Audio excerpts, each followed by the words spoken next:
Well, it's good morning, ladies and gentlemen. We've had a little bit of a wait here because of the mist. Let me just get the volume. Otherwise, there we go. Just sorting that one out there for us. And a very good morning, everybody. The sun is poking through here, which is very good news. Well, of course, we were supposed to start at 5 to 10 this morning, but the mist and no wind would lead us to now start much later in the race day. And Frankie, I just got the confirmation from Brian Hoskins. I was just going to ask you now. I want to just turn my mic's volume down a bit. That's way too loud. I think that's better. It's so loud inside of our heads, I think we could just do this. 1, 2, 1, 2. Testing, 1, 2. Yeah, that's a bit better. There we go. My mic is a touch softer than yours. So you got confirmation from the clerk of the course, our senior COC, Mr. Brian Hoskins, as to exactly what's going to happen. The good news is we are going to race. That's the beautiful, brilliant news. But you've got the new format there, Byron. 1, 2. All right, so the clerk of the course told me to listen very carefully over here. And it's going to start at, 12:45. We're going to have 3 15-minute sessions. And racing will start at 1 o'clock. But these 3 15-minute sessions, of course, will have first the saloon cars. And all cars go out for a try of the circuit for 15 minutes. Then the Libras will follow them. 15 minutes later, of course, it'll be 12 o'clock. And then at 12:15, it will be the bikes going out. So people, ladies and gentlemen, please listen to how this is going to work. It's going to be, of course, first cars for 15 minutes, then Libras for 15 minutes, and then bikes for 15 minutes. And this will start at 11:45, which is around about 15 minutes from now. And we will start racing at 1 p.m. this afternoon. And what will happen is there will be one race per category, one race per class at 12 laps. For most of them, I think the sports and GT cars will go up to 14 or 15. Yeah, sports and GTs do 10, so they'll probably do about 14 or 15. Guys that do 8 laps will obviously do 12. And then classic and fines together do 9. So they'll probably end up doing 12 or 13 laps. But that is all, of course, confirmation to the clerk of the course, our COC, Mr. Brian Hoskins, and his assistants. They will make the final decision exactly how it's going to be. So, Byron Hyde, good day. Mr. Gary Fleming, wow, man. Back from the brink. Back from the brink of extinction. He was almost like one of the dinosaurs that just disappeared into extinction. I'm only making a joke. Gary, sure, welcome back, brother. Welcome back. Yeah, it's fantastic to be back here at Killarney International Raceway. And to all the people that have suffered with COVID and everybody that's lost family members from COVID. In fact, we've got a little tribute which I'd like to read to you, tribute to the victims of COVID-19, and this is from Killarney International Raceway. As we go into today's racing, we pause for a moment to pay tribute to all those in the motorsport family across the country who have fallen victim to the COVID-19 pandemic. Not just those who have died, but to the families and friends left behind, for they are just as much victims of this deadly illness. We wish a speedy recovery to those who can't be here today because they are fighting the virus, and to those recovering from COVID-19, we wish the patients to let their bodies heal. We give thanks to those who have recovered from infection, and we wish strength to those who have lost loved ones. But most of all, on behalf of Killarney International Raceway, we are still standing, we are wearing our masks, sanitizing our hands, keeping our distance, but we are still here because that's what they would have wanted. Killarney International Raceway, on behalf of the Western Province Motor Club, thanks all of you for being here today. And our thoughts go out to all the people that we have lost, and especially also to Mariska Redane, whose dad passed away during the course of the week as well. And we wish her and her family the best going forward. Folks, as soon as we've got the finer timeline, we will let you know when the IMUSAT link will be up and running and going out live. we will notify you of that, and then you can let your people at home and around the country that you know would like to watch the racing today link up to the IMUSAT link live from Killarney, gratis, free and verniet.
My name is Johnny Wingfield, the father of Wingfield Motors and Best Price for My Car.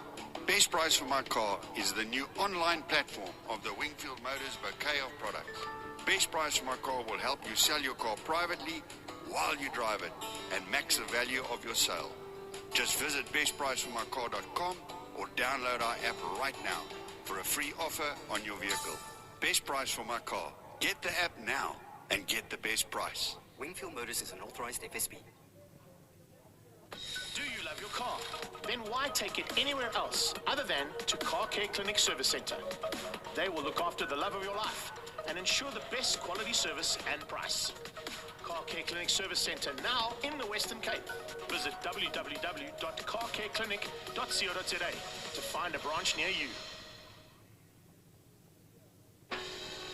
Here's to the hard workers, the steady, the strong, and the bold.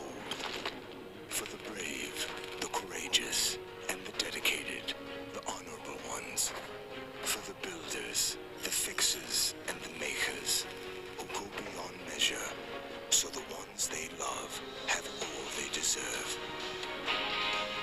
Interceptor, great comfort, better safety.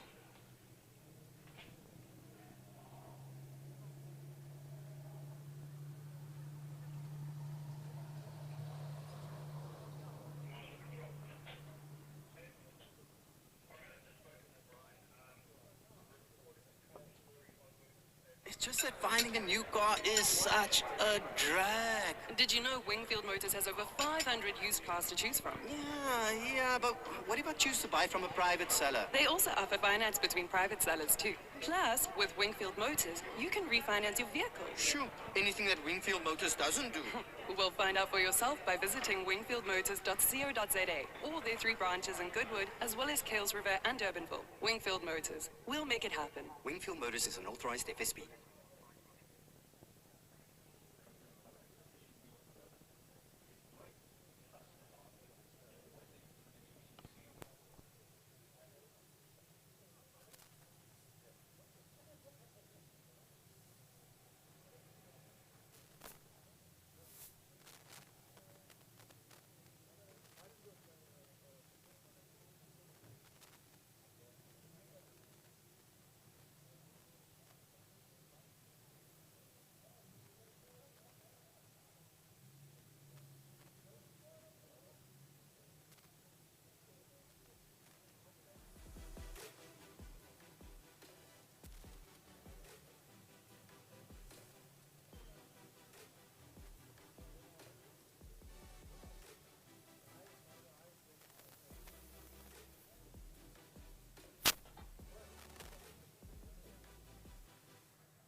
All right, so we're going to start with the first session then as well that the clerk of the course described it to me over the radio. It's going to be the 11:45 session for cars, not including single-seaters. So all cars over here, all closed and open machines. You'll see a Birkin 7 over there as well. A number of machines going out onto the circuit.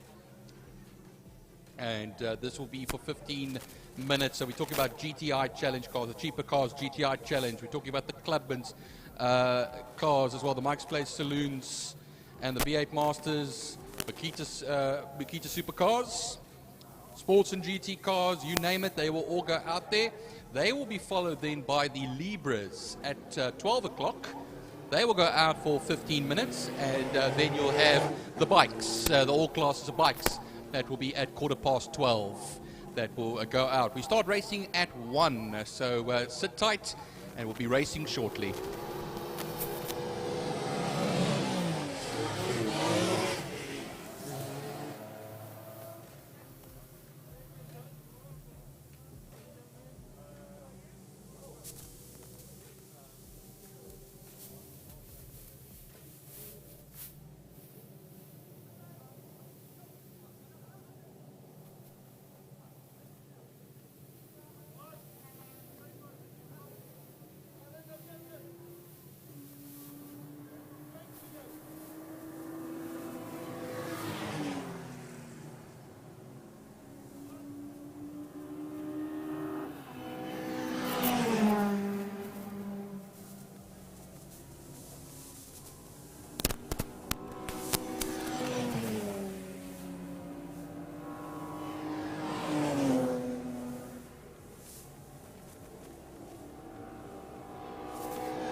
So we just started with the initial warm-up session. We've just got the revised timetable. It is confirmed we will be starting at 1 o'clock. The first race will be the cheaper cars at GTI Challenge. IMUSAT will be going live around about 10 to 1. So bel jou vriende by die huis, laat weet vir hulle. Racing is going to be starting at 1 o'clock. It will be going out live on IMUSAT, and they will be going out probably around about 10 to 5 to 1.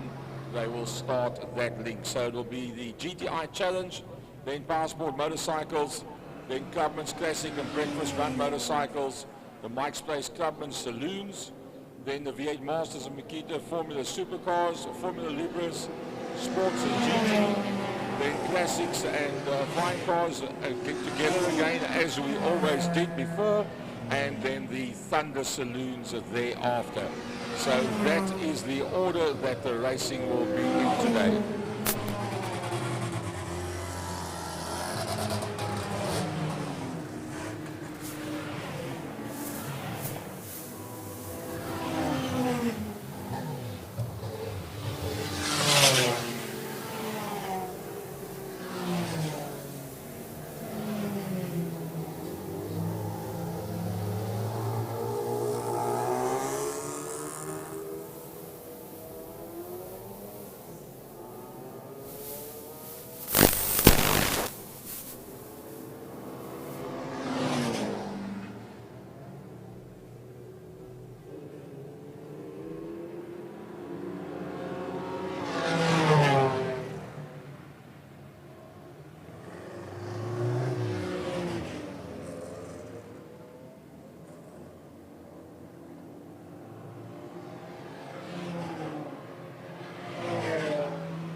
Right, good day to everybody that is at home, watching the production at home. We are busy doing warm-up sessions, and as Byron said earlier on, the racing will commence at 1300 hours sharp.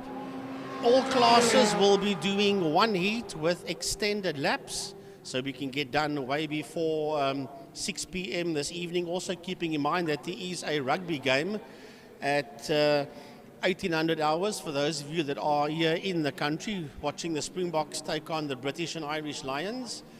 So the cars that you see out there on track is the Formula Libra single seaters. They're doing warm-up sessions right now. We had all the other car categories that came out together to do warm-up sessions. GTI Challenge drivers, Clubman's, Classics, Fines, Supercars came out, Sports and GTs. Everybody was out in one batch. The single seaters are doing a 15-minute warm-up session, and then that will be followed by the motorcycle category. They'll be doing also a 15-minute warm-up session out there, and then the racing will commence at 1300 hours sharp. So that is when the commentary will resume, and that's when we will go live regarding the commentary. So for those people that are watching the production at home or wherever you are watching this, enjoy the warm-up sessions. The commentary team of myself, Frankie Yennis, Gary Fleming, Byron Height and Emil Brunt, we will go live at 1 p.m. the moment the official racing gets underway.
right, to everybody that is listening to the production at home, this is the final of the warm-up sessions, and this is for the motorcycles.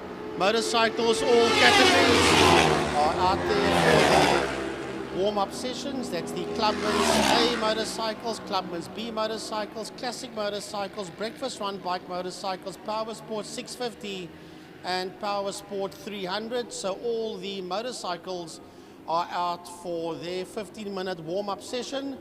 And the moment that this session is done, which is the final session of the day, we will then start racing directly after that. Gary did go through the program earlier on, the revised timetable. As I did say, all the classes will be doing one heat only with extended laps. There will be 9 races for the day. We'll start off with the cheaper cars, VW GTI Challenge. They will do 12 laps. Then the Power Sport 650 and 300 motorcycles will be doing 12 laps. Then we'll move on to the Clubman's A and B motorcycles, classic and breakfast run bikes. They will be doing 12 laps.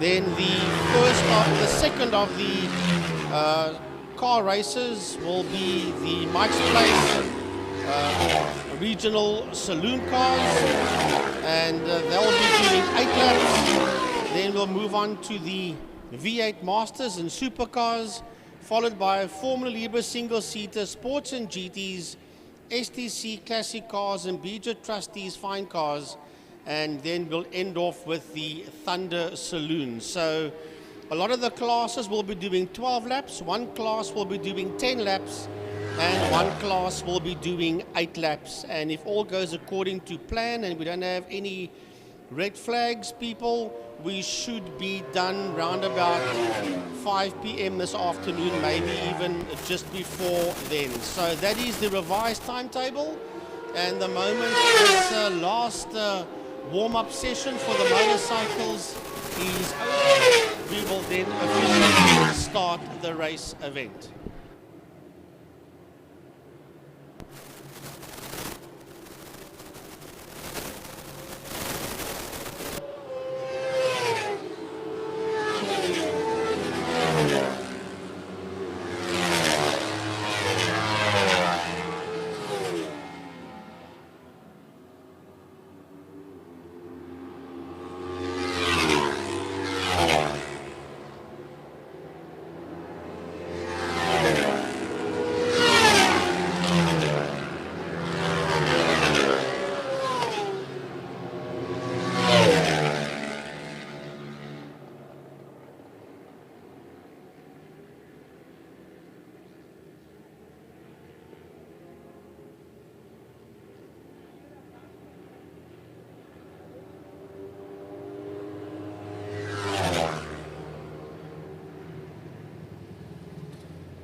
is Johnny Wingfield, the father of Wingfield Motors and Best Price for My Car.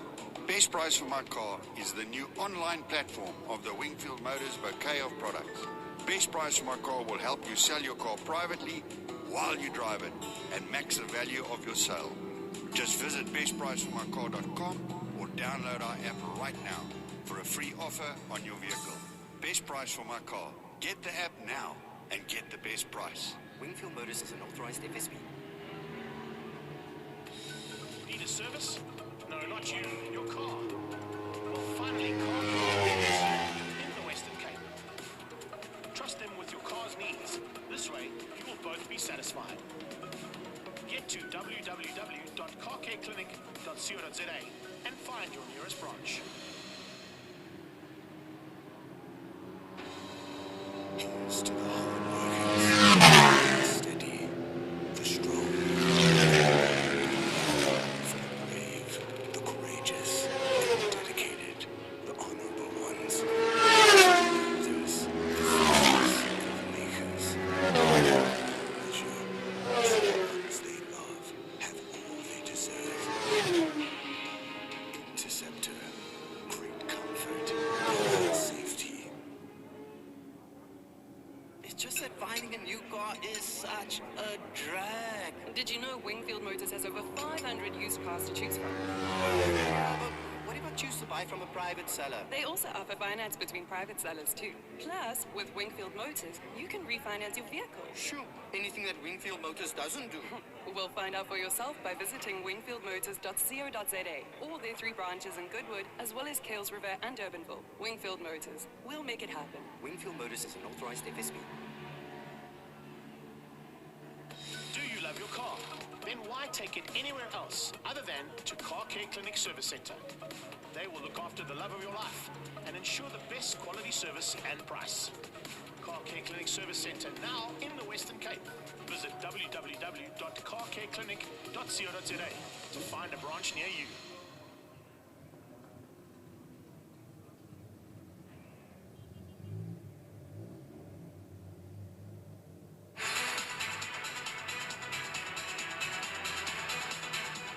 The Porsche Club in Cape Town has its home right here at Killarney.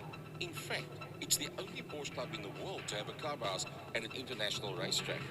We are proud sponsors of Killarney and the Porsche Club Straight. Our passionate club members and their families regularly attend our race meetings. If you own a Porsche, come and visit us at the Porsche Club and we will let you know what fantastic events we have on offer. The Porsche Club, the best car club in Cape Town.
Well, it is good day, everybody. Yes, we are running early. We were supposed to start at 1 o'clock. It's 25 to 1.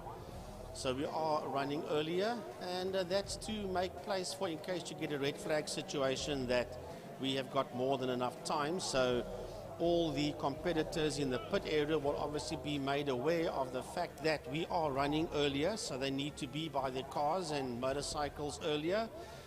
So, for myself, Frankie Ennis, good day everybody, wherever you find yourself in Cape Town, in the country, or wherever. I saw on YouTube that there was a gentleman watching from Indonesia. So, a good day to you too, sir, from way on the other side of the world. And we hope that us here at the Western Province Motor Club at Killarney International Raceway can entertain you royally. The entire media team, which is the photographers out on the circuit, the IMUSAT guys that do the live streaming, and the commentary team that is up here in the commentary box, together with all the competitors, drivers and riders out on the track. We are going to do our utmost level best between commentators, media teams and competitors to entertain everybody wherever you find yourself around the country or wherever you find yourself on the globe watching this production. So it's good day, good morning, good evening, good afternoon, wherever you find yourself, from the Western Province / Western Cape Motorsport commentators team, Frank Ennis, Gary Fleming, Byron Height and Emil Tiny Brunt. And we are about to go racing with the opening race of the day, Cheaper Cars VW GTI Challenge. And here we go. It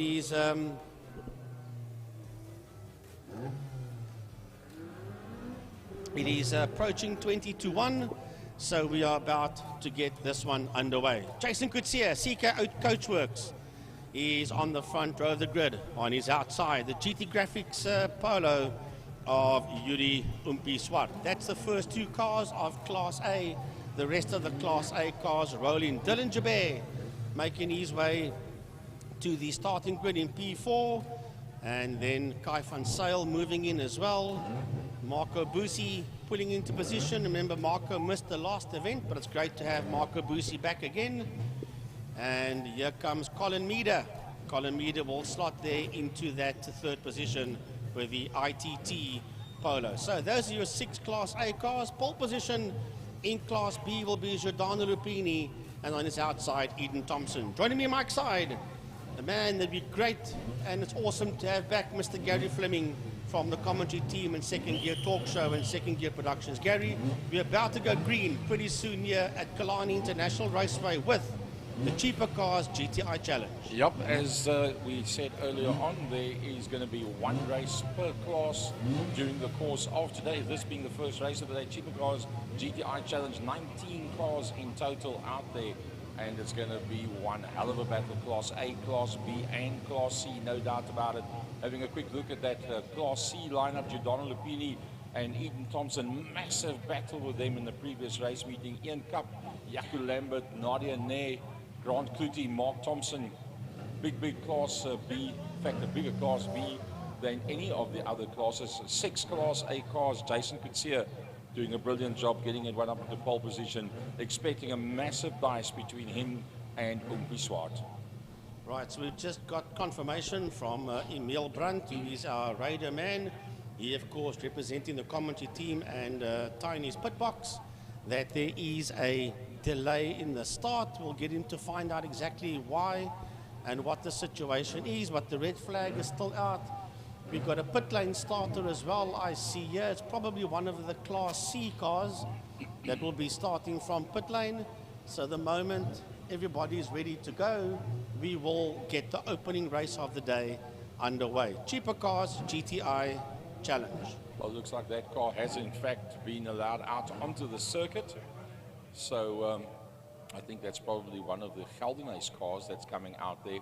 Tate Bishop and Skulk Geldenhuis on the front row of the grid for Class C, with Carl Wiltshire, the man who's leading the championship, and Matthew Rowe.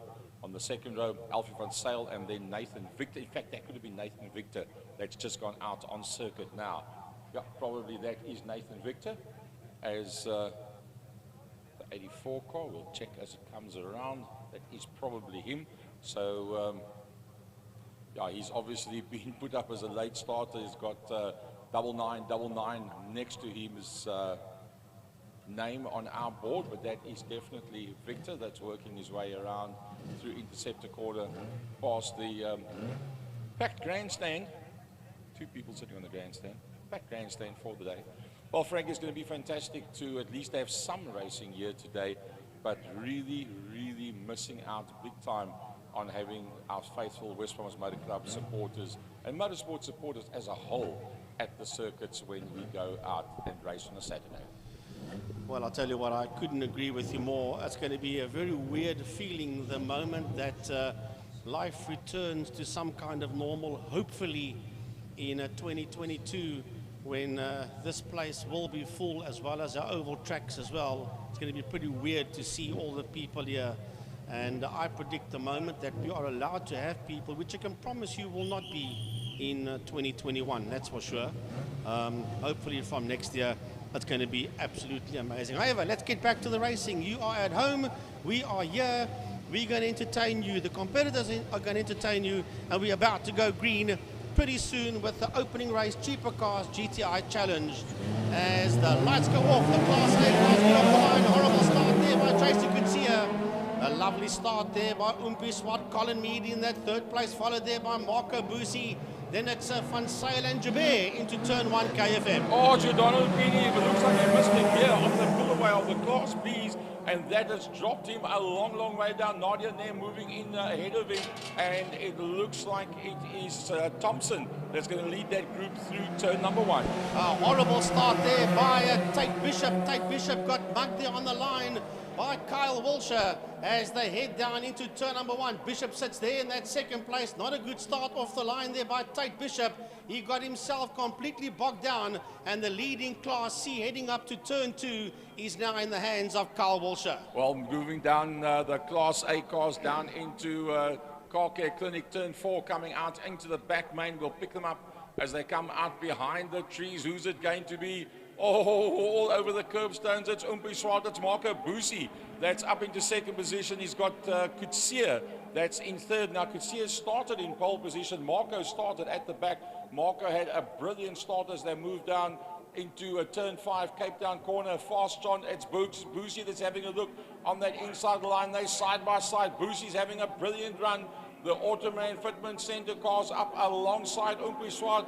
Underneath the Mad Max motorcycle bridge they go. It's a three-way battle. They're touching at 180, 190 kilometers an hour. Kutsia goes on the brakes heavy and hard into the back of Umpi Swart, and it's Busi that gets worked towards the outside. That's absolute chaos there. These boys will be doing 12 laps already at the end of lap number 1. The Class A cars are rubbing each other. It's wing mirror to wing mirror. Down into turn number 2 they go. Busi sits on the inside. Kutsia on the outside. You're not going to outdo Marco Busi. Marco says, get the hell out of my way. I want the second place back. He's got it back, but here comes Jason Kutsia. Locked onto his back bumper through the kick, down into turn 3, Interceptor corner. Colin Mead is in the house as well. Right behind him is Dylan Jabir. It is absolute chaos as the Class A cars work their way into turn 4, Car Care Clinic. Well, the Class B battle now going through the kink down towards Interceptor corner, and that's a brilliant battle as well. Yaku Lambert's got himself up into second position there behind Eden Thompson. Giordano Lupini, that had battled initially, has got himself up into third position. There's waved yellows as there's somebody that's gone off in Interceptor corner. I think there's 2 cars that have gone off. Let's try and pick up who it is. But in the interim, let's go down to Cape Town corner. Fast John, the Class A cars coming out into the front main. And is it Jason Kutsia that's got his way through to the front? No, it's still Umpi Swart. It's Umpi Swart from Marco Busi. Jason Kutsia closing the line off the Colin Meader. Colin Meader dives towards the outside in that 4th position as the Class A cars go down into turn number 1, KFM corner with waved yellows. Class B cars coming out of turn number 5 out of Pertamina Foster, and under the bridge they come now. It is Eden Thompson from Yaku Lambert from Giordano Lupini as the 3 of them head into turn 1. Then it's side by side, Nadia Grant Kluter and Ian Cup. They are right there with each other going into turn 1, but remember the yellow flags are out. There's no overtaking allowed in that sector, followed there by Mark Thompson. So it's a heck of a fight that's making its way towards turn 2, but no overtaking in turn 1. That's the beginning, or that is in sector 1. That is, in fact, Tate Bishop and one of the Gelden Aces that have gone off in Interceptor Corner. And I'm sure at the end of the race, we will pick up the necessary footage from our IMUSAT guys, and they'll give us a replay on exactly what happened. Let's have a look as they go down the back main, the Class A cars, down into Fastron. Very, very tight as they go in there. It looks like it's still IMUSAT that's leading out. Umpini Motors, IMUSAT, National Polo Cup racer, coming out and into the front main. He's got Marco Busi in the Automan car right in under his back bumper. The two of them have made a bit of a gap now on Jason Lucia.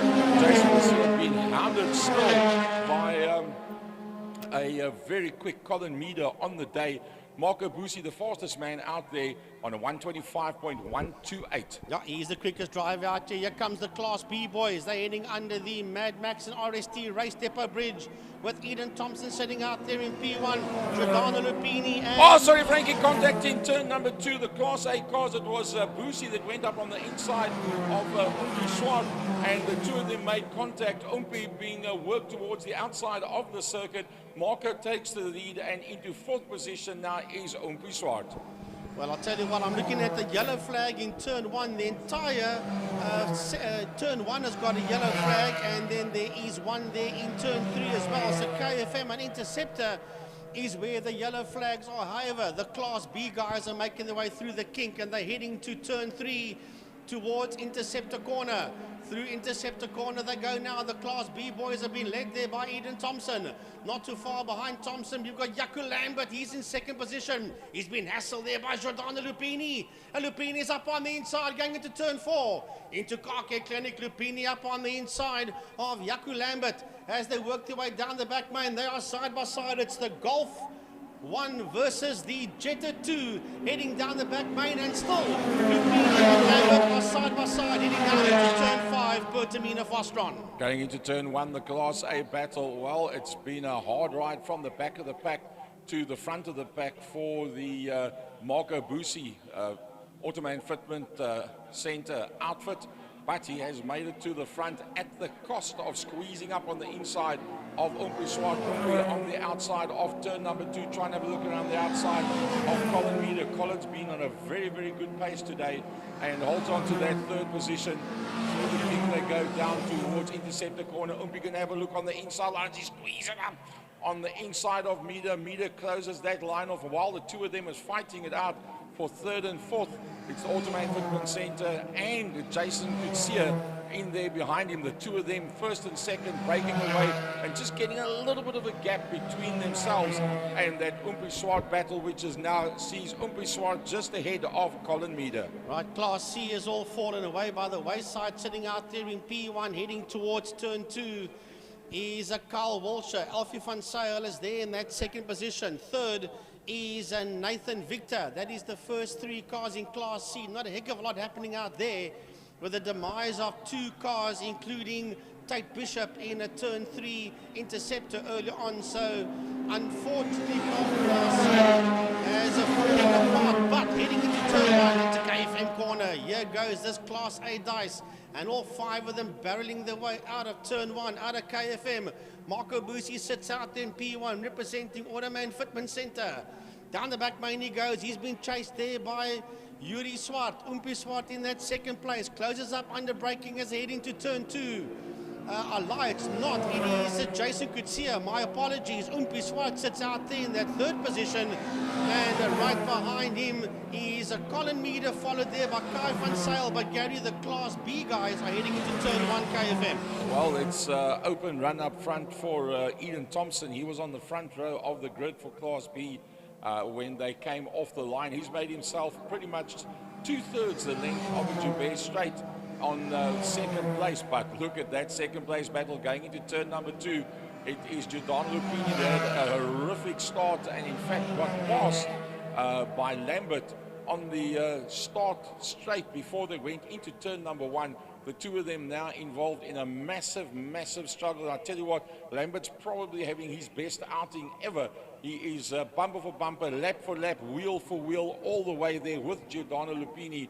The two of them together in second and third, 3.7 seconds ahead of Ian Cup. That's not as good an outing as what we're accustomed to. Down the back, it's Giordano Lupini that holds that inside line, closing off to make sure that Lambert doesn't get through as they work their way down into Cape Town corner. Fastron, but they're going to stay in those same positions as they come through the corner.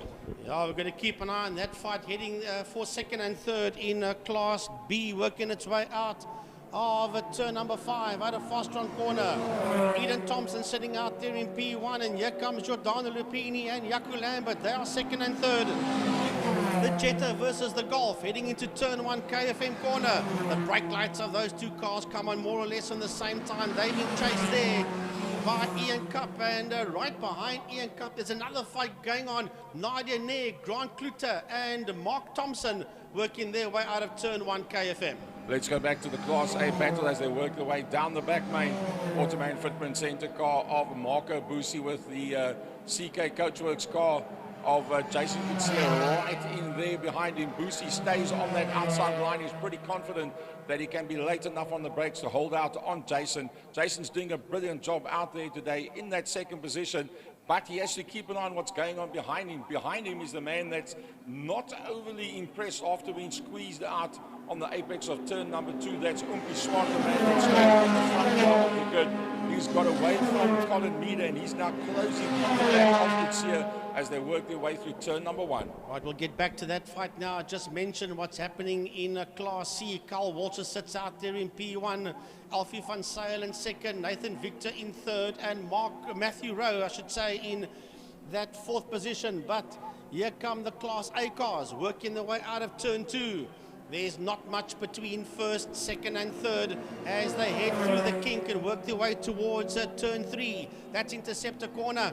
Marco Busi sitting out there in P1, followed there by Jason Kutsia and Umpi Swart. And they're getting slightly away there from Colin Meader in P4 and Kai van Sale in that 5th position as the Class A cars work their way out of turn 4 Car Care Clinic. Going back to the Class B in the apex of turn number 2, Eden Thompson having started on the front row of the grid, slowly but surely easing himself away from the rest of the pack. Giordano Lupini having started on the front row of the grid in a massive struggle, which still carries on. And Lambert is having the best race ever in the Class B GTI Challenge. He has not been shadowed by Giordano Lupini whatsoever. He's measuring every single corner, and Giordano Lupini is not managing to get away from him as they work their way through the double right-hander Car Care Clinic out into the back main. Let's go back to turn 1, back to KFM corner as the Class A GTI Challenge drivers are heading out of turn 1 out of KFM. Right up front, it is Marco Busi. He's been chased hard there by Umpi Swart. That's now in that 2nd position. He's got his nose ahead there of Jason Kutsia. Look at Busi chuck that thing around in turn number 2. That will just bring Swart and Kutsia a touch closer to him. Behind him, we've got Colin Meader, followed there by Kai van Sale. But the 3 of them are still going one-on-one out of turn 3 Interceptor corner. Up the KFM straight they go towards turn 4 Car Care Clinic. Well, we haven't had a look at Class C for a while. Going through Fastron, Cape Town corner is the Class C battle, and that's led out by the man that's leading the championship, Carl Walter. He's had his fair share of knocks and bangs and bumps through the course of the 2021 season, and a fair amount of body work to do, but he's proven to be very consistent and always quick off the line in that first 3/4 of a lap. Makes it count from there on out. You've got to catch him, and he's doing a brilliant job. He's got Alfie van Sale that's in that 2nd position, and Alfie's the only one in Class C that's managed to really hold on to him. 10 seconds further back.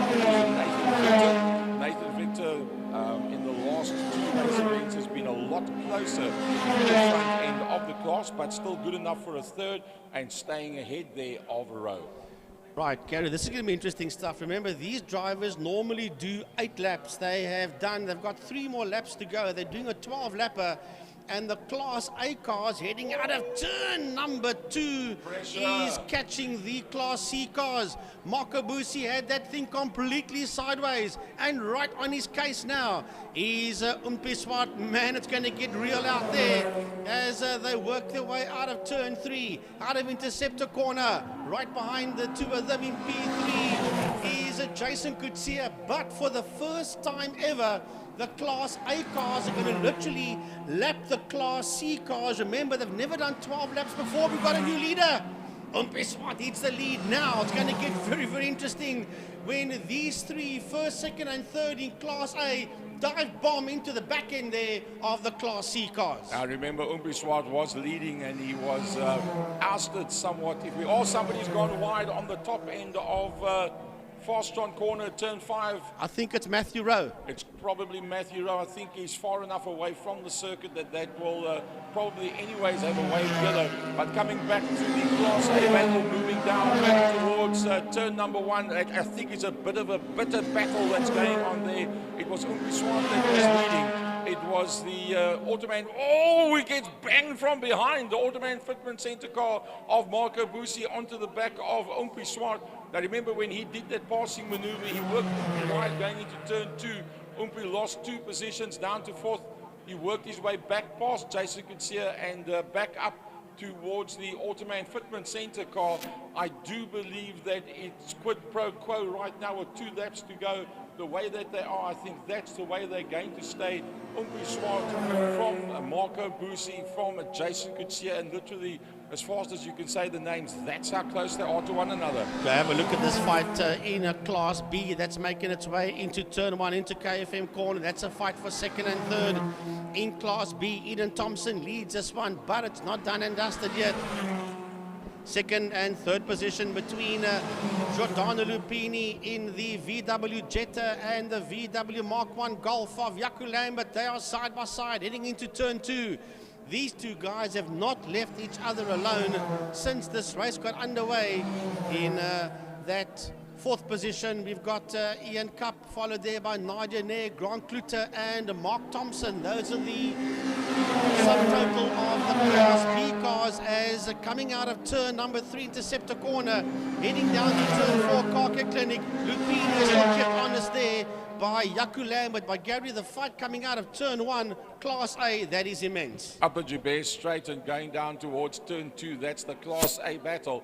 And I tell you what a battle that has been between Marco Busi and Umpiswart. And I must say, Kutsia has done a brilliant job of it as well. He's not been dropped or lost to that front battle.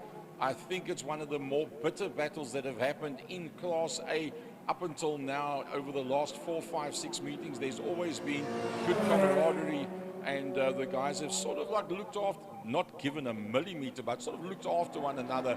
I think it opened up a bit of a rough spot with that passing maneuver by the turn 2 that we had earlier on, and that costing quite a bit of distance to Umpiswart with that passing maneuver. He's made it up back to the front. It's now one-on-one. They're going to be coming out of Fastron corner for the last time. Will it be Umpiswart? It looks like Umpiswart's going to take it. Yep, Umpiswart comes out of turn 5 in the lead. It's a long race that they've had to do today. It's a one-off. It's Umpiswart that takes it from Marco Busi and Jason Kutsia that comes through in that 3rd position. Eventually losing a bit of ground, but there and thereabouts is Colin Meader, and then it will be Van Sale who will come through behind that. Right, let's have a look there in Class B. That is all about Eden Thompson. We should be picking him up shortly. He's making his way down the back straight. Is Eden Thompson towards turn number 5, Fastron corner. That is the leader of Class B, working his way out of turn number 5, out of Pertamina Fastron towards the checkered flag. Here comes your Class B winner, Eden Thompson. Wins Class B. Across the line he comes now. Right behind him, here we go. This fight is still on. This time Jaco Lambert has got his nose ahead of Giordano Lupini. They are now side by side towards a checkered flag. It's going to be Lambert just across the line ahead there of Lupini. That's second and third. 4th across the line will be Ian Cup. And behind Ian Cup comes Nadia Ney.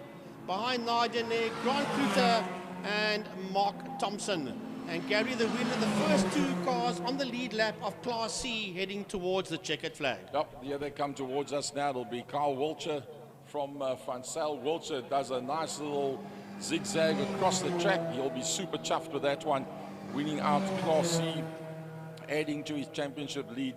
But surely, if we're going to have a driver for this race that they've had, it has to be that second place in Class B. That was utterly amazing stuff.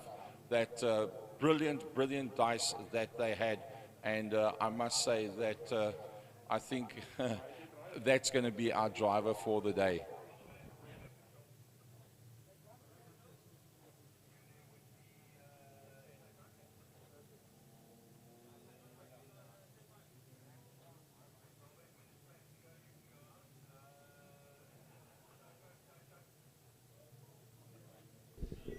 Yeah, folks, just remember that we have a driver and a rider of the day as well. So when this entire race meeting is over, the commentary team will choose a driver and a rider of the day.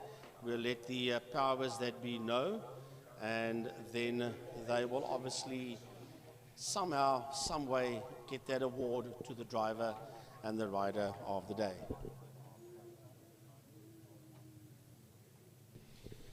Well, once again, from the entire commentary team, my name is Frankie Yennis, and welcome wherever you find yourself, at home, anywhere in the Cape country.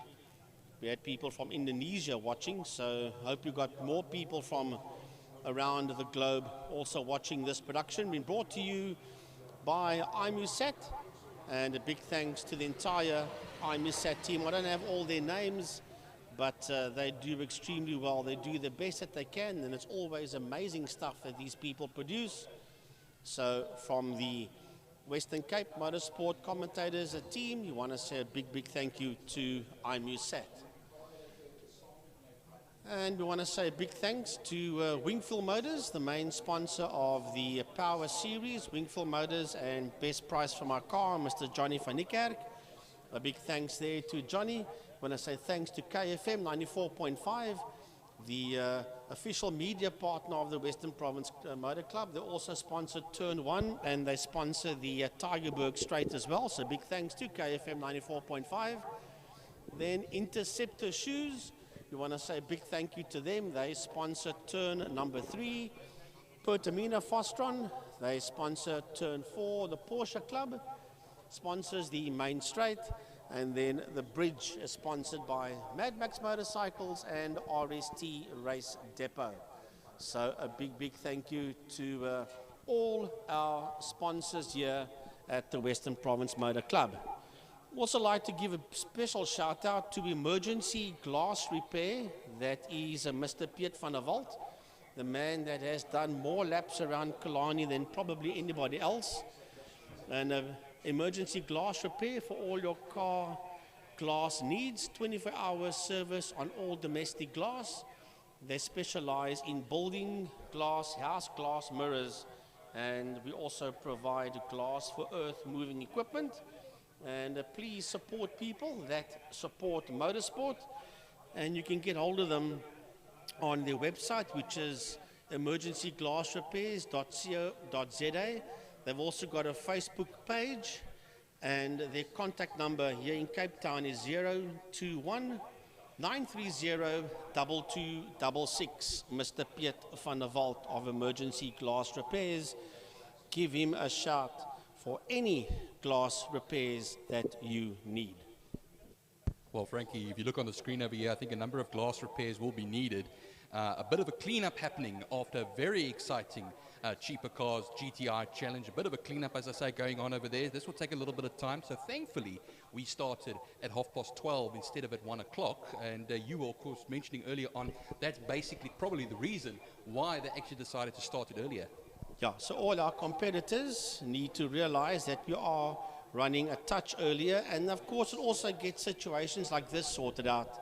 And Skull Geldenhuis, that's the golf that you see in the picture there, and then the one just behind them, that is a Tate Bishop, and he was in pole position for Class C. And sadly, they only got through what, about 2-3 laps, if that much, of this one, and they were sidelined. And yeah, well, that's motorsport. If you only got one race that you're doing, you cannot afford to get yourself in a wreck, because there is no second race for you for today. You got one race and that's it. So if you botch it, you load and you finish, you go home, your race is done and dusted. No, and so therefore we urge all competitors, drivers and riders, please, drivers, you've only got one race for the day. Riders, guys, you don't want to get it wrong, because you're going to go home a very unhappy chappy. Yeah, no, there's no way to make amends later in the day. It's a unique situation we are currently in, where we are having now one race per category, and around 12 laps, 10 laps, except for the Mike's Place Clubman Saloons a little bit later on, which will be an 8-lap race. So I was talking actually earlier on to Dave Milan, who for many years campaigned a 1275 mini year at Killarney amongst other cars, and he said they only used to start at around 12 in the afternoon and finish at around 6, but fair enough, there were less classes those days. True. And I think he also made a mention of not as many hooligans as we have today, causing red flags. all sorts of situations, yeah.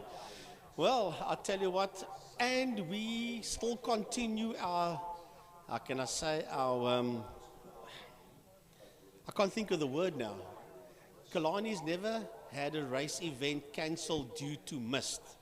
So we continue keeping it like that. At one stage of the game, Byron, it was looking, 9:30, 9:45 this morning, when I plugged in our equipment to do a microphone test. I thought to myself, man, that's going to be hectic. Remember, for those people that are not fortunate like we are to be here, there's absolutely no wind blowing in Cape Town. Virtually nothing blowing here at Killarney.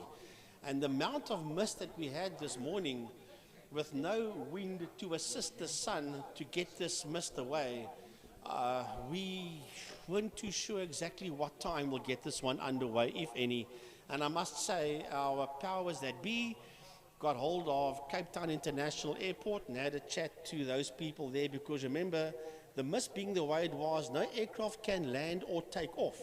So literally, if it's okay for Cape Town International to land and take off, then it will be okay for us to go racing here at Killarney. They said 1 p.m., but we were very lucky. About 11:45, the mist had decided to lift, and we got this one underway. So, yeah, we are grateful and thankful that we can do this one today. Well, many of you actually watching at home can actually see on the pictures in front of you that in the background there is still a little bit of mist. So it hasn't completely left us. Yes, it is clear, but it just shows you how thick this mist was earlier on during the day, and that it's still hanging around. I know Cape Town International Airport was saying 1 o'clock, and it is 1 o'clock now, but this is something for the books, Frankie, to have mist hanging around in the day like this with the hot sun coming down as well.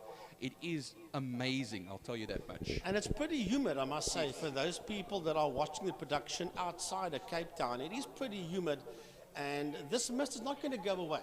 It's going to stay as it is for the rest of the day. If the IMUSAT team could maybe just pan around, give us a panoramic version, or should I say view, then the people at home will be able to see that it's still pretty hazy out there. But most important, Byron, as I said, we can do this today.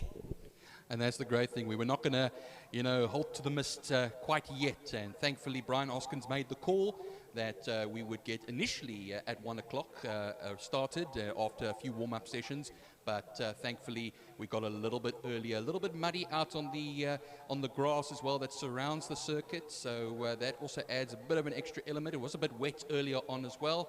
But you look at the program in front of you. We had the cheaper cars GTI Challenge. We'll be moving now to motorcycles with the Power Sport motorcycles and Clubman's Classic and Breakfast Run motorcycles. They're 2 races.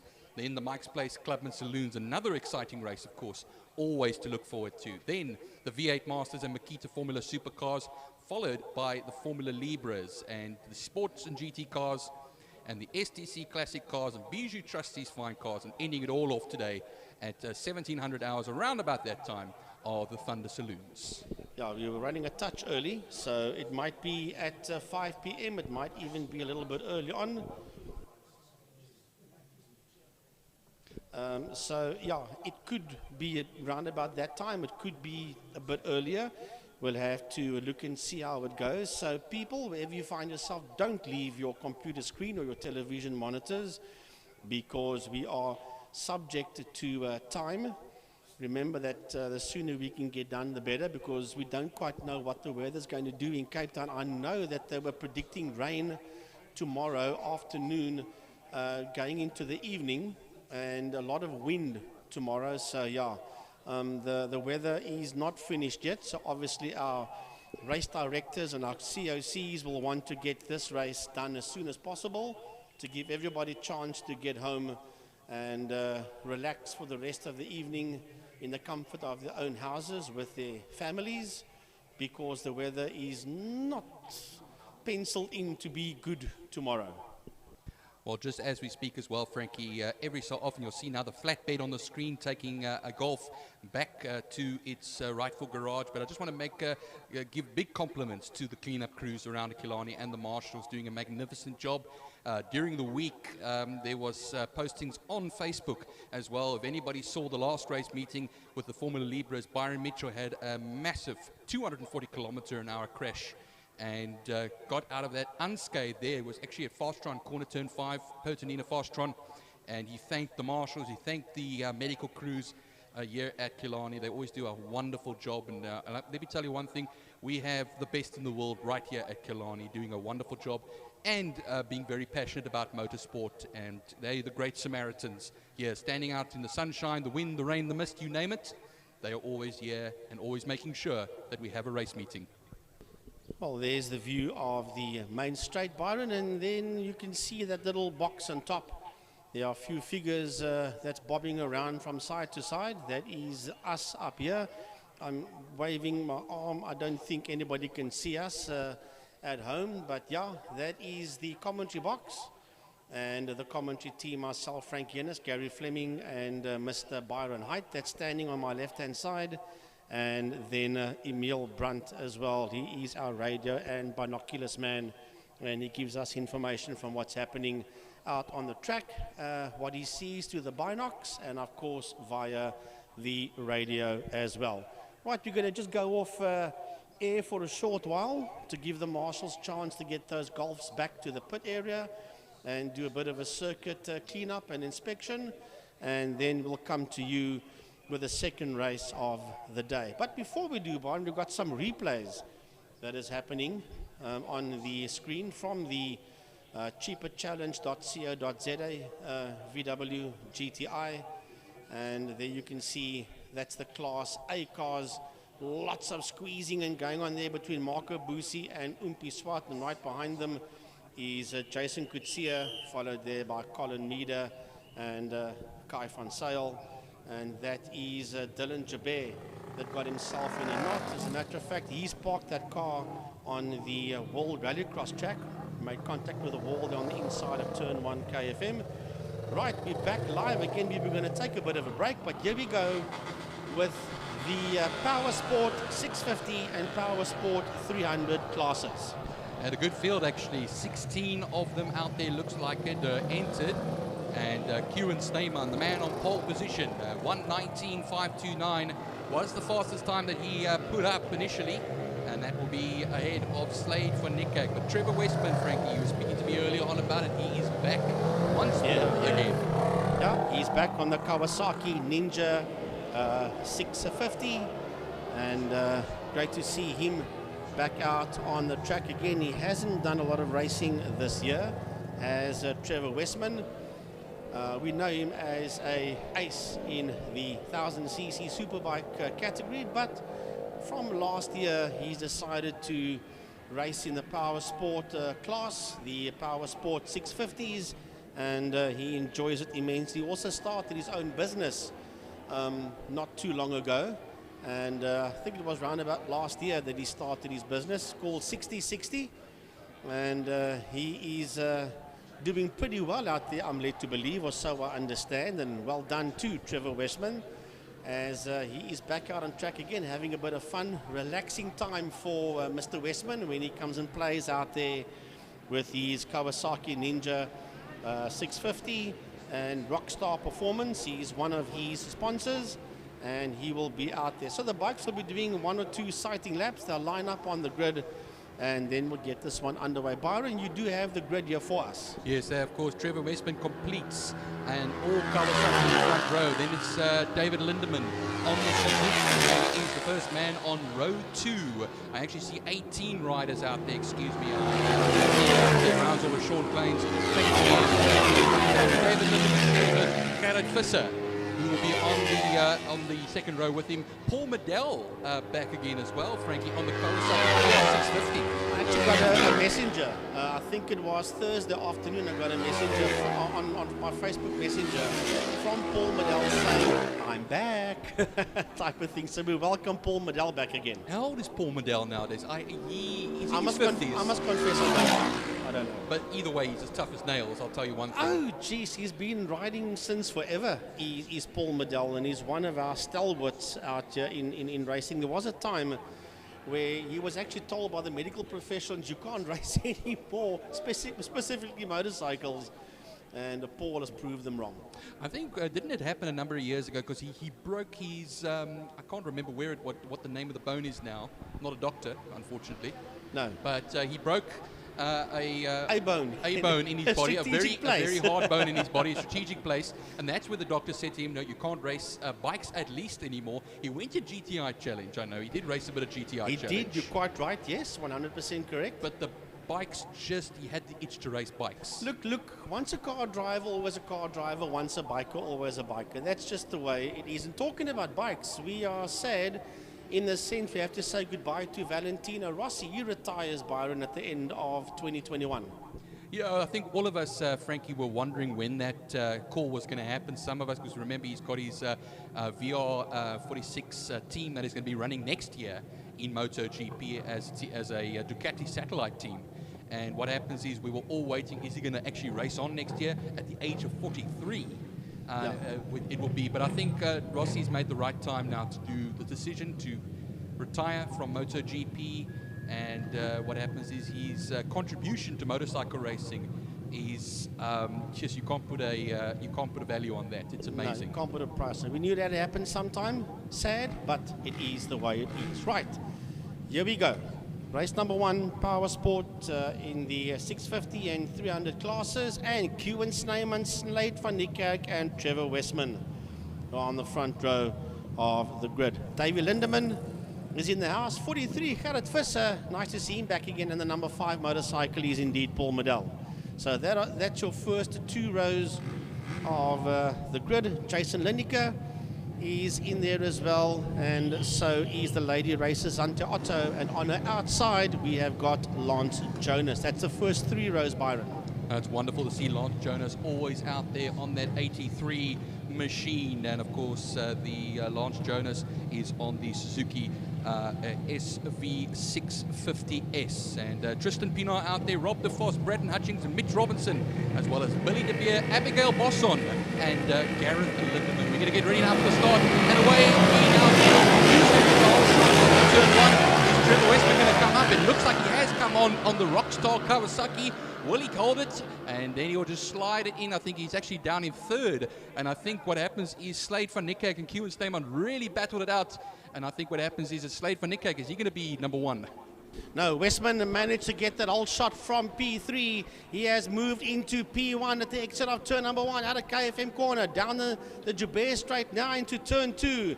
And it is Westman that's got his nose up front there. He's the man that leads. He was 3rd on the grid. He came out of turn 1 in P1. Lovely to see Trevor Westman back out there in P1 as the motorcycle riders make their way out of Interceptor corner, up the KFM straight towards turn 4, Car Care Clinic, the highest part of Killarney Raceway. Now they will go downhill towards a turn 5, Pertamina Fostron, and they are side by side, and here comes Van Niekerk. Van Niekerk moves into P1, Westman second, and right behind him is Kewan Snyman. But Kewan's now having a go for that second position. They run into Pertinina Fastron now, and it is Westman attacking from second position now to try and put his tyre right through. And then what happens is they're going to come now towards the Mad Max Bridge, and we'll then take a look at the positions now as they come across the line to complete lap 1 of 12. Going to be second for Westman. With the time there, it is Slate Van Niekerk, Kewan Snyman, Trevor Westman in third, Paul Medell hanging on there in fourth position, and Garrett Visser in fifth with Jason Lineker down in sixth. Yeah, and Davy Lindemann crossed the line in P7. A lot of these riders do short circuit motorcycle racing. They moved up now into the Motorsport class and into the lead, working his way out of turn number 2. As they go down the back main, that is Kewan Snyman. Snyman sits out there in P1. Van Niekerk sits in second. Westman sits in third.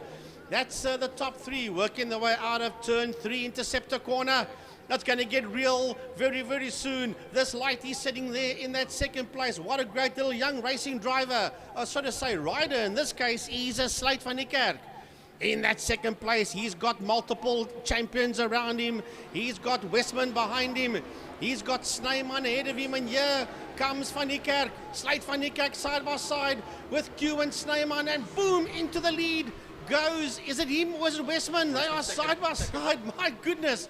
It is Van Niekerk that leads him out of turn 5, Fastron. He got them before the corner, Frankie, and then what happens is Westman try to have a helping there as well, but they come down to the line now. In the slipstream is going to be Snyman. Snyman will be side by side as they go towards turn 1. I think he'll take the lead right back, nose to tail between them, puts the leg out. Westman looks like he's lacking on the straights, Frankie, and as these guys go to the corner, they're going to start closing up a little bit ahead of Paul Medell. Paul Medell's got a bit of a gap ahead of him and behind him, as he, of course, now Kewan Snyman, a 1:20.016 is the fastest lap of the race. I'll tell you what, it's going to get hectic out there between first, second and third, and if they're going to keep on like this, they're going to have to watch that man that sits out there in that fourth position.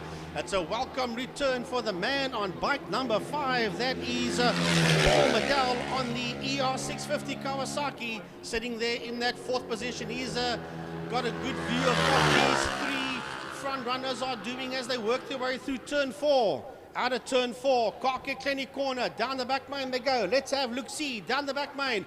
It is Snyman that sits out there in P1, Van Niekerk second, Westman third. Medell is in the house as well, and Jason Lineker is the man on the move. Jason Lineker just moved up there into P5. He made the move there on Davy Lindemann as they head down into turn 5, Pertinina Fastron. That actually might be 6th position, Frankie, because I know Visser is in there as well. Lineker was up in 5th position, so we'll see them as they come across the line now. It is going to be the fastest lap again there, a 1:19.871 from Kewan Snyman, who's currently in 2nd position in this race. 9 thousandths of a second as they cross the line, Frankie, between Van Niekerk and Snyman. Well, it certainly was Lineker that was the man on the move there. He got his nose ahead there of Visser and Lindemann. So that man out there on that number 93 motorcycle on the Kawasaki Ninja 650, namely Jason Lineker. Keep an eye on this young man, and he will certainly go after, or attempt to go after, the man that sits ahead of him, Paul Medell, as they work their way out of turn 3, Interceptor corner. But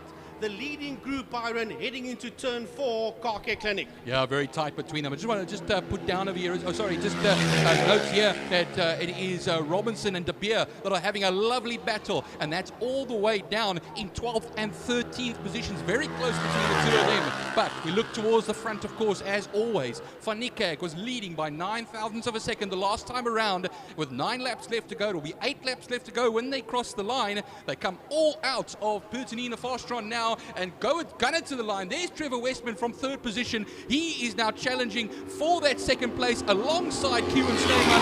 And then what happens is Kewan Snyman actually goes into the lead as they cross the line. That was another 0.3 of a second between them. Snyman heads from Van Niekerk, and then Westman. Medell further 5.1 seconds back. Lineker still holding that 5th position, Frankie. Well, coming out of turn 1, KFM corner, Paul Medell has now got Jason Lineker there. But what I said, he's going to try and go after Medell. He has certainly got the red mist down. He's got missile lock there on Medell as they head into turn number 2. Out of turn number 2, they come. It's Paul Medell. Right behind him, it's Jason Lineker, followed there by Gerard Visser.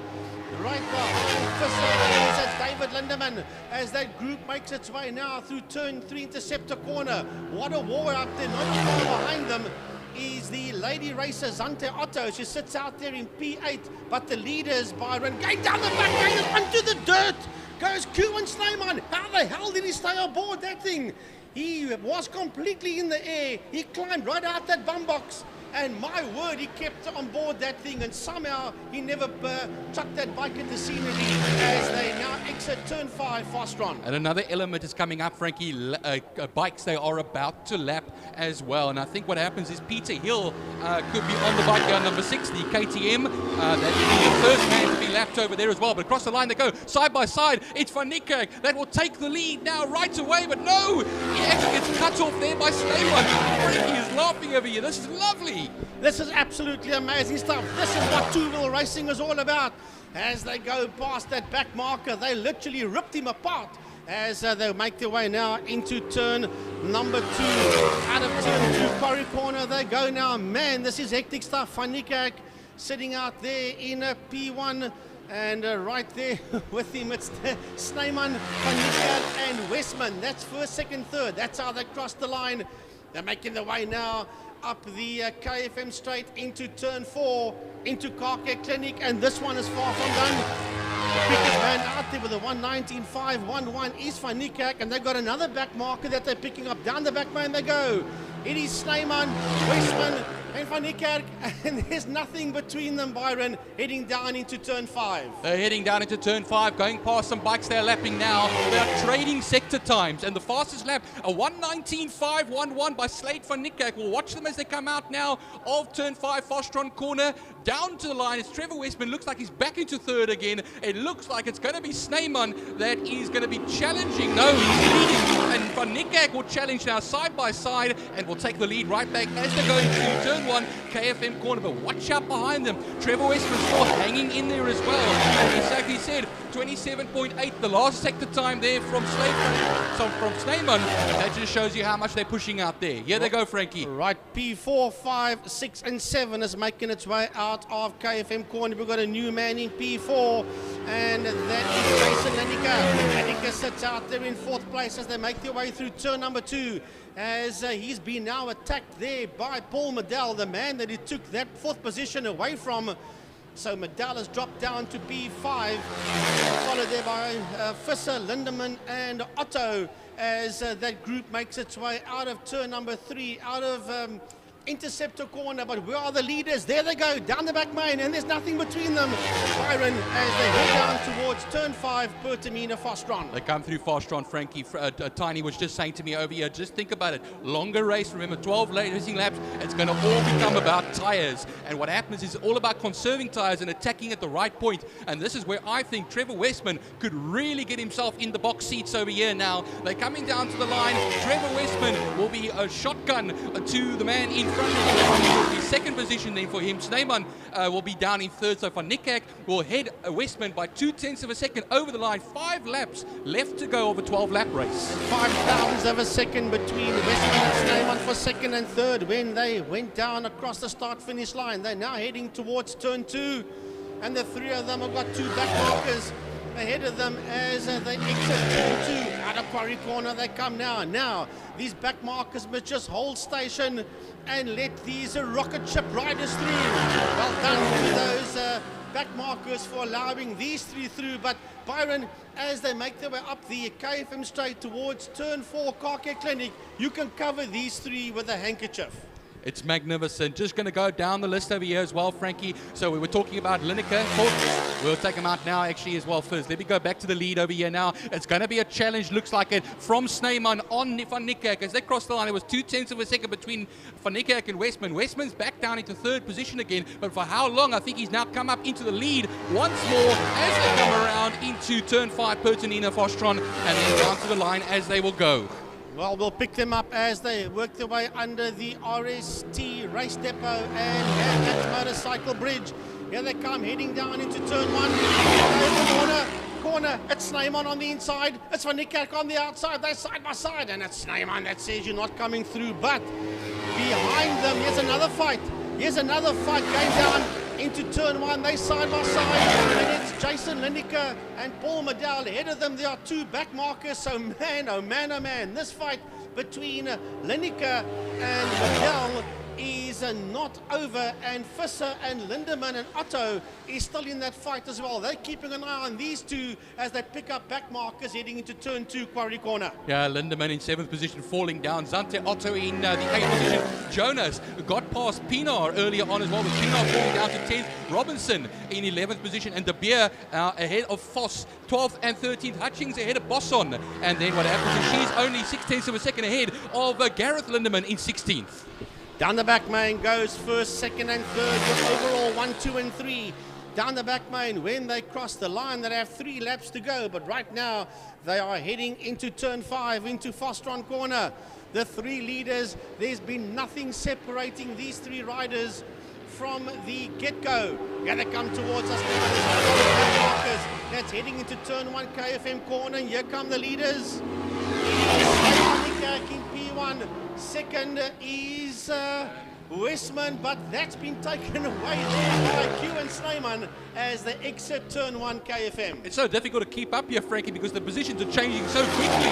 What happens is Westman went from 3rd to 1st, and then he's back down to 2nd and into 3rd again as well. He's now up in 2nd as they go through turn 2. They've cleared some traffic as well, but behind him, that lovely battle there between Lineker and the returning Medell is wonderful. 2/10 of a second between the 4th and 5th place men. The two of them are heading towards turn 2, Quarry Corner, but we go back to that leading dice that's making its way out of turn number 3, out of Interceptor Corner. Now they're working their way through turn 4, Car Care Clinic, and there are back markers. Byron, there are back markers at these 3 are going to pick up. The 3 leaders are picking up 3 back markers. They hold station as they get dissected to the left, to the right. These 3 guys are in it to win it as they race down towards turn 5, Fostron. Oh, they had Swain and Gareth Lindemann coming there. Bosson is also going to be probably in that group as they all come through right now. But it is going to be 2 laps left to go once they cross the line then. And the blue flags are waving for the back markers. They come to the line though. It is going to be Snyman that leads the way. Has been horribly held up over here by the being laps. Yeah, well, I'll tell you what, down into turn number 1 KFM Corner. This is the penultimate lap for them as they exit turn 1 out of KFM Corner. Across the line, it was Van Niekerk, Snyman and Westman. Followed by Lineker, Medell, Visser, Lindemann and Otto and Jonas. Those were the first 7 motorcycles across the start-finish line. These 3 leaders have now cleared those back markers, Byron, as they work their way out of turn 3, Interceptor Shuwe. And we still sit with the best time of a 1:19.511 by number 96, Slade van Niekerk, and this all Kawasaki battle, and he's still pumping in fast sector times, a 27.4 in the first sector. And we watch them now. Here comes a few slow-going bikes, but they go down the straight. It is Van Niekerk in second. It is Snyman currently holding the lead with now a lap and a bit left to go. Blue flags are waving frantically for those behind. Of course, the Braden Hutchings, Abigail Bosson, Billy De Beer, and Mitch Robinson and co. They will be coming up as well now. I think Mitch Robinson is going to come across right here now. Number 51 is Bosson, and then Hutchings will be number 74. So watch them as they come now. Here comes Snyman across the line by just 2/100ths of a second, and Westman has fallen back 1.2 seconds. Well, this is it. This is it. This is the flag lap. 1 more lap to go. Remember, you've only got 1 race over 12 laps. You get it wrong, there's no second chance today. And this is what makes it so interesting. Trevor Westman, I think, is out of it. He'll finish in 4th place. Oh, going very wide. Out of turn 2, Quarry Corner, is Slade van Niekerk, and that, approaching a half a lap to go, could cost Slade the possible win. Westman sitting out there in that 3rd place. It's now opened itself up on the final lap as they make their way up the KFM Corner towards turn 4, Car Care Clinic. I think that running wide by Van Niekerk has thrown the chance away of a victory. Down the back main they go. I'm predicting Snyman P1, Van Niekerk P2, Westman P3, unless something happens going down into turn 5. but this one's blown itself completely apart. But man, what a race we've had so far, Byron. Last corner, take them to the line. Well, yeah, they come now. They won't get the bike in front of them, who is now almost a lap down. I think what happens is now just got to watch out here, because now he's coming right up to the back is Van Niekerk. But I think what happens is there's going to be Slayman that will take the victory ahead of Van Niekerk, a tenth of a second ahead. Westman, who put a great fight in, he'll be in third position. That's all Kawasaki top 3. Make it a Kawasaki top 5, top 6, because we have Jason Lineker that's going to be coming along now, surely, as we wait for him now, getting past some of the lap bikes over there. No, it's not. No, it's not. You were perfectly right, but the back markers got in the way, and Paul Medell, sorry about that. What's your name again, Byron? Medell coming home in P4, Lineker coming home in P5. And there was only, a tenth of a second between Medell and Lineker, but they were weaving their way through the back markers, Bud. And I think that is what cost Lineker that 4th position. But what a fight it was. That was a hell of a fight. I'll wear a name tag from now on. But Frankie, that was some great riding over there as well. Medell getting lucky with the back markers, and Lineker will lament that particular event happening, and that of course will put him down in 5th position ahead of Visser, 5.8 seconds to be exact ahead of Visser, with David Lindemann going down to 7. I don't want to say going down too much. I want to say dropping in the order to 7th. Then Zante Otto, a very confident ride there from Zante Otto in 8th, with Lance Jonas in 9th position. Yeah, and the Power Sport 300s was won there by Tristan Pienaar. 2nd, Luke Robinson. 3rd, David de Beer, followed there by Brandon Hutchins, finishing there. And right behind him is Lady Racer on bike number 51, and that is Abigail Bosson, who does short circuit racing as well, and Gareth Lindemann, who is the dad of Davy Lindemann, that finished 7th overall in class. He's, of course, in the Power Sport 650s. I think Abigail Boss on this could only be her 2nd or 3rd main circuit meeting, if I'm not mistaken. Yeah, she's done a few, main circuit events, not too many. She focuses mainly on the CBR 150s on the short circuit. Oh, confident ride from her, though. 15th position, 3.3 seconds ahead of Gareth Lindemann. But Sean Klein and Peter Hill rounding it all off as well. There were 18 of them that started, 18 of them finished, and the fastest lap, of course, was a 1:19.511 by Slade van Niekerk. Magnificent racing. I can't say we're going to do this all over again, because there's only one race today for each. I'd love to be able to say we're going to, but unfortunately, that's not going to be the case. Right, folks, we're going to go very quickly and give the marshals chance to sort out the circuit, give the bikes chance to go through Park Vermeer, and then we will be back with you for the more motorcycles. Sure, Clubman's A and B Classic and Breakfast Run motorcycles. See you now.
We are back on air again. Man, I'll tell you what, it's awesome racing we've had so far. We head into the third race of the day. It is 22-2.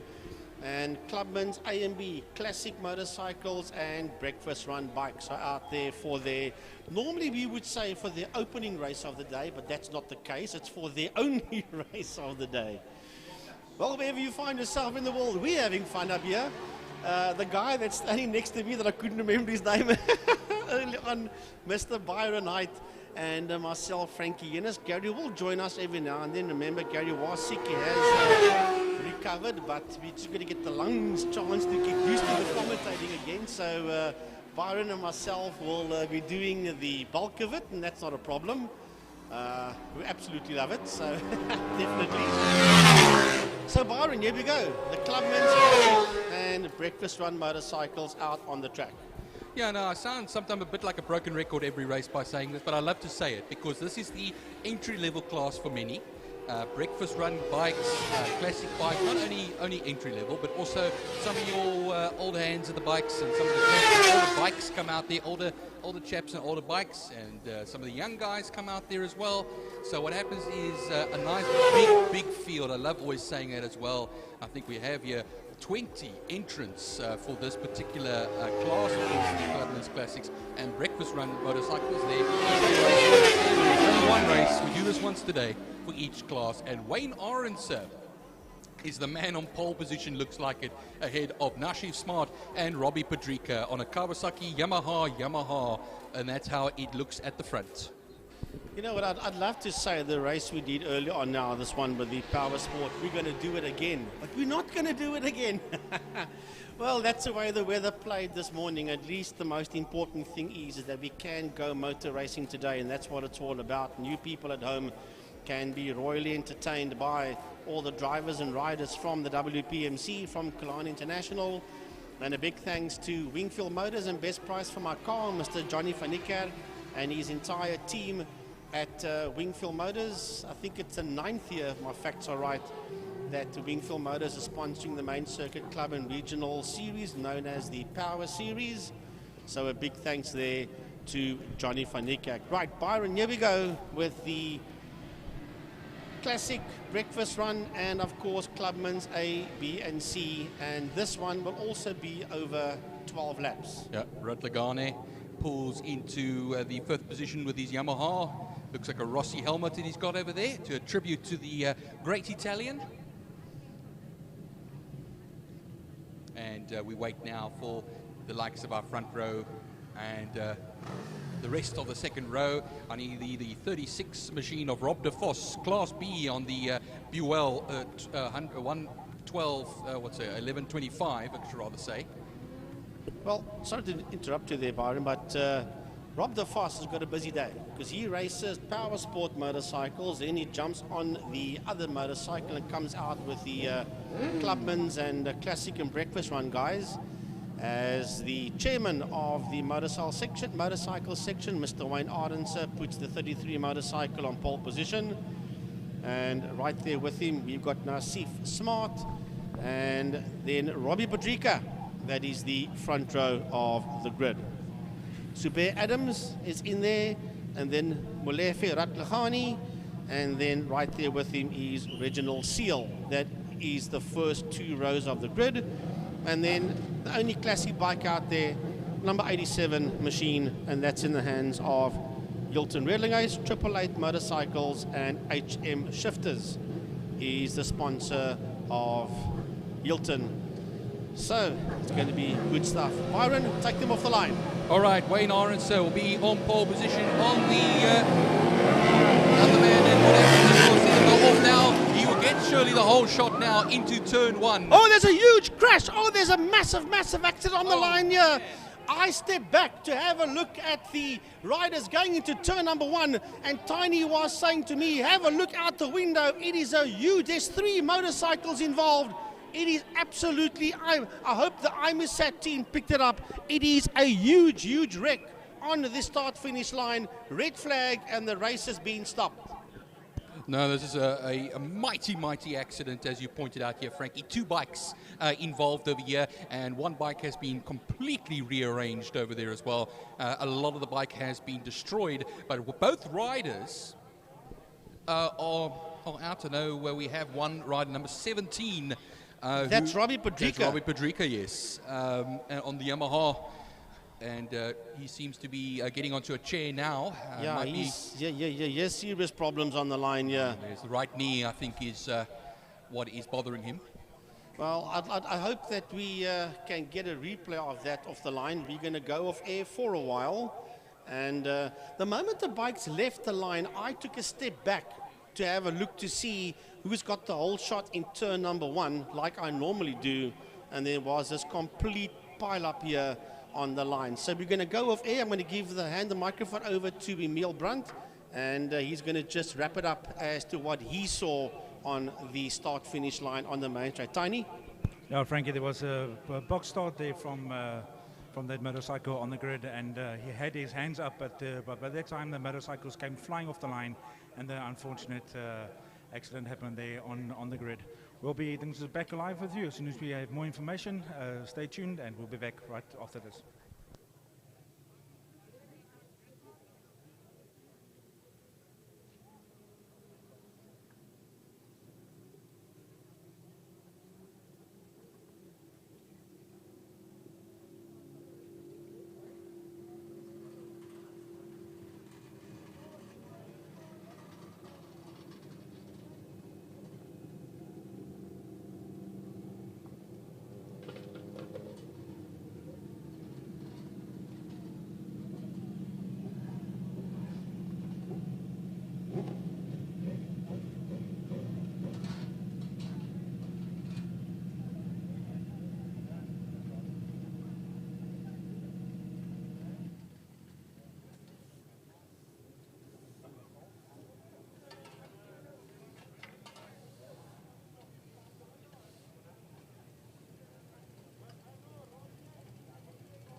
11-lap race. One warm-up will be done, and the grid will be as originally was. Wayne Orenser on the Kawasaki will be the man on pole position, and he looked to be having a good start initially before the red flag came out. So on the Kawasaki, then the two Yamahas, Nashif Smart and Robbie Padrika is not going to be there, unfortunately. Bike number 17, so Zubair Adams will effectively, I think I have to check actually as well who's all out there.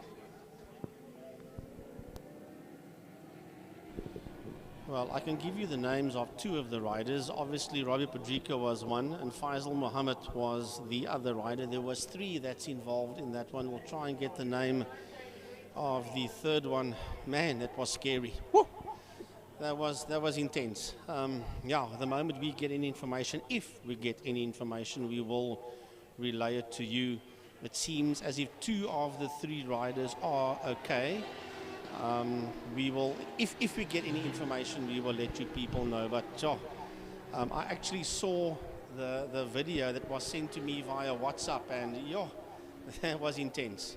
That was pretty hectic stuff. Byron, you saw it with me, and so did Tiny, and it is very scary. You people at home that saw it, you had a bird's eye view of it. Like I said, the moment they went off the line, I took a step back to look into turn one, which is what you normally do. And Emil, well, you're going to see a replay. This is awesome. As the bikes line up on the line, you're going to see a replay. Watch the number 17 bike. He looks around, he puts his hand up, he stalls the bike, and then bang, it's just chaos, chaos, chaos, and carnage after all of that. And two of the three riders did get up. As you can see, one is getting up, one is sitting. Watch out, Robbie Padrika, he's on the front right-hand side of the screen. He stalls the bike, looks around, puts his right arm up, and then it's just major, major, major drama after that. Wow. Right, here we go. The bikes are lined up, so we're going to get this one underway once again. We're back live again. Yeah, largely truncated field at the front, Frankie, because of the accident, and well, it is still Wayne Orensen, Nashif Smart that will start in their rightful position. Zubair Adams and Molefe Ratlegane with Reginald Seal in the 166 bike. We'll watch now for the lights. 11 laps will be the race over here, and away we go, and I think it's a great start there. And it's going to be maybe the whole shot into the first corner. That, of course, was Zubair Adams. That was a jump start by Zubair Adams, definitely. No, definitely, because what happens is he came quickly off the line there. They all go through turn one, KFM corner now, and I think effectively it will be Wayne Orenser that will take the lead right back of this race, if that is the case. He is currently in second at the moment. Falling in behind, I see there Nashif Smart is still now in third position as they come around into the second corner now, right out of turn two towards Interceptor at turn three. And will then lean into the right-hander. Well, I was keeping an eye on them as they make their way out of turn number 3, Interceptor corner, and leading the classic bike class while he was fifth going into turn number 3. That's Hilton Redlingeis, and he's the only rider out there in the classic category on the 87 bike. That is the Kawasaki ZX-7R. It's a 1997 machine that he is campaigning on as they work their way down the back straight, heading towards turn 5, Fostron corner. Lap number 1 will be in the bag pretty soon. It was supposed to be a 12-lapper. It's only going to be an 11-lap race. So lap number 1 of 11 is almost in the bag. Byron, here they come under the Mad Max Bridge. Lap number 1 done, and leading is Wayne Orenser, sits in that second position, and Nashif Smart in third. Well, Nashif Smart is under pressure at the moment. I think he's got Reginald Seal and Hilton Redling right on his case there as well. Rob de Vos up into 6th position with Ratlegani down into 7th on this very first lap of the 11-lap race. Orenser leans in now, but look at the gaggle of bikes behind him now. That's the one to watch, which Nashif Smart is having to... actually, Nashif Smart has actually fallen... gone down a position into the 5th, and will do so once again as Reginald Seal has gone right past him. Oh, there's a big accident in turn number 3. Oh, my word. And I think Hilton Redlingeis is one of them. At least two bikes going down there in turn 3 in Interceptor corner. Yellow flags are waving. It looks from here as if the riders are up. But yeah, definitely two bikes going down there in turn 3, of which the classic motorcycle of Hilton Redlinghuyse is definitely one of them. Well, that's another two bikes out then, unfortunately, and then Rutlegane and Hall and Ben will come up in the order as well. Red flag once more, second red flag. Yeah, red flag has been called for. The race has been stopped for a second time. Wow, Byron, that's all happening out here. Man, oh man, oh man. Yeah, I just heard, right, we can have a look and see. There's two bikes that's down. Hilton Redlinghuyse is one of them. And it seems as if it could be Nassif Smart, yes. So that'll be bike 23 and bike 87. That's gone down there in Interceptor corner, turn 3. Sure, what is going on? Well, the marshals are getting in the thick of it today. And, Yeah. well, it's another compliment to our magnificent Killarney marshals who come through rain, snow, shine, you name it, they're there. And, well, we'll keep you updated. Well, I'll tell you this for nothing. A big thanks to our WPMC Killarney marshals. They are absolutely world class. We see them at the World Rallycross Championships as well. And they are absolutely amazing, brilliant. They get some awesome marshal training of the best, for the best. And they are on the spot immediately. So, red flag called for. And this one has been stopped for a second time. And Nassif Smart and Hilton Redlinghuyse were the two riders that were involved in the incident. And by the looks of things, we'll just get confirmation from Emil Brandt, our binoculars and our radio man, as to what's going on. But the bikes have been told to go into the pit area. And I got a horrible feeling that this race has been canned, but we will get confirmation on that one.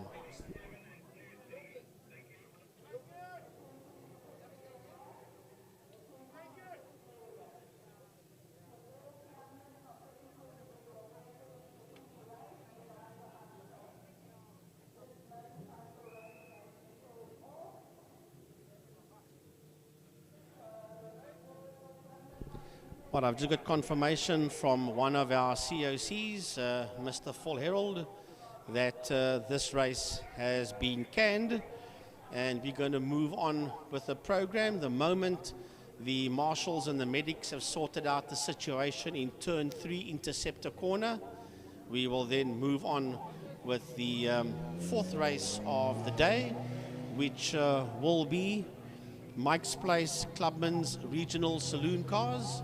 So that will come out directly, well, immediately.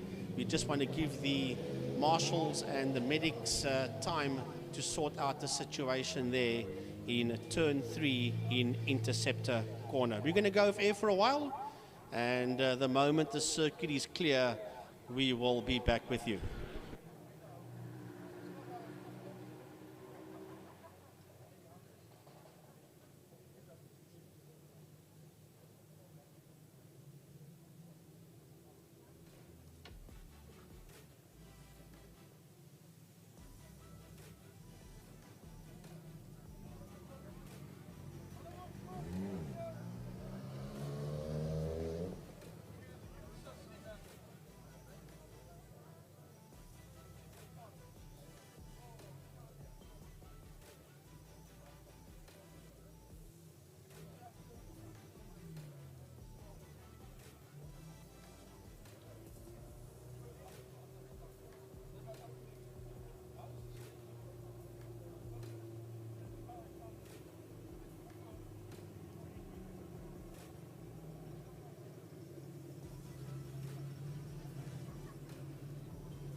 My name is Johnny Wingfield, the father of Wingfield Motors and Best Price for My Car.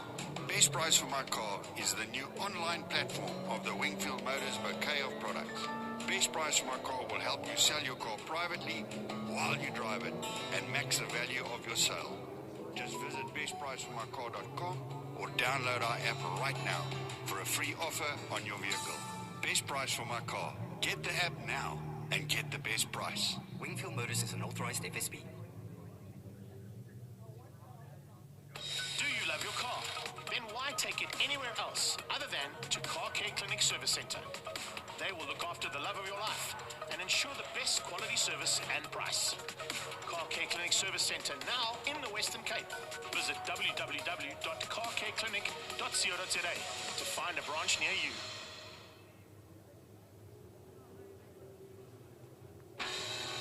Here's to the hard workers, the steady, the strong, and the bold. For the brave, the courageous, and the dedicated, the honorable ones. For the builders, the fixers, and the makers, who go beyond measure, so the ones they love have all they deserve. Interceptor, great comfort, better safety. It's just that finding a new car is such a drag. Did you know Wingfield Motors has over 500 used cars to choose from? Yeah, but what if I choose to buy from a private seller? They also offer finance between private sellers too. Plus, with Wingfield Motors, you can refinance your vehicle. Sure, anything that Wingfield Motors doesn't do. Well, find out for yourself by visiting wingfieldmotors.co.za. All their 3 branches in Goodwood, as well as Kales River and Durbanville. Wingfield Motors. We'll make it happen. Wingfield Motors is an authorized FSP.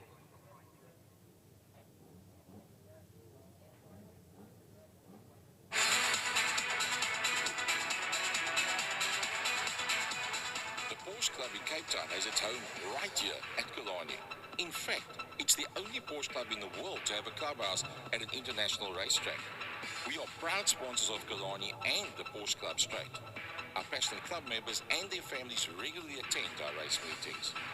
If you own a Porsche, come and visit us at the Porsche Club and we will let you know what fantastic events we have on offer. The Porsche Club, the best car club in Cape Town.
people, here we go with the Mike's Place Clubman Saloon cars. And I want to say a big shout out to Emergency Glass Repair for all glass needs, 24-hour service on all domestic glass. We specialize in building glass, house glass, mirrors. We also provide glass for earth moving equipment. That is Mr. Piet van der Walt. And you can contact them on 021-930-2266 here in Cape Town, or their website is emergencyglass.co.za, or follow them on Facebook. So please support those that support motorsport. Emergency Glass Repairs, Mr. Piet van der Walt. Right, here we go with the Mike's Place Clubman's Regional Saloon Cars, the only race for the day. And what a day we've had. Starting off with misty conditions. We weren't sure if you're going to race or not. Then we got this one underway at 12:30, somewhere around there. And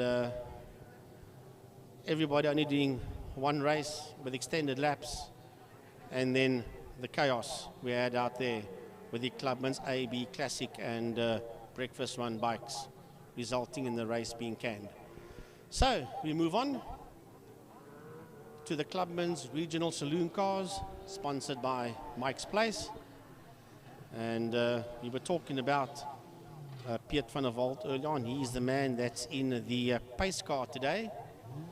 And Emergency Glass Repairs, you can see on the pace car, together with GNA Motorsport and Union Signs. And Emergency Glass Repairs, the business of the man that drives our pace car today, Mr. Piet van der Walt. Also the driver that has done numerous laps around Killarney. I think he's probably the driver that's done the most laps around. Right, pole position to the Sasol 350Z Nissan of Charles Visser. Started in Class X at the last event. He's now in Class A. And but further down in P5, you've got the 63 BMW of Ahmad out there in 63 in P5, and then Alex Johnson in the Red Bull Audi and Executive Decisions. That's the first three cars you see on the grid. A bit further down, Baby Jakes is out there with the 42 Beamer, as the Clubman's cars slowly but surely, Gary, make their way to the line. Yeah, so Raisdy Harris going to be on the front row of the grid. I think that's the first time ever that Raisdy finds himself in the front row of the grid. That blindingly quick Mark 1 Golf, super duper car driver combination. But it's going to be Charles Visser with the Sasol Nissan 350Z, the 57 car on the front row of the grid. Going to be a very quick front row. Nias Modak, Cody Alberts was going to be on the second row of the grid. I believe that Cody Alberts has withdrawn from this race. We'll have to see if he does come out on circuit or not. Now we've got confirmation that he has officially withdrawn, and it was the driver's decision to withdraw, but that was early on this morning already, and it was obviously weather conditions. They were a bit concerned and probably one or two other things as well. So we hope to see him back at the next event. Wayne Wilson with the G Energy Nissan Maxima in there behind Alex Johnson, just ahead of Shane Smith. And then we've got the boxy BMW out there as well. Is that Mansour Parker? Yes, it is. It's the 58. That is Mansour Parker, as the rest of the guys pull into position. Daniel Kutsia is on the outside of the 42 of Baby Jakes. And here comes one of the Modaks. It's going to jump into there. That is Nias Modak in the 37. And here comes Razi Harris. Razi Harris putting the Golf in P2. So three very, very quick cars on the front end of the grid. But yeah, it's going to be interesting stuff. There's a couple of positions that's standing open. 4, 9, 13, looks like 16 and 19. That's the grid positions. That's all open. So a couple of people not making it through to the one and only race for Mike's Place Clubman's, which is happening out there today. Now, 4 would have been Alberts, and Renard would have been in P9. He's also pulled out. Yeah, unfortunately, Renard not making it out for this one. So Piet van der Walt in the pace car. GN Motorsport in emergency glass repairs. Our heart and thoughts goes out to Piet, having lost his sister in the last 48 hours, unfortunately, to COVID. Also to Mariska Redane, one of the stalwarts from Killarney International Raceway, does all the marketing, advertising, what have you, of the circuit itself. Unfortunately, losing in a very short period of time to COVID, her father in the last 48 hours as well. So, hearts and thoughts goes out to all our Killarney people that lost one of the members and are also battling COVID at this very point. It's a horrible, horrible disease, and we stand together as one in motorsport. And also like to wish Kiara van Niekerk all the best. She is out there racing. She's also battling illness. It's not COVID. She's got other problems, and she is doing pretty well with her medical situation. I'm not going to, carry on about what it is. All your wishes go to her. She is okay. She is healthy. She is out there racing, but we keep her in our thoughts as well, as she also battles a very dreaded disease. So she is out there on track with the Wingfield Motors and best price for my car Golf, and trust me, she's going to be driving the wheels off that thing in her class. Nice to see that Uncle Willie Gous is out there, 81 years of age, I've got it correct, Uncle Willie Gous, and he's driving Stephen's car, his son, and Stephen has convinced him to complete the 2021 season with that car, and then you'll probably find that from next season onwards, Stephen will campaign the car himself. So the Thermofires family, nice to see that they're still involved with Uncle Willie out there on circuit, and that's in Class E. So they work their way out turn 4, Car Care Clinic corner. Big thanks to Mel Spur and Etienne Ruiz from Car Care Clinic for what they do for motorsport, not only here at Killarney, but also supporting numerous different racing drivers and helping them to be out on circuit, and what they do nationally, Frankie, for motorsport in South Africa. Yeah, big thanks to all them that what they do so much, Car Care Clinic and all these people. A big thanks to all our sponsors here, Fastron, Mad Max, RST, Race Depot, Porsche, Interceptor, Shoewear, and a big thanks to everybody else. And of course, all our class sponsors as well. And together with KFM 94.5. And Wingfield Motors, so many years Johnny has been involved with supporting the sport that we love. I think it's about 9 years that Wingfield Motors is the sponsor of the Power Series. Right, here we go. Lovely to see all these Clubman's cars. There was 40 odd of them that entered. A few of them did withdraw before the race event got underway. Cody Alberts and Clint Renard just being 2 of them. As the pace car pulls off, Piet van der Walt pulls the emergency glass repair. Pace car out the way. The lights on pit lane is on as they come down towards us. Charles Visser and Razi Harris is on the front row of the grid. The lights go off and away we go with a lovely start there. Off the line by the pole sitter. That is Charles Visser. Down into turn number 1 he goes. Harris sits out there in second, followed there by Nias Modek. Alex Johnson is in that 4th position, followed there by Wayne Wilson. That is the first 5 cars out of turn 1, out of KFM corner. Behind them, it's Mansour Parker, and here comes Baby Jakes. Baby Jakes right behind him. Look at the 2 Ahmads. They are side by side. Daniel Coetzee is in that fight as well, and going through the head of them is the BMW of Shane Smith. Very, very tight going through turn number 2, and a couple of cars running wide and just missing one another. See Uncle Willie bringing up the tail end of the field as he works his way out of turn number 2. Into the wall. Sorry, that's Harris. Harris has buried that Golf into the wall. Gary coming out of turn 3, out of Interceptor corner. Yellow flags in that part of the world. Harris is out of this one. Oh, that's a big pity. He started on the front of the grid, did Rasdy Harris.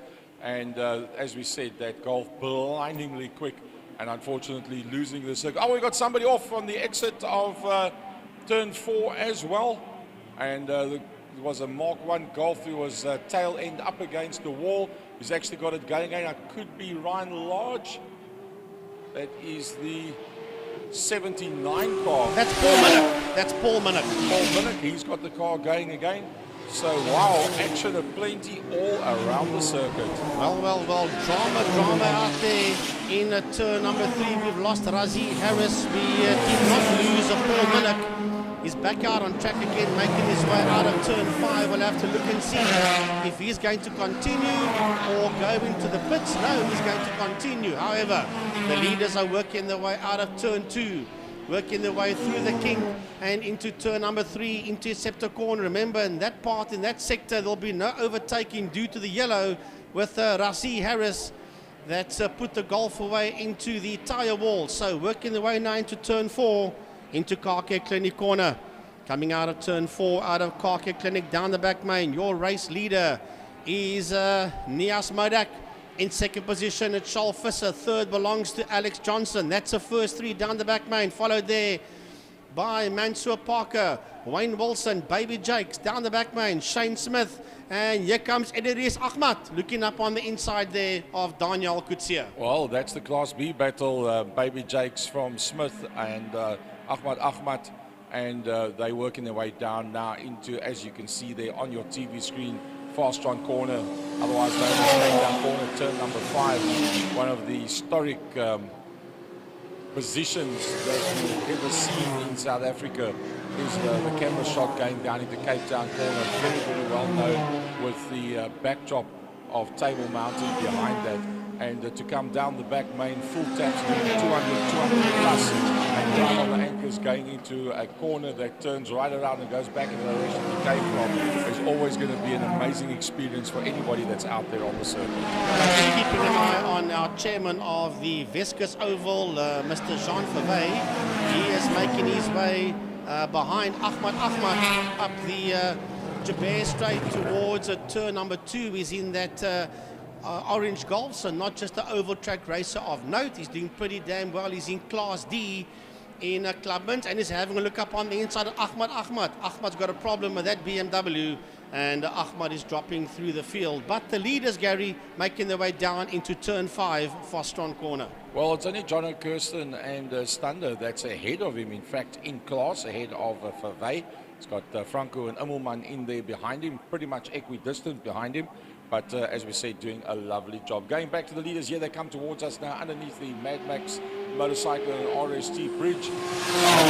Is Nias Modak that leads them out. Charles Visser that was on P1 pole position in that second position. Then it is Johnson. Oh, sorry, look, Gary Visser got that thing fishtailing heavily in turn 1 KFM corner.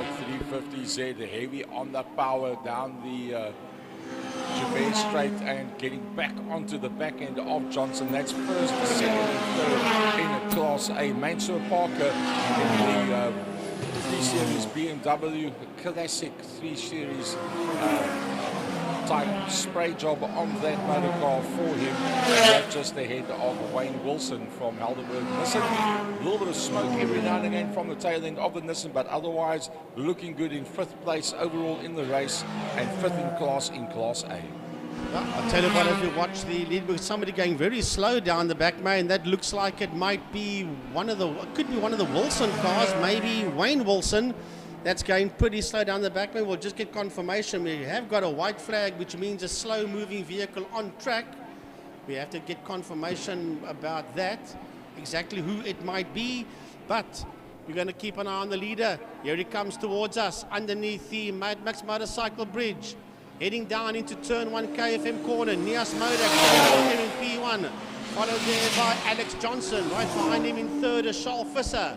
Heading towards turn 1 KFM now is Nias Modak. And here comes Wayne Wilson. It wasn't Wayne. Baby Jake's coming through. Shane Smith. It is Ahmad and Daniel Kutsia, all working their way towards turn 1 KFM corner. Willie Swart is the next man in the Jetta. and then Jono Kirsten and Noel Stunder. They gain 1 and 1 into KFM, and they are followed there by the Golf of Jean Verwey. Well, those last three that Frankie spoke about, that is the Class D, first, second, and third. So Jono Kirsten once again having a pretty good outing there, and well, he's not having it all his own way. Stunder is right in there behind him with that Polo. Not that far behind is Verwey. Can Verwey get back to them? Yes, reasonably possible that Class D battle could still become a three-way tussle, but having said that, Jean Verwey is riding very, very hard. You can see he's every here and there just drifts a little bit wide or climbs onto a curbstone. I don't think he can go that much quicker. It's going to be a case of Kirsten and Standers throwing one another at the wolves and slowing one another down. That would bring into anything better than a third in Class D, second time out. Fantastic outing. Right, going down into turn 1 KFM corner, we've got your leaders, 121.576, Alex Johnson, the man that's in second position. He is the quickest man out there on track as the leaders work their way now towards turn 2 into Quarry Corner. They go now, and it is right up front. Nias Modak, followed there by the Red Bull Racing and Audi A4 of Alex Johnson. Behind him in third, the Sassel 350 Nissan of Charles Visser, and they're getting away from the boxy BMW of Nias Modak, was getting away from Wayne Wilson. That car that was in trouble a couple of laps ago down in turn 5 looked like that Wilson car, but it was not Wilson. The color scheme was pretty much the same as Wayne Wilson makes his way out of turn 3, working his way up the KFM straight. And then Baby Jake's in there with a 5 Series Beamer, and he's got Ederius Ahmad in that green BMW right there with him, Gary, followed there by Shane Smith down the back straight. A nice little battle that we haven't spoken about yet is the Class E battle. Chiara van Niekerk from Ryan Lodge. Only 1 second between the two of them. Chiara leading out in the class from Uncle Willie Goos in third position. So Chiara 8th overall and leading the class. And wow, I tell you what, having had a bit of a medical scare recently, would be so fantastic for her to be able to be out on circuit and having a very, very good race right now. Well, I got confirmation, I didn't see it, but down in turn number 5 in Fostron corner, Charles Visser spun the Sassel 350Z around, so he is not in that top group of 3 or even 5 anymore. He was in trouble down there in turn 5, Fostron.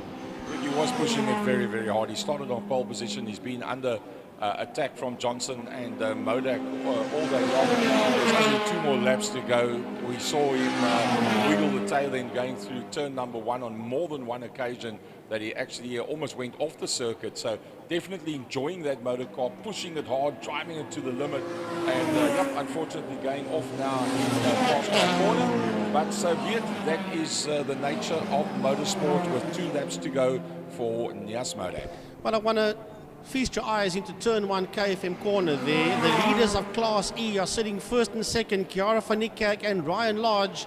And Chiara is the daughter of Johnny van Niekerk, that is Mr. Wingfield Motors himself, and his daughter sitting out there in Class E in a P1, and she's got that Golf right in there behind her of Ryan Lodge. There's nothing between the two of them in this fight for Class E, as they've got another car in there behind them, but they're not too concerned about that guy as the two of them work their way into Interceptor corner. The Wingfield Motors and best price from our car Golf leading Class E of Chiara van Niekerk, and right behind her in second place, other Mark 1 Golf of Ryan Lodge. Frankly, we weren't too sure whether it was Stacey Wilson or his dad that had the problem with the Nissan. It is in fact Stacey that was running slow down the back lane. That's why I said one of the Wilsons, because the color schemes were the same, yes. Both of the cars were in fact smoking lightly earlier on, so it could be either of the two. 1 lap to go for our leader, Nias Modak. Right, Nias Modak is the man that sits out there in P1. The checkered flag is being prepared here on the start-finish line. We're going to keep an eye on him. He's making his way down the back straight towards turn 5, towards Fostron corner. He is your leader on the final lap. Nias Modak working his way out of Pertamina Fostron. That's turn number 5. There are a couple of other dices out on track as well that I see going into turn 3. However, towards the checkered flag, and victory belongs to this man, Mr. Nias Modak, bringing it home in a P1. Across the line in second position will be Alex Johnson. And then in third place, we're waiting for the third place man to come down towards us. It looks like it's going to be, yes, Mansour Parker is going to finish there in third position, and right behind him, here comes Stacey Wilson. Right behind him, Idris Ahmad, followed there by Baby Jakes. Yep, it's Idris Ahmad that leads Class B from Baby Jakes, with the 5 Series BMW coming through behind him there from Shane Smith, and then Kutsia and Swart in the 222 that will come through behind that. Here comes Swart now. So he finds himself 11 seconds further back, 5th overall in class. John O'Kirsten should be the next man coming through. Here he comes now. John O'Kirsten will win his class, with Stander coming through just 2.8 seconds behind that. And then here comes the man from Vescus Oval, Jean Favre, second meeting out, 3rd overall in Class D for the day. Well, watch out there for this fight in Class E. We should be seeing them come to the line shortly. Where is Kiara van Niekerk? And here she comes across the line. Kiara van Niekerk wins Class E, and right behind her, second in Class E, is the Golf of Ryan Lodge. Well, there was some great stuff. Ahmad all the way down in 18th position, and Ahmad runs in Class A. So problems out there for Ahmad. That car not going the way it was supposed to. The better machine and tools BMW of Ahmad. And normally we would say we hope we can get the car sorted out for the second race. But yeah, it's only one off today. That's what it's all about. Frank, you remember, going back a little bit in history, a man by the name of Basil van Rooyen? Yes. Legendary single-seater driver, Basil van Rooyen. Basil van Rooyen now stays in Australia, and he in fact is watching the racing. He sent a message to Des Isom saying, brilliant racing, enjoying it. And he's actually sent a secondary message through to Des Isom, which I'd like to read to you. Message from Basil van Rooyen in Australia for today. Dear enthusiasts at Killarney today, please be aware that I raced there from 1960, 61 years ago that the man was here. And it was Santa Cruz before that until 1979. Towing my car from Johannesburg for 19 years got me very familiar with the road, as my 2 greatest competitors were based in Cape Town, the late Koos Swanepoel and Peter Goff. Killarney had a special challenge for me, and I loved every race I had there, with many victories to savor. Hope it's a great day's racing and the weather behaves itself, and your support and enthusiasm is what makes motorsport what it is. That's a personal message from Sir Basil van Rooyen to our head honcho Des Isom just an hour or so back, saying he's loving the racing and enjoying it. Very, very big thanks to IMUSAT for putting out such lovely coverage. Yes, I just saw it come through my phone as well, but Patrick Vermaak sent it to me on my phone. So thanks to Des, and thank you to Patrick Vermaak.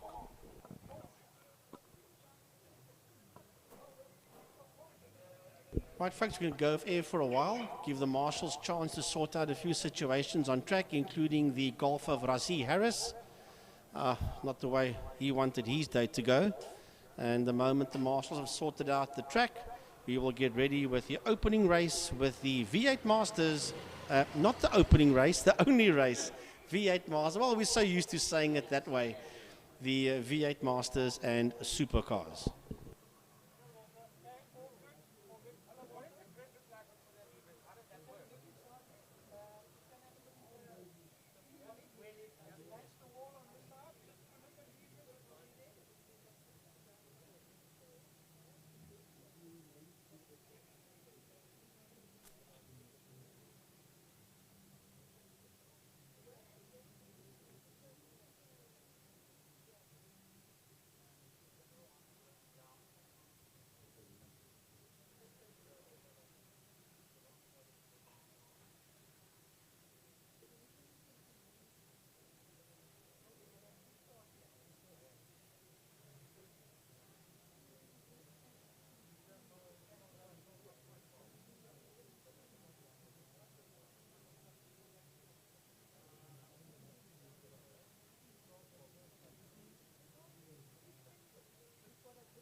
Well, we have the V8 Masters and Makita Formula Supercars coming out for their only race today. Remember, only one race per class. That's what it's going to be.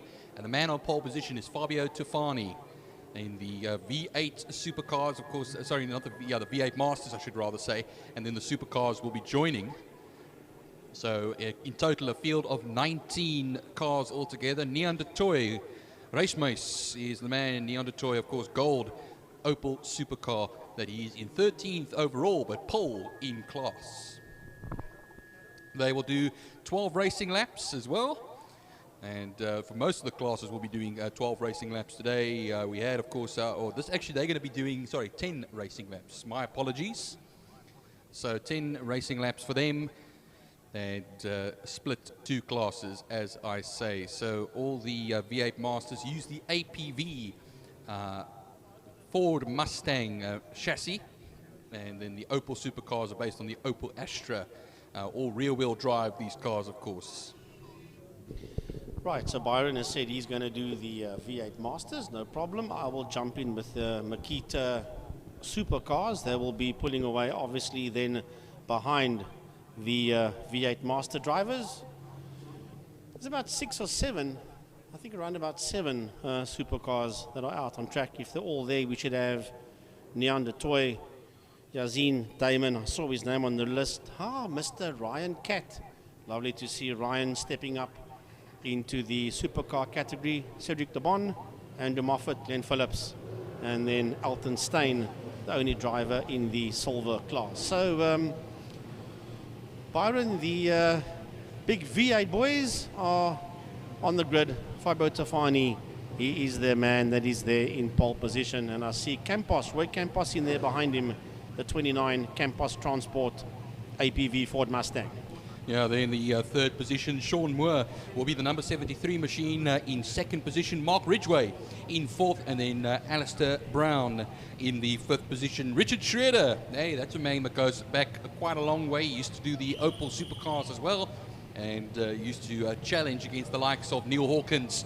And he's in the sixth position. Jason Ibbotson in seventh, and then Rob Warrington and Dennis Guduk. That's 8th and 9th positions. Gary Thompson in the 10th position, and then Sander Lebon will be in 11th. Stuart Spooner rounding off the V8s in the 12th position. All right, so that is the V8 supercar drivers in the Ford Mustangs, and then the Kita Power Tools Formula supercars are standing on the grid. They're going to be released shortly. The moment the clock, one of our COCs, Falero, takes the red flag away, here they come. They will be pulling away behind the V8s. And on pole position is Neander Toy. Andrew Moffat is in there, Glenn Phillips. Then Lebon is in there as well. That is Cedric Lebon, as the rest of the guys just make their way into turn 1 KFM corner. They'll be pulling away quite some distance behind the Master Series drivers. They're all out on their out lap, so they're all going pretty slow around Killarney International, and then we will be getting this one underway. One race of 10 racing laps. Well, Frankie, I was just thinking about the mindset for everybody, because these drivers and riders, of course, in the bikes, are very used to having 2 races on a race day. Now you have a longer one race, and it's kind of like an all or nothing feeling to it, because what happens is now, if something happens to me in race 1, I can't really make amends in race 2. I get what you're saying. Spirit of thought for the guys on the Clubman's motorcycles. They had nothing because of the 2 unfortunate incidents that happened out on track. Their race was canned. So yeah, there's no, they can't say, well, we'll get our bike sorted and come back for a second race of the day. You got one chance, and if it doesn't work out, that is unfortunately the way it goes. But as I said at the beginning of this production, let's rather have this and have some racing than what everybody had to go home today. Can you imagine a bunch of people sulking at home today because we couldn't race? No, not a very pleasant thing to sit, you know, all of us sulking quite a bit. But yeah, spare thought, like you say, Frankie, the bikers in the Clubmans and Classics and that class only had, I think, 1 full racing lap in all, if that. 1, 2 maximum, yeah, I agree with you, definitely. Well, anyway, here we go. Here we go on the coming to the end of the rolling lap. The safety car pulls into the pits, and then what happens is regulating the pace will be Fabio Tafani heading the V8 Masters and the APV machines, the APV 347 ISs. Here they go now. There's a light on their right-hand side and the main lights as well. All 5 of them go out, and away we go for the start of this race. Fabio Tafani will take surely the whole shot into turn 1 ahead there of Sean Moore in second. Well, Moffat's already pulled into pit lane. Problems out there for Andrew Moffat. He's in pit lane as the lights go off. And the supercars get underway. A lovely start there by Neander Toy of NDT Racing. Sitting out there in P1. Phillips will move into second. LeBon will be out there in that third position, as we now have 6 supercars. And here retiring from this race, sadly, before it even got underway, is Andrew Moffat. Well, in the blink of an eye, Frankie, I'm just looking at the front of this field. It looks like Roy Campos is now in the lead of this race ahead of Sean Moore, with Fabio Tofani falling down as we speak. He was fourth for a moment. I think he's gone down to fifth. I'll confirm that on the back straight as it goes. So Roy Campos from the, of course, second place man, number 51, Sean Moore. No, actually, Mark Ridgway up in second position. Excuse me there. So Ridgway is up into the second position. They go into turn 5, Pertinina Fastron, and they'll come down to complete their first of 10 racing laps. Down the back main goes Glenn Phillips in P1. Le Bon is in second. De Toy has got major problems. A 12 car comes through as well, as that is Le Bon coming through. And man, oh man, another casualty out there in the supercars. And this time it's the number 7 car of Neon De Toy. He was the pole sitter for the supercars. He's dropped all the way to the back of the field. And well, has he given them a chance, or has he got a problem? He's dropped all the way at the end of lap 1 to a last position. He's still out there on track as the supercars come rolling through. And here he comes. He doesn't sound, no, the car sounds very underpowered. And there's only 6 of them left, so if he can continue, he can at least score points for 6th position. Nose to tail through turn 3, and what happens is they go onto the KFM straight now into Car Care Clinic corner. The leaders, Campos was 0.2 of a second ahead of Ridgway as they cross the line. He's a little bit closer, was earlier on, but Ridgway has got his hands full now of Fabio Tofani. Alistair Brown was third for a short while. He's now fallen down into fourth, with Richard Schroeder hanging in there ahead of Moore. Right, Philip Steyn, Le Bon, and Ryan Catt. That's the first 4 drivers in the supercar category as they head out of turn 4. Car Care Clinic, the supercars going down the back main. Glenn Phillips sitting out there in that first position. Then it's Alton Steyn in second, followed there by Cedric Le Bon.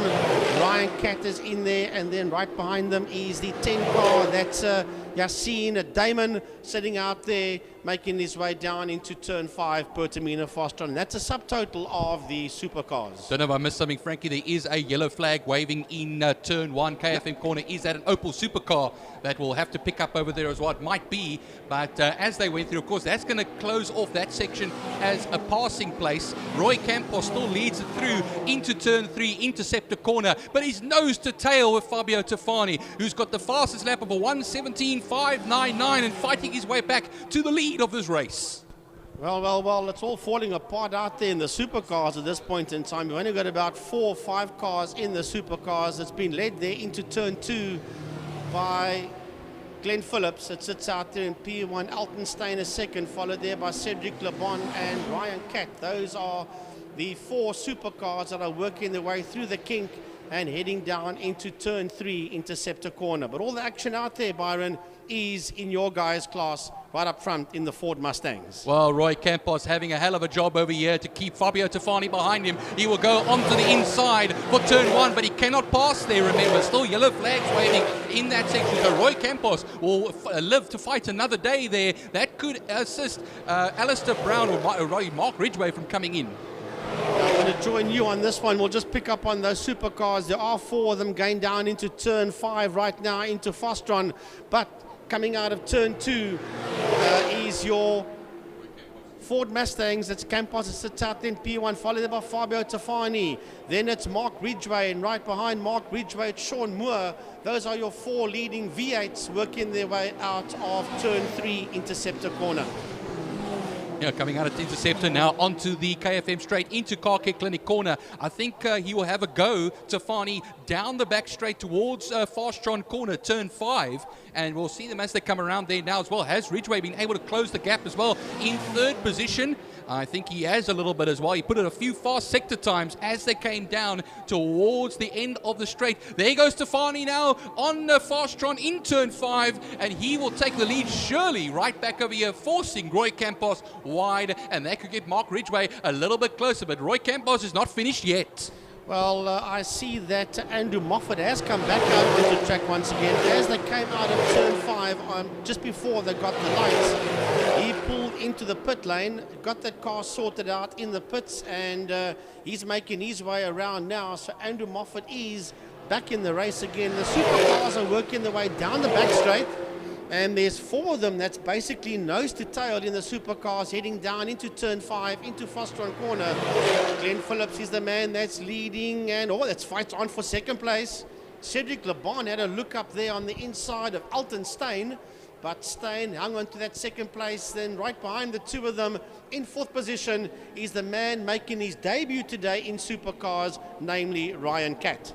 I see a very slow moving vehicle, a V8, coming into the pit lane. I have to pick up the number over there as well, but I think we could have ourselves 18 runners left in this particular race. Well, we've got a challenge coming out of turn 1, KFM for second position in the supercar category, and Cedric Lebon has moved up into second, getting his nose ahead of Alton Steyn, and this has brought Ryan Catt into play again. So a lovely fight heading out of turn 2 for second, third and fourth there in the supercar category, and leading that class through the kink into turn 3 interceptor corner. In that class, leader there is Glenn Phillips. Just to confirm, I think it was Ibbotson that came into the pits, and he falls down the order, of course, over there as well, and will be the non-finisher. But Tufani still leads by over a second from Campos, and Mark Ridgway hanging in 3rd position at this time. Another fastest lap of 1:17.260 for the man in the lead. Well, down the back lane go the supercars, and once again Alton Steyn has now been attacked there by Ryan Catt as they headed down the back straight. So Ryan Catt having a go there at Alton Steyn. He's gone from 2nd to 3rd. He might go into 4th. No, he doesn't. He stays ahead there of Ryan Catt as the 4 leading supercars head out of turn 5, Pertamina Fostron. Got to watch now, 5 laps, including the one they are currently on at the moment. They're coming up to lap some supercars, and Roy Campos, he senses an opportunity here. They go down the back straight. He was going past the supercar, one of the 4 that are left, and Roy Campos will be on the inside for Pertamina Fostron, turn 5, and will take the lead right back from Fabio Tufani. And that is a lovely move down there. Use the opportunity, and he comes right back because Fabio Tufani has actually come back at him. He is on the outside though. They'll cross the line, but I think filtering in right behind him, maybe having a go at KFM corner. It's not going to work here. Maybe next lap. So the supercars are busy making their way through the kink and heading into turn 3, Interceptor shoe corner, as the 4 of them work their way out of Interceptor. Glenn Phillips still sitting out there in P1. Cedric Lebon in that 2nd position, followed there by Alton Steyn and Ryan Catt. Those are your first 4 supercars making their way out of turn 4, Car Care Clinic. And the 4 supercars working their way down the back straight towards turn 5, Fostron corner. Also having a lovely little battle in 5th position in the V8 section. Brown is currently leading Schroeder, 0.3 of a second between them before they when they cross the line, I should rather say, with Dennis Goduk a little bit further back, or quite a bit further back, 14 seconds to be exact, 14.8 seconds. So it just shows you that little battle there for 5th and 6th is the one to watch at the moment, along with Tufani and Campos, who is only a 1/10 of a second as they cross the line. Well, I also picked up there that the number 7 supercar of Neon de Toy is back out on track again. He had problems. He slowed all the way down. As a matter of fact, he pulled off the track between the kink and turn 3 Interceptor, and he got the car going again. So he's back out on track again. But he finds himself all the way down in 16th position overall. I think there's going to be a move here now as Brown defends from Schroeder, and I think Schroeder will remain behind him. 1/10 of a second between the 2 of them, 5th and 6th position in the V8s ahead of Goduk, and then Lebon is 7/10 off of Goduk, with I think Warrington was having a few troubles earlier on as well. They cross the line right now, Lebon, and then Warrington will follow suit. Warrington could be going on the inside over here as well now and goes a position up, and I think what happens is that'll be from 9th to 8th in class. Supercars busy working their way down the back straight towards turn 5, towards Fostron corner. And Glenn Phillips is still the man that's sitting out there in P1, but the fight is on for 2nd, 3rd and 4th. And Lebon is slowing down a bit. Cedric Lebon is slowing down, and through on the inside comes Alton Steyn. Ryan Catt's coming through as well. Is Lebon going to lose 2 positions? He's fighting back, he's fighting brave, he's fighting hard, and he only loses 1 position. He loses that place there to Alton Steyn, and he tucks in there behind Steyn. He's going to have a look up on the inside of Altenstein heading into turn 1, KFM corner. That car squirming around, but Stein stays ahead of Le Bon, working his way out of turn 1 KFM corner, and he stays ahead there of Ryan Cat as well. Well, 2 laps left to go as they cross the line out to Tefani. 1.7 seconds ahead of Campos as they start this second to last lap. Or third to last lap, I'm just going to have to put it over there, second to last lap. But Campos will be the second place man, still behind. Ridgway has closed up the gap 7/10 of a second. And then Moore will be in the 4th position ahead of Schroeder, who's fallen a little bit back now, but he's actually ahead of Brown in the 6th position. And then further back, Warrington and Gaduk. Right, so the supercar boys are busy also working their way around. As a matter of fact, we'll pick them up now as they work their way down the back straight, and they've been caught there by Fabio Tefani, the overall leader of the V8 Masters in the Ford Mustangs, are busy working their way through the leading group of the supercars. So that leading group of 4 supercars down in turn 5 in Fostron corner, Byron has now been caught there by the supercars. We're going to have to wear name tags in this commentary box one day. But what happens is we have the last little bit now. Fabio Tefani, 1 more lap left to go. And, well, it is Fabio Tefani that leads it away, 2.3 seconds ahead of Roy Campos. And then Moore up in 3rd position. I was earlier on getting a little bit confused between second to last, third to last. This is now the last lap. And what happens is it's been some good racing between the classes. Tefani has been, he was down to 5th at one point. He got back up into the lead again as well within about a lap or 2. And Campos, he was in danger of being caught by Moore. Unfortunately also as well, Brown and Ridgway having fallen down. So Ridgway having a little bit of a moment, and he finds himself 3.1 seconds ahead of Warrington. Right, so in the supercars, it's still Glenn Phillips that sits out there in P1 from Stein, Cat and Le Bon. We'll get them pretty soon down the back main. Here comes your supercar leader. That's Glenn Phillips down the back straight. And Altenstein, he's moved in there behind him. But the checkered flag is coming out for the Master Series drivers. The Masters come around. Fabio Tefani, the adventurous man in this particular race. He will take the victory after having started on pole. Here he comes now. And then it will be Roy Campos that will come along. It will be, well, I'll see now how many, it was 2.8 seconds further back. Then it is going to be Sean Moore ahead of Richard Schroeder, and then it will be Alistair Brown, Mark Ridgway, and then, of course, in 7th position, it will be Warrington that will finish in that 7th position. And like I say as well, that is Rob Warrington. Right, the supercar guys have finished their race. They were overtaken there by the leaders, so they finished 1 lap down. And that would be Glenn Phillips that comes home in P1, followed there by Altenstein 2nd, Ryan Cat 3rd, and Cedric Le Bon will finish there in that 4th position in the supercars. And then a bit further down, the other supercar drivers that came out, Moffat will finish 5th in class. That's Andrew Moffat, 15th overall, and 6th in class, and 16th overall will be Nian de Toy. And you can tell when a race is very exciting when Frankie either forgets my name or calls me a completely different name.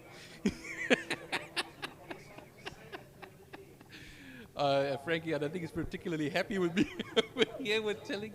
So I will leave it like that. I will leave it at that. And let me tell you one thing, we're having some good fun up here today as well. Myself, Frankie Ernest, Emil Tiny Brunt, and Gary Fleming. See, I got all those names right over there, hey? And we have some good fun. Byron, yeah. But stay with us, of course. We're going to be moving on in the program now to the Formula Libras. And then, of course, we have the sports and GT cars, the classic cars, and Bijou Trustees fine cars. And as well, ending off the day, the 2nd ever race of the Thunder Saloons.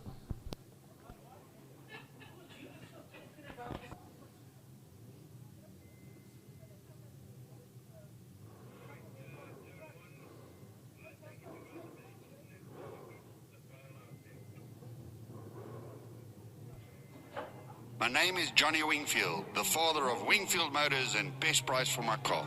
Best Price for My Car is the new online platform of the Wingfield Motors bouquet of products. Best Price for My Car will help you sell your car privately while you drive it and max the value of your sale. Just visit bestpriceformycar.com or download our app right now for a free offer on your vehicle. Best Price for My Car. Get the app now and get the best price. Wingfield Motors is an authorized FSP. Do you love your car? Then why take it anywhere else other than to Car Care Clinic Service Center? They will look after the love of your life and ensure the best quality service and price. Car Care Clinic Service Center now in the Western Cape. Visit www.carcareclinic.co.za to find a branch near you.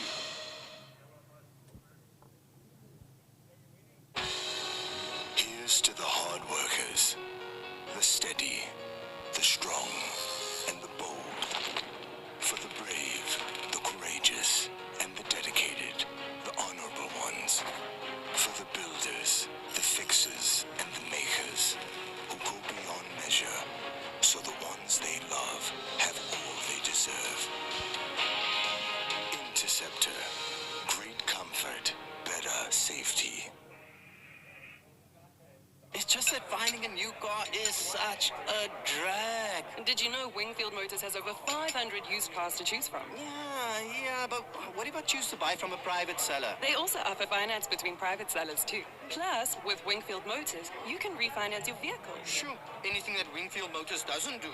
Well, find out for yourself by visiting wingfieldmotors.co.za. All their 3 branches in Goodwood, as well as Killarney and Durbanville. Wingfield Motors. We'll make it happen. Wingfield Motors is an authorized FSP.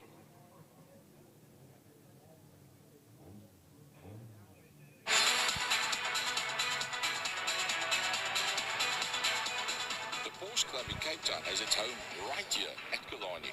In fact, it's the only Porsche club in the world to have a clubhouse at an international racetrack. We are proud sponsors of Killarney and the Porsche Club Straight. Our passionate club members and their families regularly attend our race meetings. If you own a Porsche, come and visit us at the Porsche Club and we will let you know what fantastic events we have on offer. The Porsche Club, the best car club in Cape Town.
Right, here we go with the, this is going to be some good stuff. The Formula Libra single-seaters, and let's have look see who we have got out there. We have got, if everybody pictures, 15 cars, and Byron Mitchell and DJ Boyson will be on the front row of the grid, and they are in Class S, and then Troy Dolacek and James Beaumont will be on the second row of the grid, and they are Class A cars.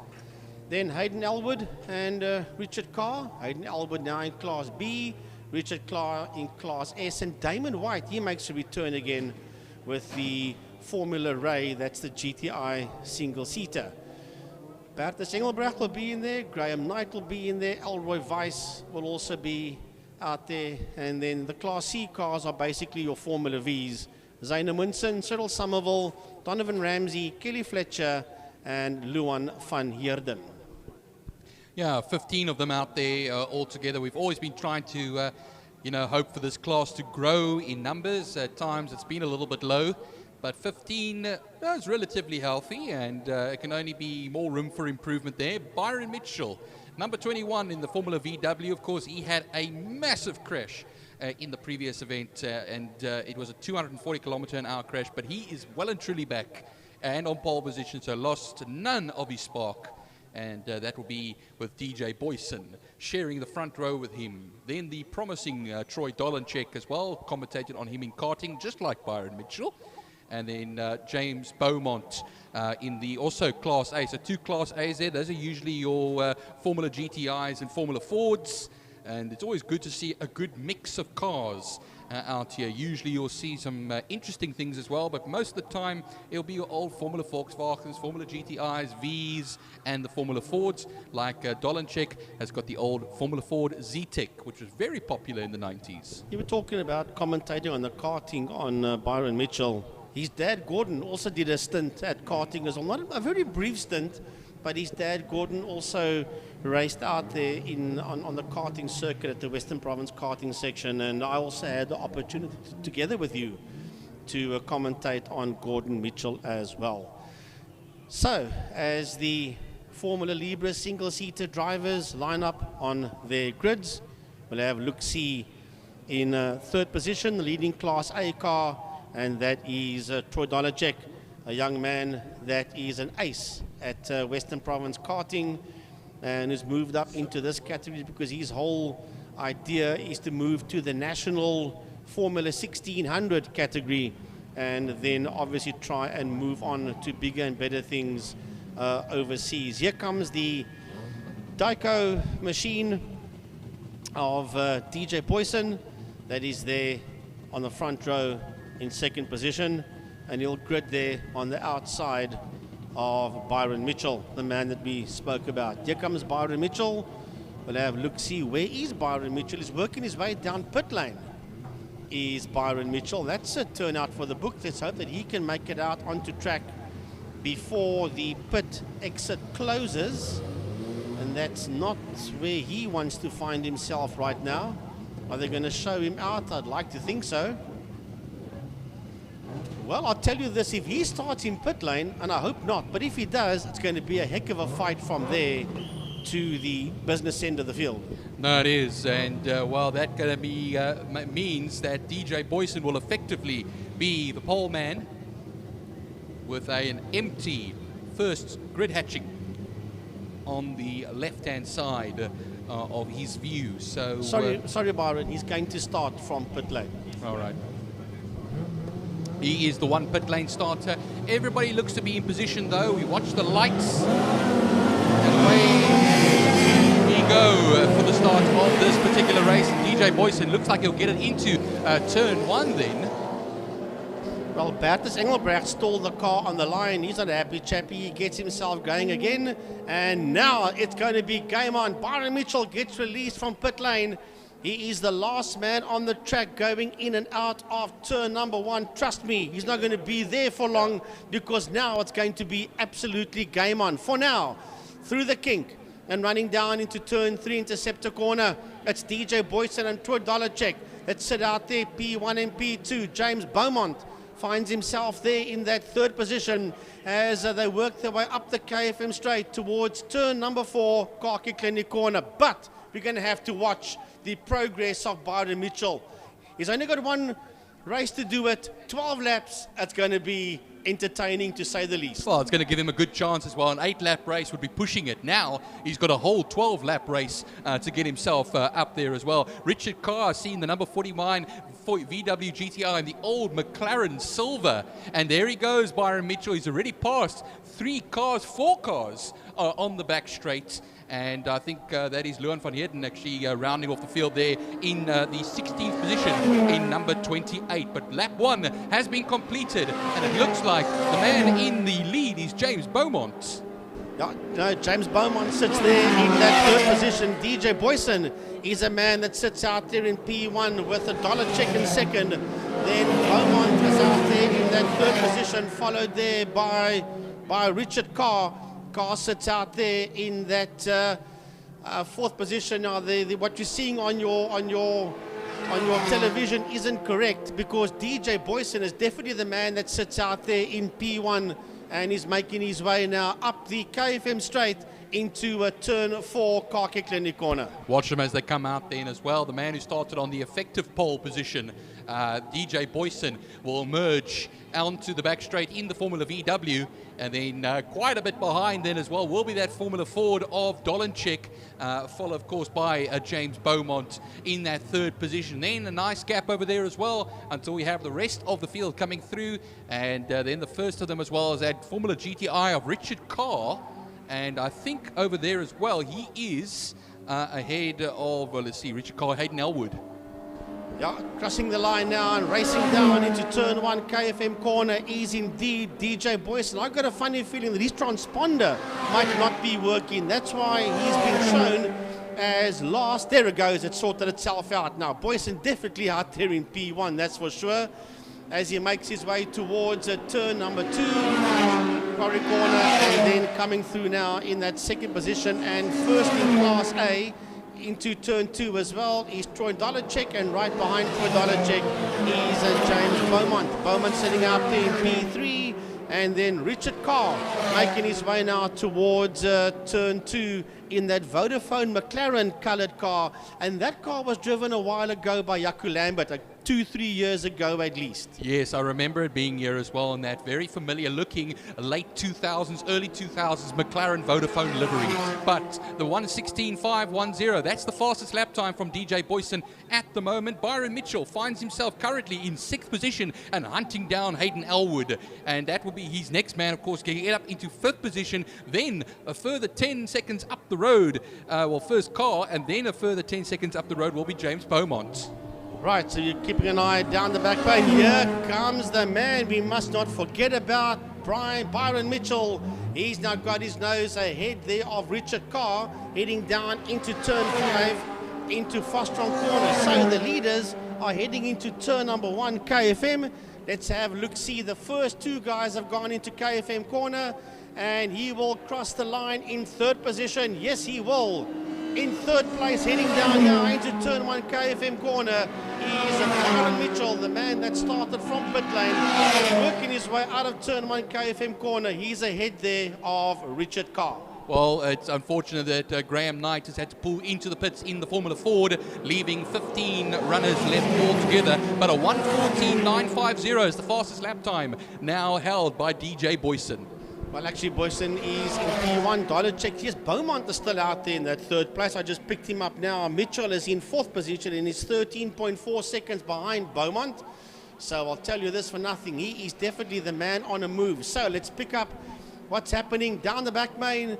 Goes your leaders into turn number 5, into Fostron corner, and heading towards the start-finish line into turn number 1 is your race leader, car number 20, Dyco Auto Electrical, DJ Boyson, making his way into turn 1. Yellow flags waving in turn 1. Frankie, somebody has gone off, and I can see somebody sitting on the exit. There's 2 cars sitting on the exit of turn 1 KFM corner, so that's going to cancel out that place. Double waved yellows are currently waving for this coming together. It looks like 2 drivers are both out of the cars, but we'll have to pick up now shortly who that is, because Boyson has come through. Dolenchek in 2nd place, Beaumont is in 3rd, and Mitchell is still gunning it in 4th position, and the fastest lap time, another record over here as well for the race, a 1:14.452. But we'll have to pick up who the two runners are that actually came together.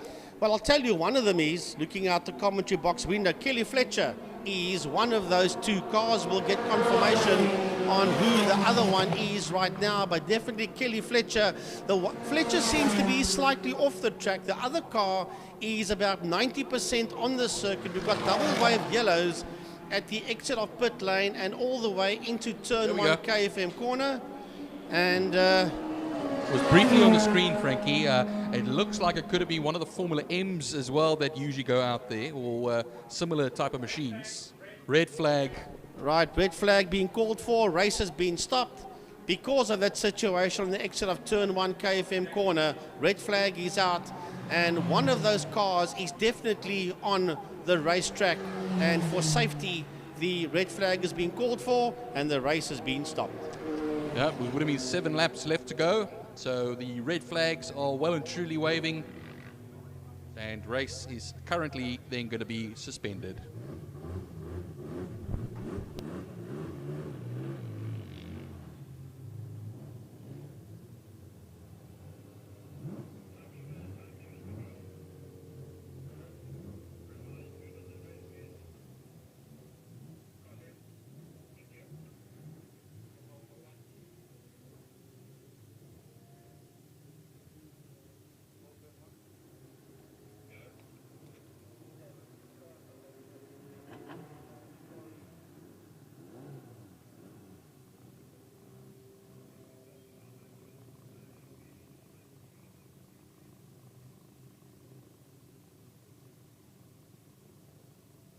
So just to confirm there as well, Frankie did initially point out that it was Kelly Fletcher was the one machine, and then the other one is Bertus Engelbrecht in the Speeds.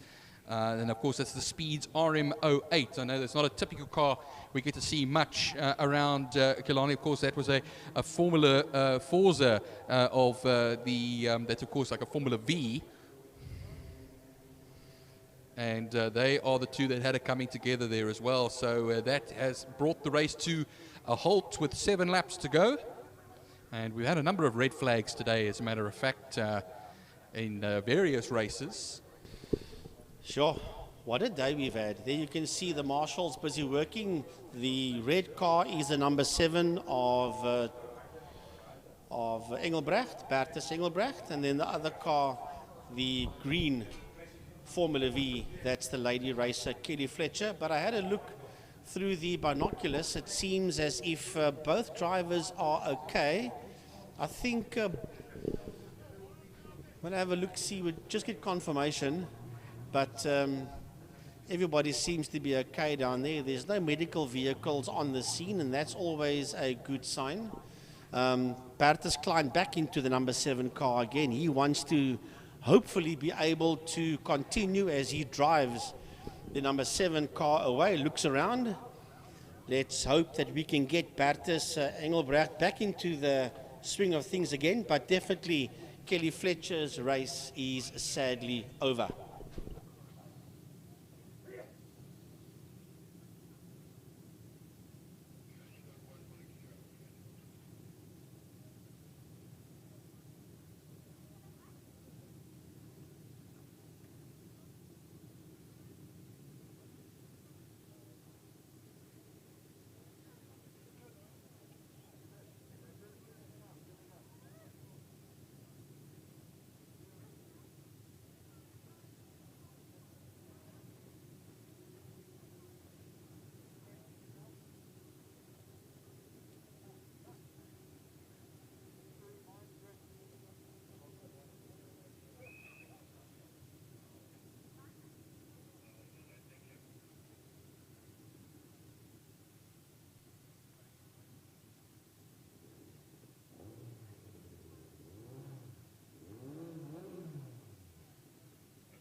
Right, the situation has been cleared up there between Bertus Engelbrecht and Kelly Fletcher. Fletcher is out of this one. Bertus Engelbrecht has pulled the number 7 car onto the back of the grid. Let's have a look, see if they're going to let him compete. I certainly hope they do. We'll have a look and see now. The guys are beginning to grid, and this is played lovely into the hands of Byron Mitchell. Remember, he was a pit lane starter, and he worked his way all the way to P4. It will just make life a lot more easier for him.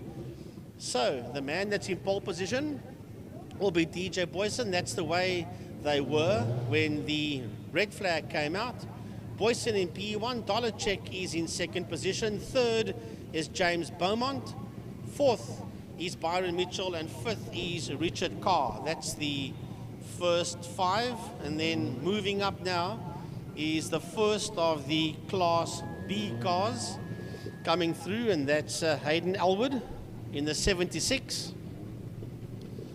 That's the first 3 rows as the rest of the guys come through. Damian White sits out there in P7. He's third in Class A. Lovely return there for Damon White. And then you've got 3 Class C cars, Zaina Munson, Cyril Somerville, and Elroy Weiss. Those are the guys in Class C.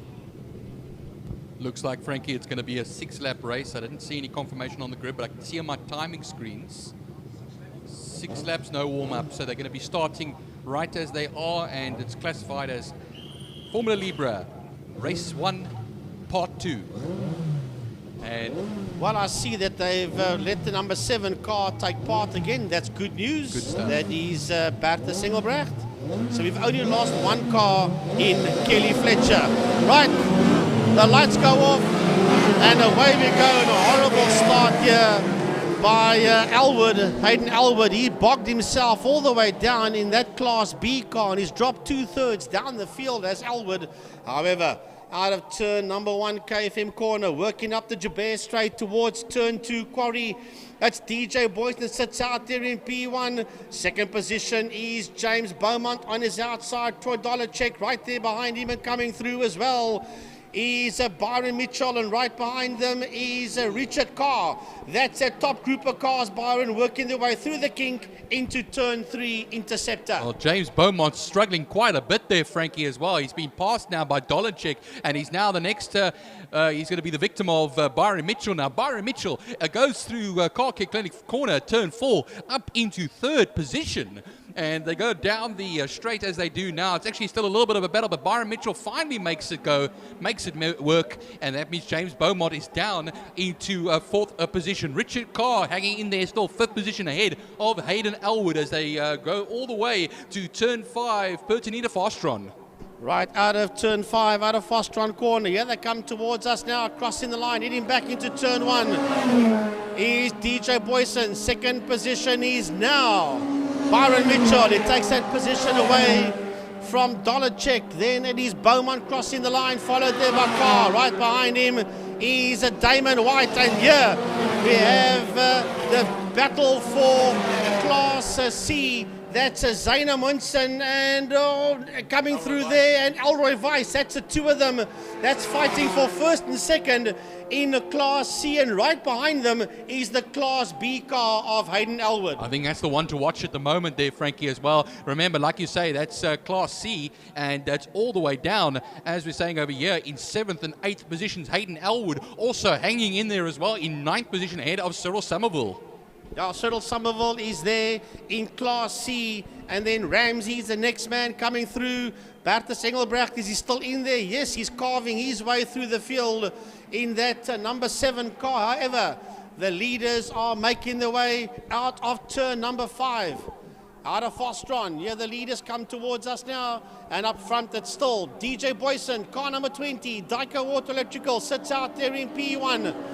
As he runs down into turn number 1, KFM corner, behind him in 2nd position Byron Mitchell. Behind Mitchell is Troy Dollarcheck. Behind Dollarcheck, it's James Beaumont as they work into turn 1 KFM corner. And then Richard Carr coming towards us. And then this major fight in there, Byron, behind Richard Carr. Yeah, Byron Mitchell has taken 9/10 of a second out of DJ Boyson. He's got the fastest lap time of 1:13.968. So he's got now 4 laps left to go, Frankie. He's going to have to take more than 9/10 of a second out of DJ Boyson to have any chance of making a pass on the last lap of the race. They're leaving Dollarcheck behind. Beaumont as well, further 9/10 of a second back. But the one I was looking at earlier on was that Zayna Munson with White and Elwood in there as well. Weiss has fallen all the way down to 9th now in that battle.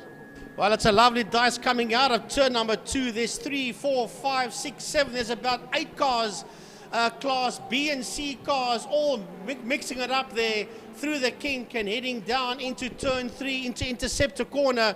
That group has been led there by the class B car of Hayden Elwood as they work their way up into turn 4, into Car Care Clinic corner. We're going to stick with this one, because that's where the fun is, Byron, heading down the back main. Then here comes Damon White. Damon White is in there as well. He's behind Zayna Munson. Then it is Weiss, and then behind Weiss we've got Somerville, and it's a major fight between these guys heading into turn 5 into Fostron corner. At the moment, Boyson holds all the cards here, Frankie, because only half a second basically has been taken out of his lead by Byron Mitchell, and he took the fastest lap of the race, but then it was snatched right away by Byron Mitchell, of course, over DJ Boyson. That's now 1:13.028 by Byron Mitchell, as compared to just 6/10 of a second faster than the lap record now hosted by DJ Boyson on the last lap. Well, I'll tell you what, we're going to keep an eye. Look at this one coming out of turn 1, out of KFM corner. We've got the there's yellow lights flashing in pit lane. They have put those lights off. Not too sure why it was on. Either way, let's have a look at this fight going on through turn number 2. Out of Quarry corner, Hayden Elwood. Right behind him, it's Zayna Munson. Then it's Elroy Weiss, Damon White, Bertus Engelbrecht is in there as well. Right behind them, it's Cyril Somerville, followed there by Donovan Ramsey. That is that fight that's working its way up the KFM straight into turn 4, Car Care Clinic. Well, just remember as well, Frankie, Elwood is the only Class B car in that battle. Remember, the other car that was Bertus Engelbrecht, he's well and truly back in this race. He's the only other Class B car. And as I say that, the second place man, 2.9 seconds now off of DJ Boyson with 2 laps left to go, a 1:12.995, his fastest lap. Well, still this fight continues. It's working its way out of turn number 5, out of Pertamina Fostron corner. Here they come towards us. This is Class B and C and everything else in between as they head under the bridge. It's Elwood behind him. It's Zayna Munson. Here comes Elroy Weiss up on his inside. Bertus Engelbrecht. And then it's a whole conglomeration of cars going down into turn 1. Cyril Somerville is in there. Damon White is in there. And getting past White as well is Donovan Ramsey. What a fight between these guys working up the Jabez Straight towards turn 2, Quarry corner.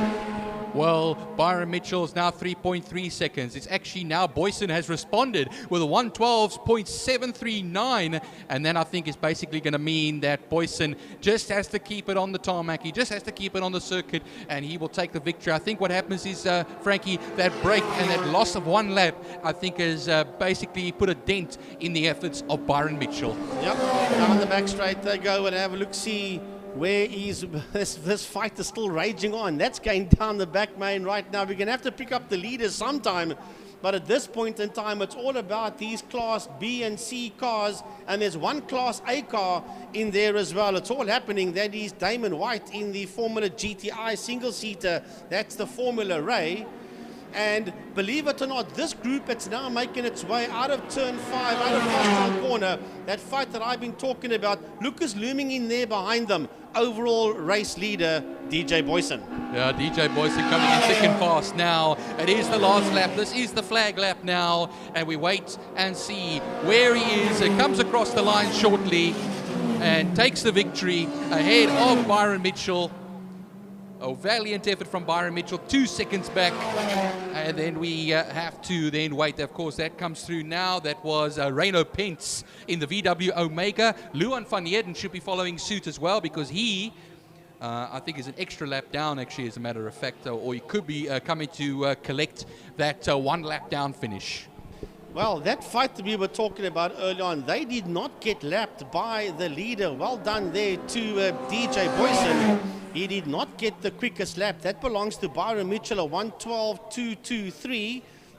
Mitchell has to settle for second, and the winner is DJ Boyson. So, down the back main, here goes Richard Carr. Richard Carr's been caught. Richard Carr's been caught. I think, as a matter of fact, I think Carr's taken the checkered flag already. And here we go, down the back main, Hayden Elwood. That's that fight that I was talking about early on. Hayden Elwood heading down. He's in Class B, is Hayden Elwood. He's got the Class C leader right behind him out of turn 5. Faster, that's Zane Amundsen. Amundsen sitting second, or well, first in class. So this is 2 class leaders that are heading towards a checkered flag. Class B and Class C, Hayden Elwood and Zane Amundsen. And then coming down towards us now is Cyril Somerville, Elroy Weiss, and Donovan Ramsey cross the line, and they are all in Class C. Man, brilliant, brilliant stuff out there by the drivers in the Formula Libra category. Well, Richard Carr, by the timing, she seems to have not, has fallen down and not finished yet.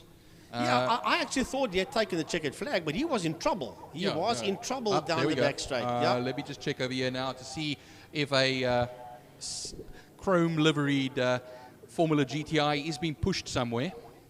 Well, there is a slow car on track there in turn 5 going into Fostron. We'll have to look, see who that may be. It's pretty far from where we are.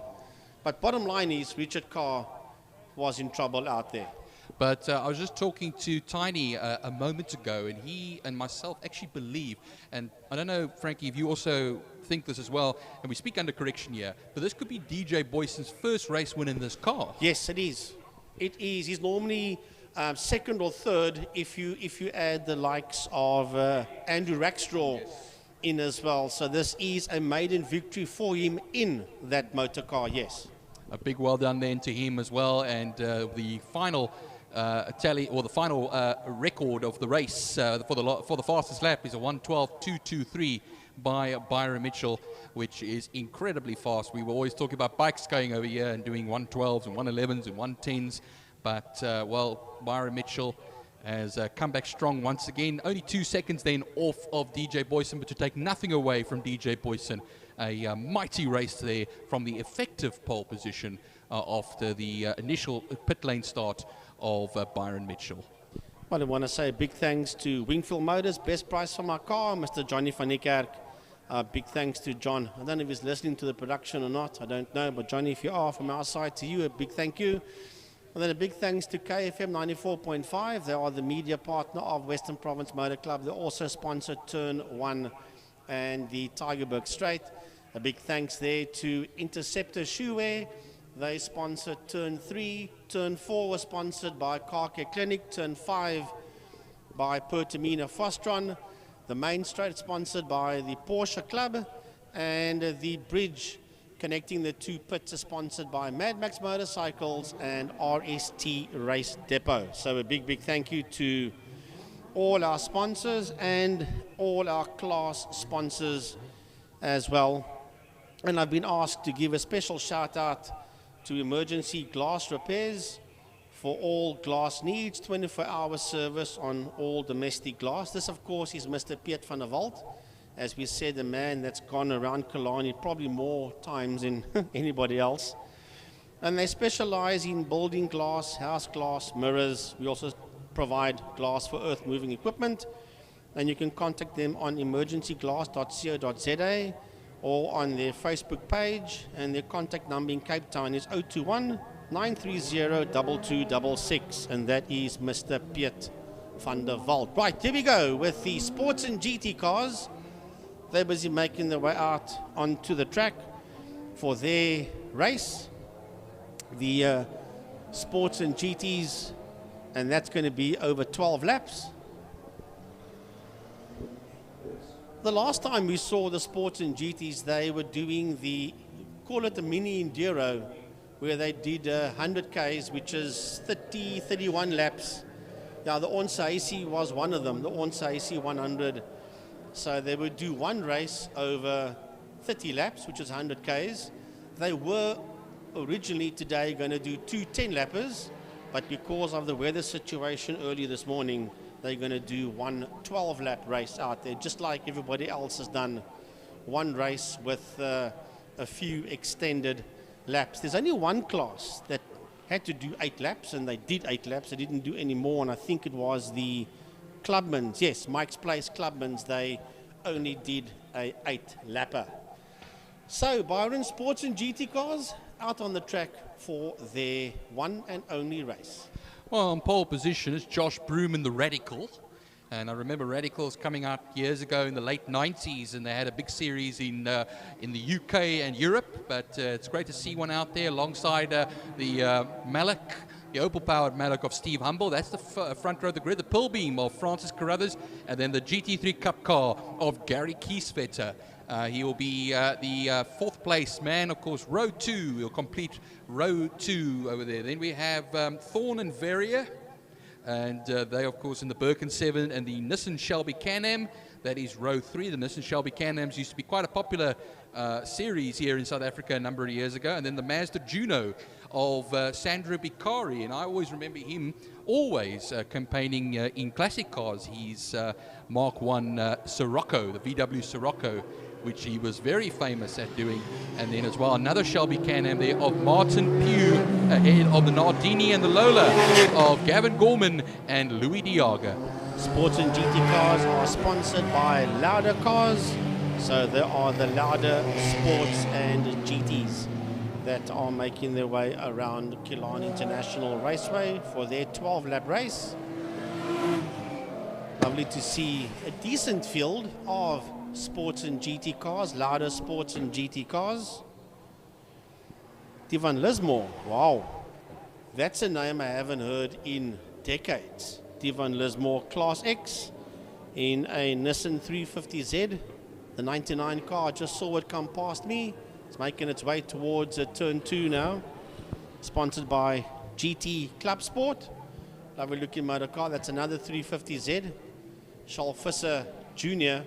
was campaigning one earlier on today in the Mike's Place Clubman Saloon cars. And there we have one out here in the Sports and GT, Divan Lismore, out there with that 99 Nissan 350Z. There's 2 of them actually out there. Emil Buerta there is the other one. Yeah, there is another one out on the track. Number 100. That's correct.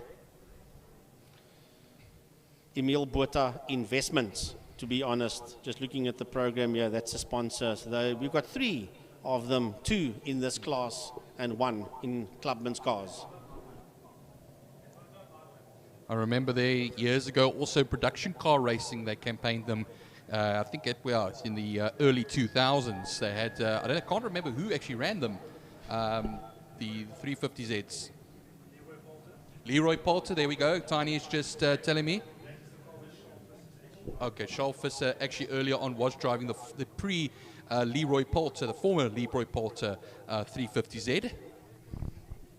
And yeah, that was in production cars many years ago. So yeah, that was early 2000s in the production cars. There were 2 of them, you're quite right, yes. And that is one of them, the Poulter car. That's in the hands of Charles Visser. So they worked their way out of turn 5. It's going to be a rolling start out of Fostron corner.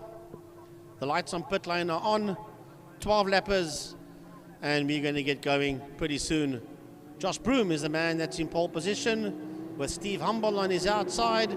The lights go off now, and away we go. The hammers and race down into turn number 1. It's a lovely sight. A decent amount of Lauda Sports and GT cars working their way through turn 1 and out of turn 1 KFM corner. And Humble's got the lead. Steve Humble's got the lead. Josh Broom is in second position, followed there by Gary Kieswetter as they work their way through turn number 2. We'll have a look-see. It's a lovely, lovely lot of Francis Carruthers is also in that group as well as they go through the kink. and work their way into turn 3, Interceptor corner, and work their way up the KFM straight towards turn 4, Car Care Clinic. Yeah, Gary Kieswetter up into third position. He started in fourth and making it past Francis Carruthers, who was sharing the row with him. But now down the straight as they go, the Opel Malik is now going to be under serious pressure here, because it looks like Josh Broom in the slipstream. He'll go to the outside, and looks like a going defensive will be Steve Humble, but he'll keep it in the lead for now. As they come around to complete lap 1, they'll come underneath the Mad Max motorcycle bridge and then storm it towards the line to complete the first of 12 laps. I think what happens is on the outside now on the straight, and it's going to be looking for parking there for Josh Broom, who takes the lead right back in his Radical into turn 1. Well, I'll tell you what, it's going to be a hell of a fight between the Radical and the Mallock for first and second. They work their way up the Jabez straight towards turn number 2. Into Quarry Corner they go with the Radical versus the Mallock. It is Broom versus Humble as they exit turn 1 through the kink. That Radical's got enough power. Look at that Radical just pull away Josh Broom down there into turn number 3 into Interceptor corner. He wants to get away there from it. Opel Mallock, you don't just drive away from Steve Humble, that's for sure. But Josh Broom is doing just that, Byron, as they exit turn 4, Car Care Clinic. Francis Carruthers 0.6 of a second off of Gary Kieswetter. He's 1.4 seconds ahead of Thorne in the 5th position. And well, what happens is that's going to be the top 5. Martin Pugh in 6th position ahead of Gavin Gorman. But Clinton Thorne in the Birkin 7, we watch him as they come around now as well, down the back straight and then into turn 5. Yeah, the leaders come now. The Radical will complete another lap in the lead of this race. The man who started on pole position, it was 1/10 of a second between the two of them the last time. And now let's see how much it is between the two of them. 2.5 seconds between Broom and Humble. But don't count Humble out now. Remember, slightly longer race than they are used to, 2 extra laps. Yeah, I see Sander Bakari is in there as well as they go down into turn number 1. Sander Bakari, and who's that with him? Is that Dr. Mike Verrier? Man, haven't we seen this fight? Sander Bakari, Mike Verrier, in the iRacing Master Series, and right behind them coming out of turn number 2 is Gavin Gorman. So, wow, Sander Bakari, Mike Verrier, Gavin Gorman, they're having their own little fight through the kink and into Interceptor corner as the leaders are making their way down the back straight towards turn 5, Fostron. Well, Josh Broom is a class of his own, of course, as well. Class S, he'll be the only man in that particular class, looking like it as well. One Class X out there as well, but Steve Humble will be leading his class ahead of Gary Kieswetter. Martin Pugh in 6th position, also a class leader as well, and that will be ahead of second place in class Gavin Gorman, and then Diago, also a man on his own at the moment as well, in the 10th position. That will be the Class C runner in the Lola 212 with Arno Church in his machine, also campaigning in 11th position, leader in his class.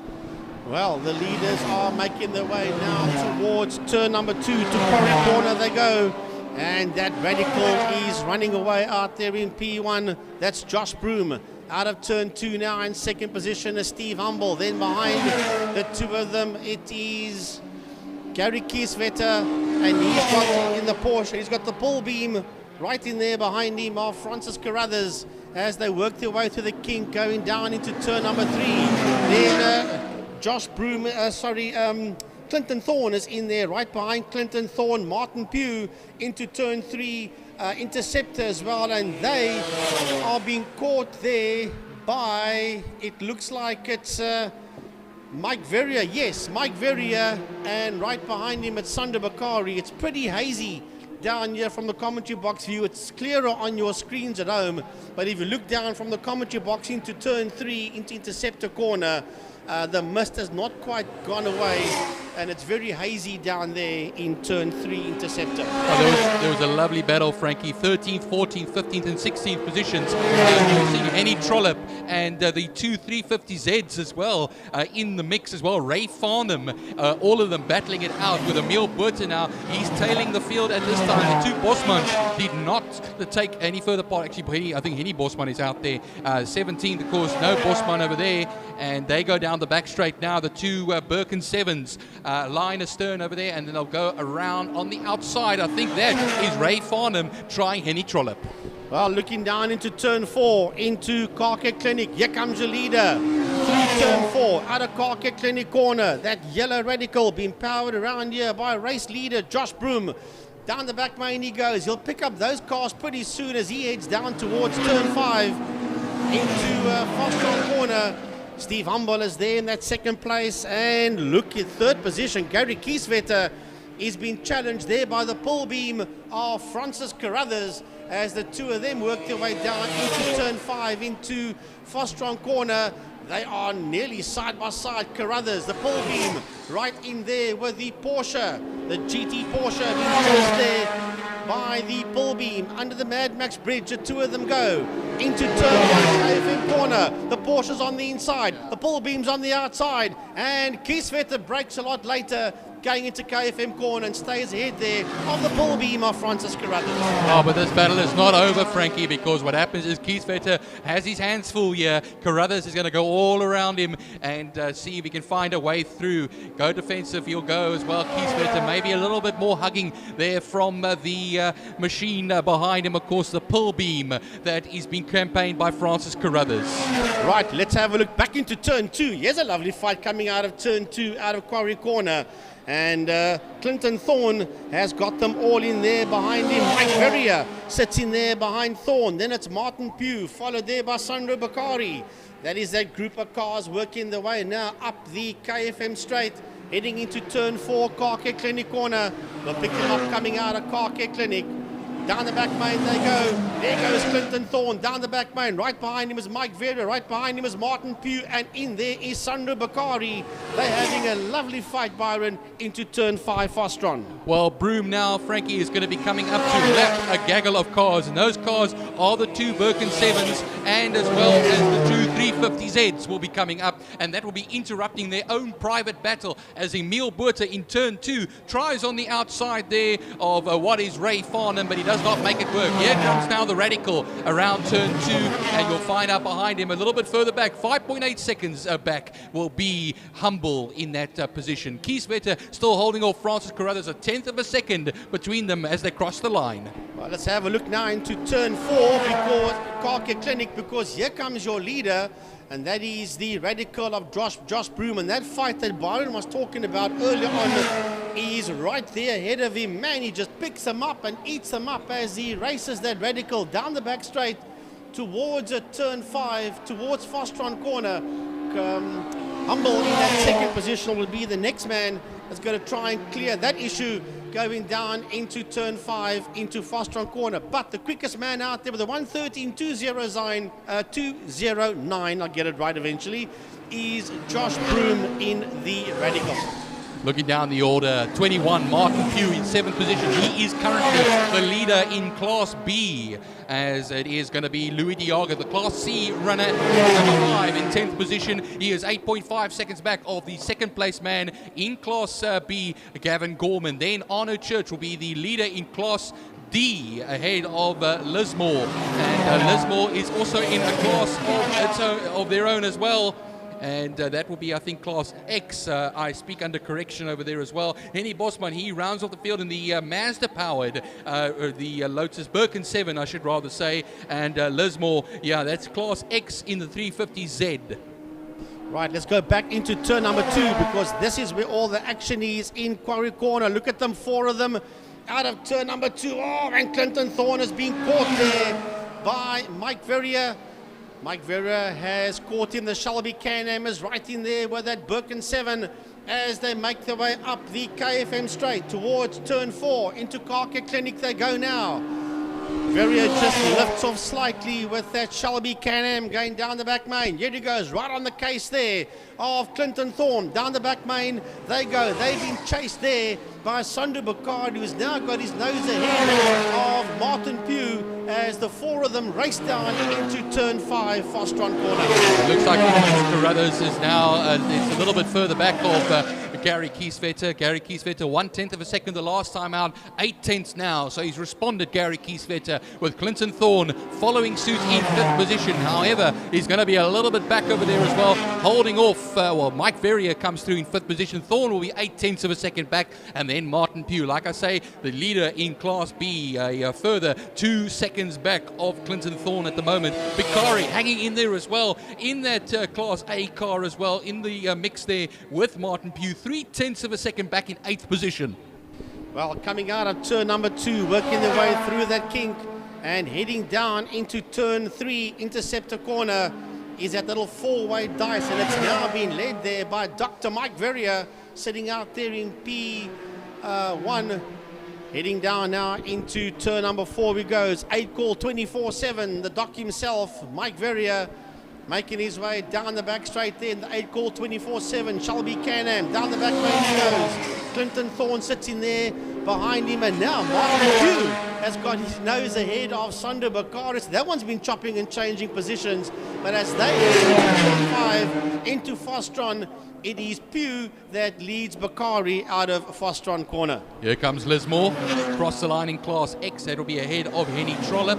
And well, watch over here as well, Mike Verrier having to fight its way through traffic ahead of Clinton Thorne. Clinton Thorne 2.8 seconds back in 6th position. That's all, of course, a Class A battle. They'll be currently 4th and 5th in class, ahead of Martin Pugh there in that B class car, with Sandra Bakari now falling a little bit back off of 7th position in the 8th position, but still well and truly ahead of Gavin Gorman.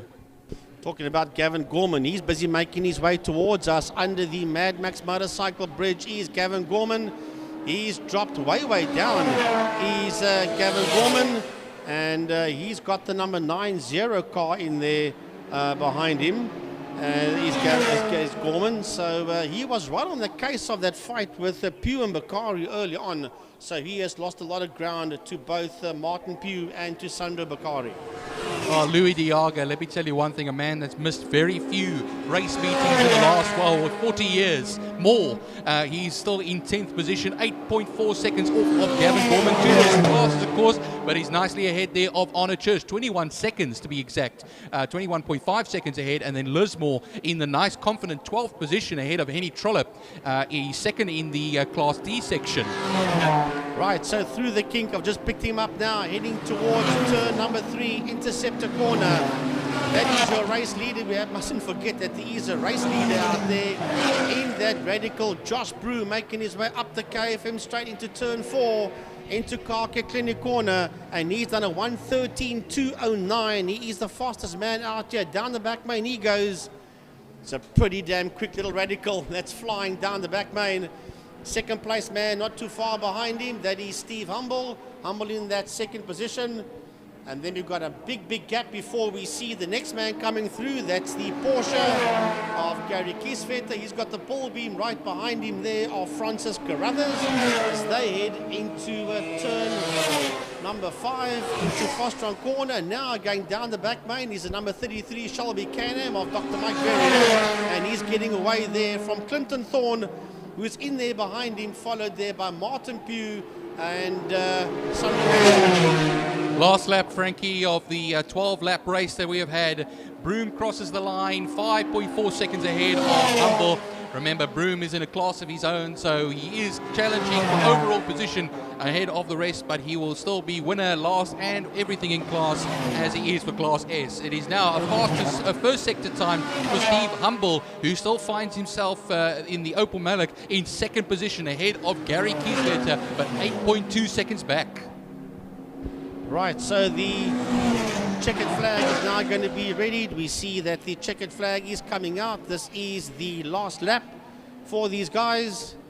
Down the back main they go for the last time into turn number 5. Fostron corner is your leader, and he's making his way towards the checkered flag. That's the radical of Josh Broom. Here he comes towards the line. The checkered flag is out.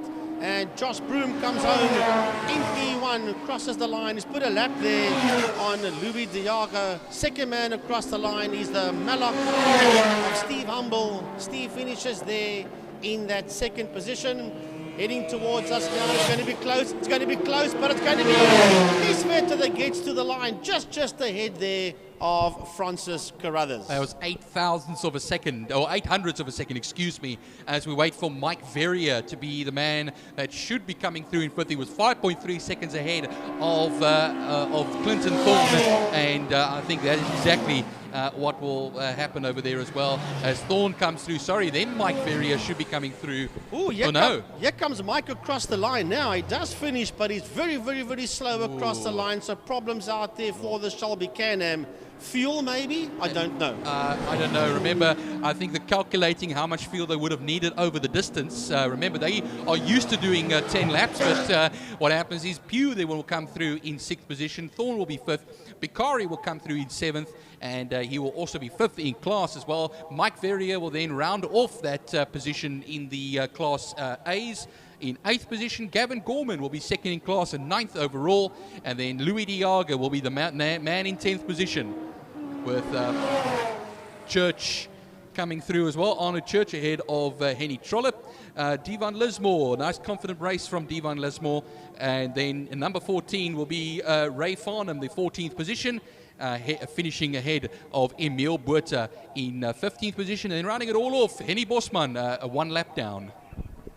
Well, I'm looking at the end of pit lane here, Byron, where Dr. Mike Verrier just pulled the 8-call 24/7 Shelby Can-Am to the side of the track after limping across the line, taking the checkered flag and finishing the race for sure. And the marshals are right there with the car to try and assist. But yeah, problems out there for the Doc, who did so very well. Still did well as far as I'm concerned. He only had issues out there on the final lap, which did cost him a 5th position. But limping to the line, but getting that Shelby Can-Am to the checkered flag nonetheless.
I want to say a big thanks to the sponsors. Gary has had them on his cell phone, but yeah, from my side, I want to say a big thank you to Johnny van Niekerk of Wingfield Motors and Best Price for My Car, the 9th year that Wingfield Motors is sponsoring the Power Series. And then as well, a big thanks to Porsche, the Porsche Club for the main straight, to Interceptor Shoewear for turn 3, to Car Care Clinic for turn number 4, to Pertamina Fostron for turn 5, and then to Mad Max Motorcycles and RST Race Depot for the bridge, and then to KFM 94.5 for turn 1 and the Tigerberg Straight. And they're also the official media partner of the Western Province Motor Club, as well as to all our class sponsors. A big thank you to you guys, as here we go with the SDC Classic cars and the Bijo Trustees Fine cars combined as they work their way out onto the track. This is the second last race of the day, and as we have a look, Table Mountain has almost disappeared again, so it looks like that the either the mist or the cold front, because the cold front is predicted to hit Cape Town tomorrow afternoon. So it could either be that or the mist is beginning to roll in once again. However, we'll have to look, see, it's getting very hazy through the commentary box window into turn 2 and especially down into turn 3, Interceptor corner. The mist has never really left. It's just been there or thereabout the whole day. So let's have a look, see what happens with the classic and fine cars out onto the circuit for their one and only race for the day. And Byron, what a day it's been. Other than brilliant, it's had, sure, it's had its issues, but my oh my. It's been an adventure today, I think, you know. An adventurous day. That's the right word you're using there. I agree with you. But yeah, there's you know, been action all day, despite the late start that we did have. I think at times we also were wondering whether we were going to have a race day or not. But of course, the racing has never been stopped by rain or mist before, and we're not going to start today. I'll say that. Talking about rain, I was having a chat to Dave Abrams earlier on before we got racing, when it was still pretty misty down in the VIP lounge this morning, and he also said that never ever in the history of Killarney Raceway has a race been postponed completely or cancelled, whatever you want to call it, because of rain or mist. So, and we were hoping that that's not going to happen today. It didn't happen. The format changed a bit, but racing we are doing. Well, it's an all-Ford front row, I'll tell you that much. And Michael Hitchcock is the man on pole position, not Franco Donadio. And the Mustang has edged out the Escort, the Mark I Escort in second position. Charles Arton in the Datsun 240Z will be third. Andrew Honeywell in the 944 Porsche Turbo will be in fourth position with Dave Aladeff, dancing Dave Aladeff, no longer in an Alpha, but in a BMW. I never thought I'd see the day that happened. I'll tell you that much, but it happened last event, and well, he's now in a BMW, box-shaped BMW 325 IS, very similar looking to the old Tony Viana BMW of yesteryear. As you were saying, it doesn't seem right, Dave Aladeff in a BM. Since I know Dave Aladeff has also always been out in an Alpha, but Dancing Dave, as Nick van der Meulen used to call him, is out there in a lovely, lovely, lovely boxy BMW. But Michael Hitchcock and Franco Donadio on the front row of the grid. The Mustang and the Mark I Ford Escort lock out the front row of the grid as Charles Arton is in there on the third row, and Andrew Honeywell, second row in P3, and Honeywell second row P4.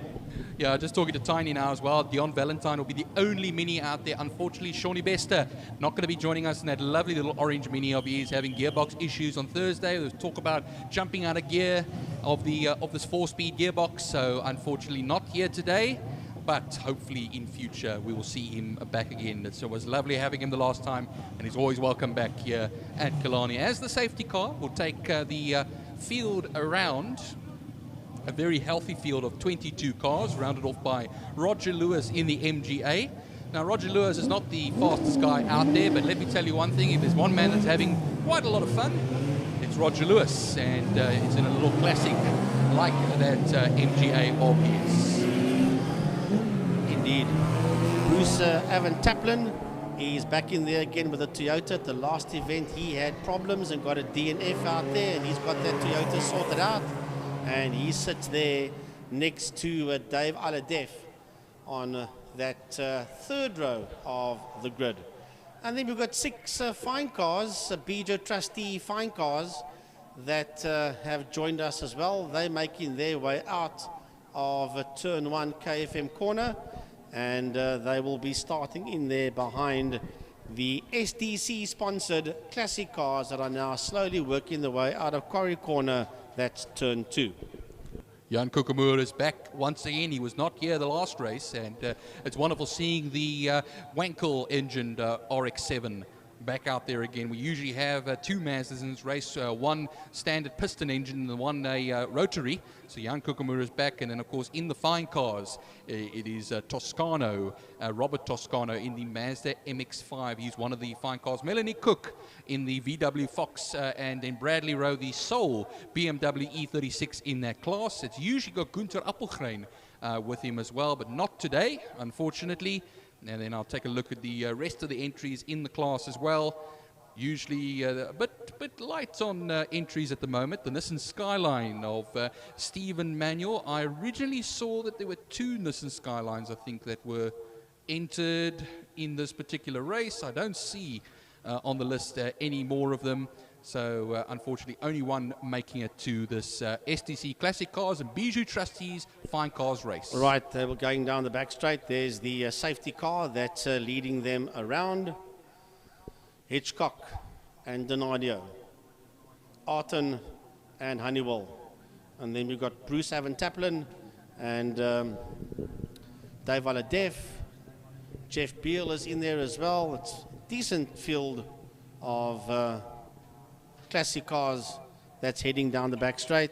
No Wayne Lotter today, because I'm led to believe they want to do, if all goes well, on the 21st of August, there's the African Endurance Championship that's in Scribanti, and him and his Pitmac Dean Guberius, yeah, he is the workshop manager at Mercedes-Benz Century City, and he is the Pitmac for Wayne, and they are going to take part in that one. So Wayne decided to park the Escort, and they will focus on the BMW on the 21st in Kabeja. Right, here they come towards us. Byron, take us off the line. Well, here we go now. It is lights on and lights will be out shortly. Watch them as they come through over the line, and away we go. And who's going to get it into turn one? It looks like it's the Mustang of Michael Hitchcock that will take that whole shot ahead of Franco Donadio. Franco Donadio locks up quite a bit there, that left front, and that's going to allow Charles Arton to have a look. And Charles Arton loses the back end in third position, and he's lucky not to be hit by anybody, but that was unfortunate for him over there as well. Even one of the Porsches, the Golf Porsche, is off the circuit at the moment as well, and that is of course that's Andrew Honeywell. Andrew Honeywell, excuse me, yes. So Honeywell does rejoin there by Dion Valentine. He rejoins there with the Mini. Wow, ahead of them is Herman de Kock and Trevor Hutchings. It's all busy happening out there, but luckily no harm done. Charlie Arton is back up and running again. He's stone last in the classic cars, and there's quite some distance between him and the Maton Alpha that is in there ahead of him. So he's going to have to wind that 240Z Nissan up. We're going to keep an eye on that one. But down the back main goes your leaders towards a turn 5, towards a fast run corner. And Michael Hitchcock leads him down into turn 5. And right behind him, the Donadio Transport Mark 1 Ford Escort of second place man Franco Donadio. And it looks like Frankie, I'm just taking a look at Dave Aladev is currently in third position in this race. So the BMW finds himself in third position after a mighty start. Of course, he benefited from the spin ahead of him of the 240Z and Charlie Arton, yes. And what happens is as well of Andrew Honeywell in the 944 golf-colored Porsche. But here they come through now. Franco Donadio is still closing up as they come onto the exit of turn 1 KFM corner. I see a little bit further down the field, Dr. Jeff Bill. Bill is actually just falling down the order as well. He will be soon with Honeywell, but he's ahead of Bruce Van Taplin. He has lost a few positions there, Dr. Jeff Bill, but he is ahead of Bruce Van Taplin and catching them now as they head towards turn number 2 is Honeywell. Honeywell is coming in there as well, and right behind them is the Sirocco of Trevor Hutchings, and right behind Hutchings is the Escort of Herman de Kock. So it's a lovely fight going on through the kink there into a turn 3, into Interceptor corner, with that whole group of cars that's working their way out of a turn number 3 Interceptor. It's going to be lovely to see this battle between two Fords, two very different Fords going down the back straight. The Mustang versus the Escort, and goes into Pertinina Fastron, turn 5, with Dave Aladef now falling a little bit back. There, of course, in the it's Gun currently in fourth position, and then in 5th it's Bench with Bill, of course, in 6th position ahead of Honeywell, 0.8 of a second to be exact over there. But Martin Bench and Jonathan Gunn, as the fastest lap of the race is a 1:24.265, which is 4/10 of a second faster than the fastest lap by Franco Donadio. Well, I'll tell you what, coming down into turn number 1 is the leaders. But now let's have a look at this group of cars that is making its way now into turn number 1. And there they go. The Capri is the man that's leading them through. That's Martin Bench leading them out of turn 1 out of KFM corner. This group of cars right behind them, him is the Porsche of Andrew Honeywell. Honeywell will have a go in before they get to turn number 2. Then it's Charlie Arton, the man that is recovering.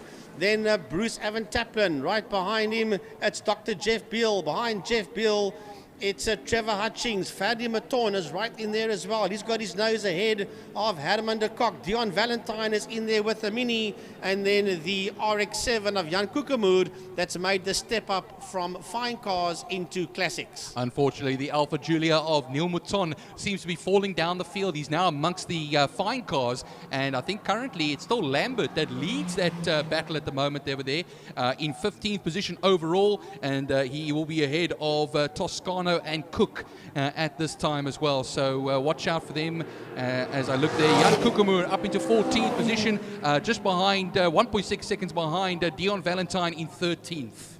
Right, the two leaders are working their way out of KFM. That's turn 1, the two Fords, the Mustang and the Escort, making their way out of turn 1 out of KFM corner, working their way up the Joubert Straight towards turn 2. Into Quarry Corner they go, and that little Ford Escort of Franco Donadio is not letting that V8 Ford Mustang of Michael Hitchcock get away. As a matter of fact, he is right on that back bumper of that Mustang as they make their way through turn 3 Interceptor Corner. Franco Donadio sitting in second. That Escort, Donadio Transport, Donadio Plant Hire, a multiple South African national oval track midget champion, Western Province champion, club champion, regional champion, SA champion back in the day. This man's got Western Province colors and he's a brilliant race driver. Franco Donadio of Donadio Transport and Plant Hire sitting there in that second place, chasing down the Mustang of Hitchcock into turn 5, Pertamina Fastron. I'd like to commend the efforts of Arton and Honeywell, who have, of course, had those offs on lap 1. They are currently 5th and 6th at the moment, separated by 2.3 seconds. They got past Martin Bench earlier on, and while they're going to be closing in on Jonathan Gunn fairly shortly as well, surely they are currently 3.9 seconds Arton behind Gunn, with Aladef still hanging in there in the 95 BMW in 3rd position. Right, heading down into turn 1 is Dave Aladef, and coming up behind Dave Aladef is Charlie Arton. Charlie Arton also going through turn 1 KFM corner with that Datsun 240Z as he works his way out of turn number 1. Remember, he spun it in the very same corner, turn 1 KFM, at the beginning of the race, and dropped all the way down to the tail end of the STC Classic cars. And he's worked his way all the way through, and now he's got his gun sights locked there on the boxy BMW of Dave Aladef as the two of them work their way through turn 3 Interceptor Corner. Oh, just to mention as well, Frankie, that Jonathan Gunn currently actually leads Class C. He is in 5th position at the moment, so he's Class C leader, and Bench is currently 7th and 2nd in class, but Bruce Evan Taplin doing a marvelous job over there as well in 8th position. He currently leads Class B with Dr. Jeff Bill down in 11th, the only other runner in that particular class. Well, down the back main they go as that is Gunn making his way down the back straight there in the Sirocco, and right behind him as he heads into turn 5 into Fastron Corner, he's got the Porsche of Andrew Honeywell in there behind him. So we'll stick with this lot because there's a lot of cars going down the back straight towards turn 5 Pertamina Fastron.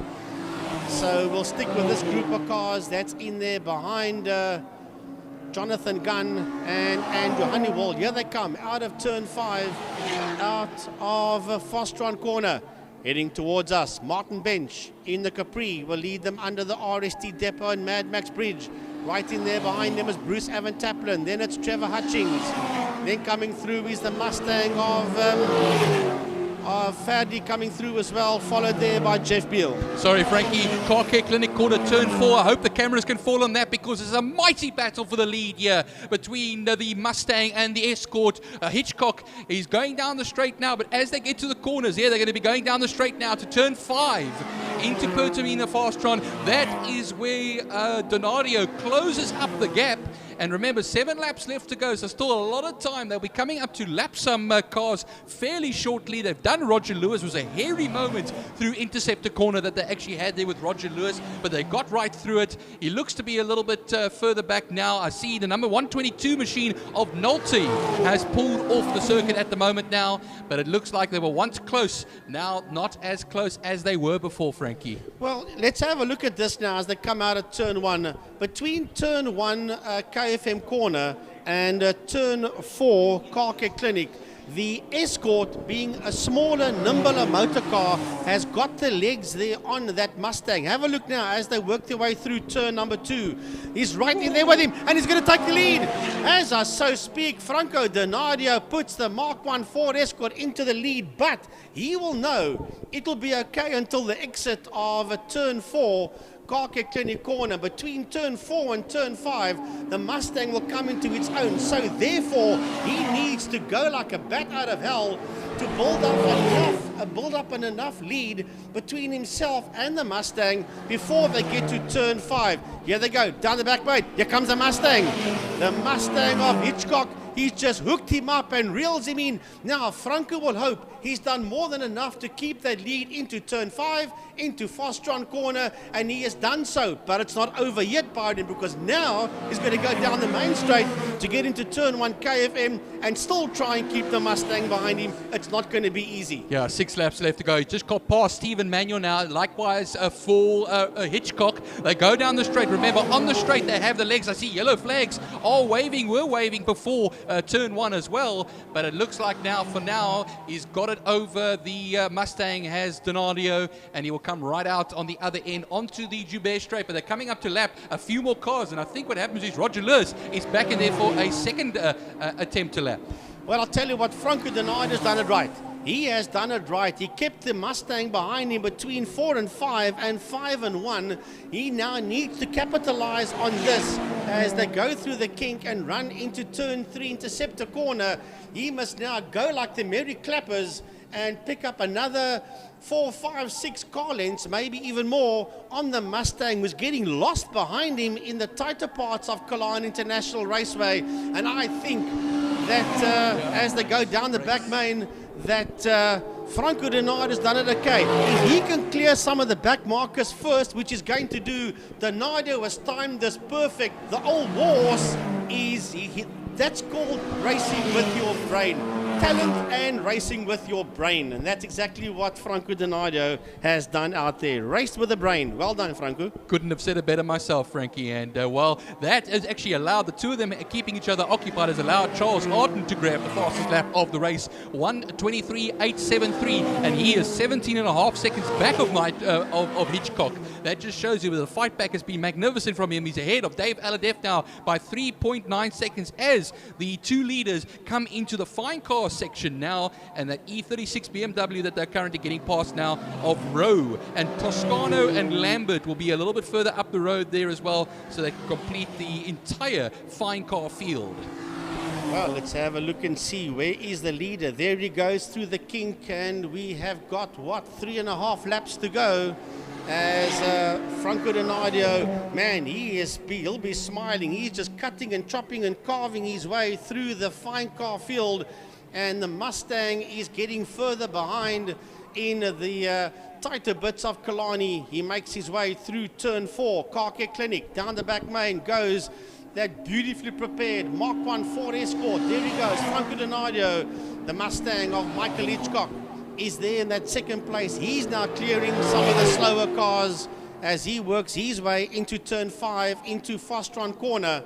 Then we've got a bit of a gap, a biggish gap, before we see Charlie Arton in the Datsun 240Z, and he's worked his way up lovely from the back of the field, Byron, into 3rd position.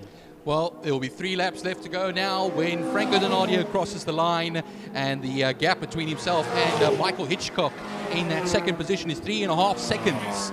Charles Arton, as Frankie had been pointing out, also in the same class as well, but about 18 seconds back ahead of Dave Aladev. Dave Aladev leads Class B at the moment. Bruce Evan Taplin is actually the man in 2nd place in the class. But Andrew Honeywell behind Dave Aladev then, and he is in the 5th position, 8.1 seconds back, with Jonathan Gunn in 6th position, but also Class C leader, and doing quite a nice job over there as well, ahead of Evan Taplin and Martin Bench. But going down to the fine cars, it is Arnold Lambert that leads the way in the Jetta, ahead of Robert Toscano and then MX-5, and then Rowe in the Bradley Rowe, I should rather say, in the BMW. Well, this one's opened up rather dramatically as the leader makes his way down the back straight. Franco Donadio working his way down the back main. When he crosses the line, he'll have 2 more laps to go. Franco Donadio heading into Pertamina Fostron. That's turn number 5, also known as Cape Town Corner. That's the original name of Pertamina Fostron Corner. Making his way out. He's got those headlights on because he wants his guys ahead of him to know that he's coming through to start his penultimate lap. And ahead of him, there's a lovely fight raging ahead of him.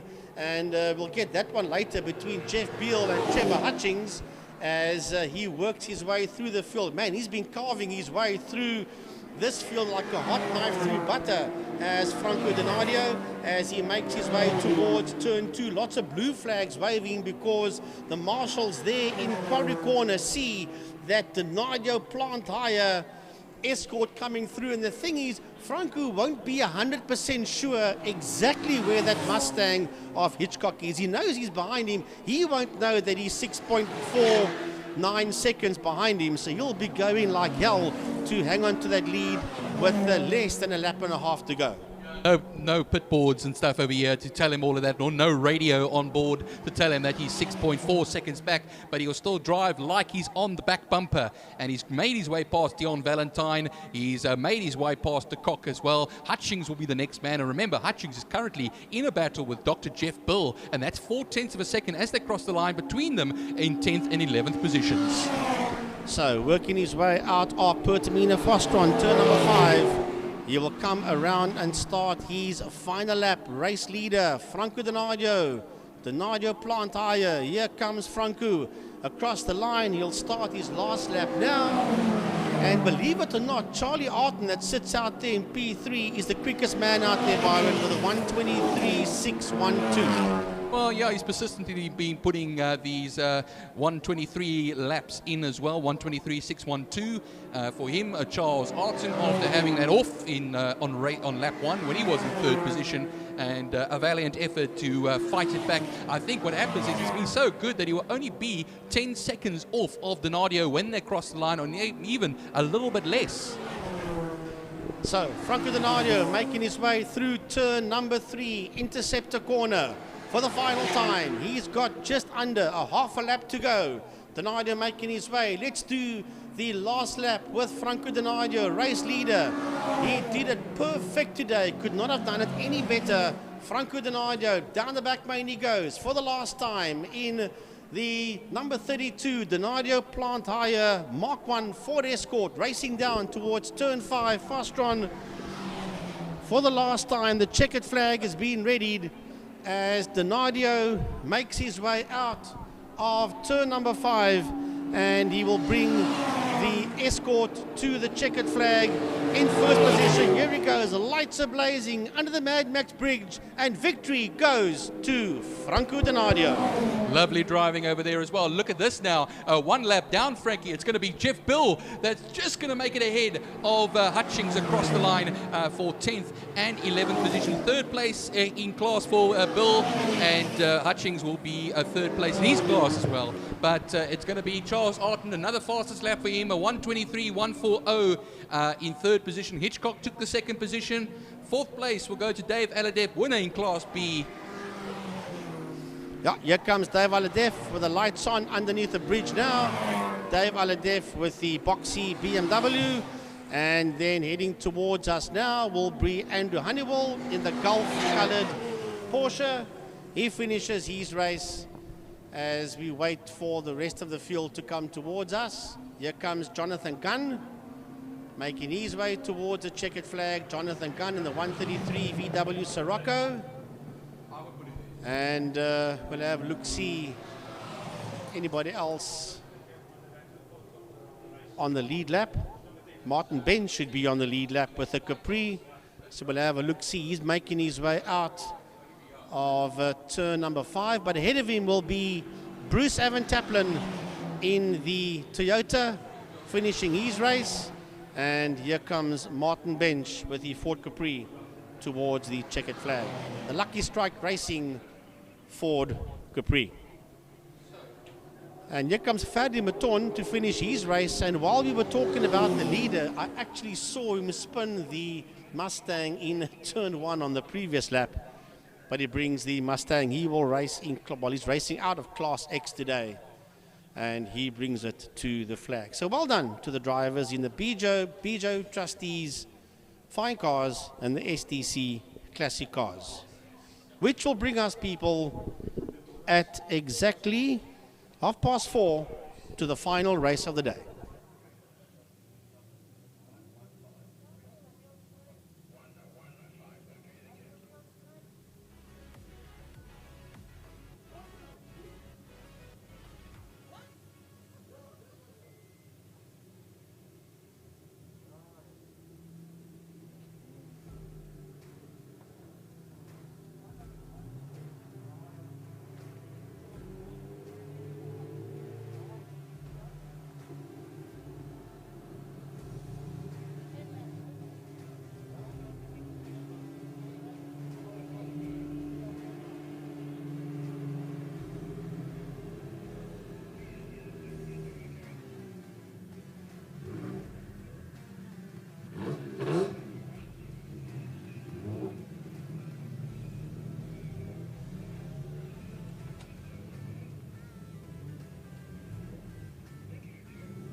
Right, folks, this brings us to the final race of the day in the Thunder Saloons.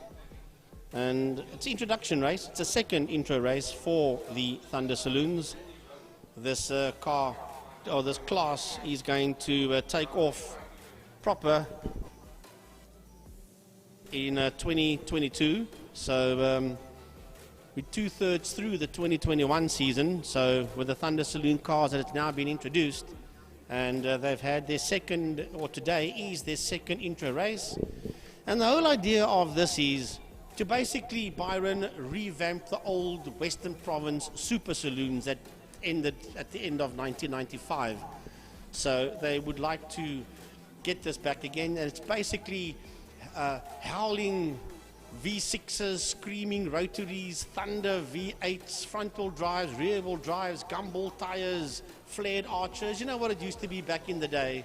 Turbocharged, all that type of stuff. And so basically, Western Province Motor Club has decided, Sportcom has decided, we need a modified saloon car category to take over where the Western Province Super Saloons left off back in the day. And they have reintroduced the Thunder Saloon category.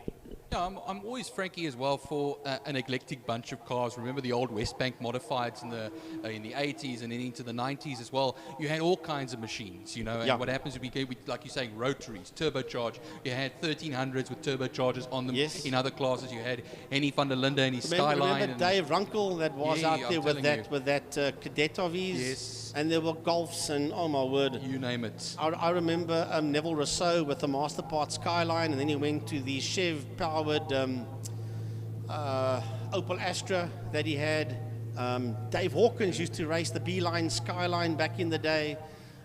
Dave Repsol in his Toyota as well, his pink Toyota. Oh, there were so many of them back in the day. What happens is it was brilliant, you know, and what happens is those were some golden days for South African motorsports. Jürgen Zubentheim in the XR8 Animal, the ex-Willie Hepburn car. Yep. Luigi Mazzocca, that used to race the Skyline, then bought the Henny van der Linde 300 Nissan Z. Oh man, just to name a few names. A man who campaigned a Golf at the time as well, Johan Grundling as well. Yes. Very well known here to Killarney as well. As a matter of fact, he's standing down on the grid. he's Johan is one of our grid officials. So yeah, geez, maybe you can go on with names, eh? Yeah. You know, look at a Rodney, guy like Rodney Walker that raced the Barnett's Auto Spares BMW. This was towards the end of '95. The RX2 Capella that was campaigned by Brian Bright, a man that now lives in Australia. So we can go on with names. Eh? Yeah, no offense to Australia. I know it's an international listenership man, I'm over just here, saying, but now we lose so many people, you know, to Australia. You know, Australia is a very popular place. He campaigned in the old Western Province Super Saloons. Louis Powell that raced the Stad Furnishers car. We can't forget about Louis. Richard Schroeder that also had the RX7, and there's more. There's so many more. If I think back, I'll pick up a few more. But you know, you always forget a name, and then you'll wake up at 2 o'clock in the morning and say, "Oh, that guy I should have said that name." I should have said that name. I can see Frankie over here. You waking up from your sleep at night over there. I can see the missus beating me up because of it. Yes. Right. Jokes aside, people.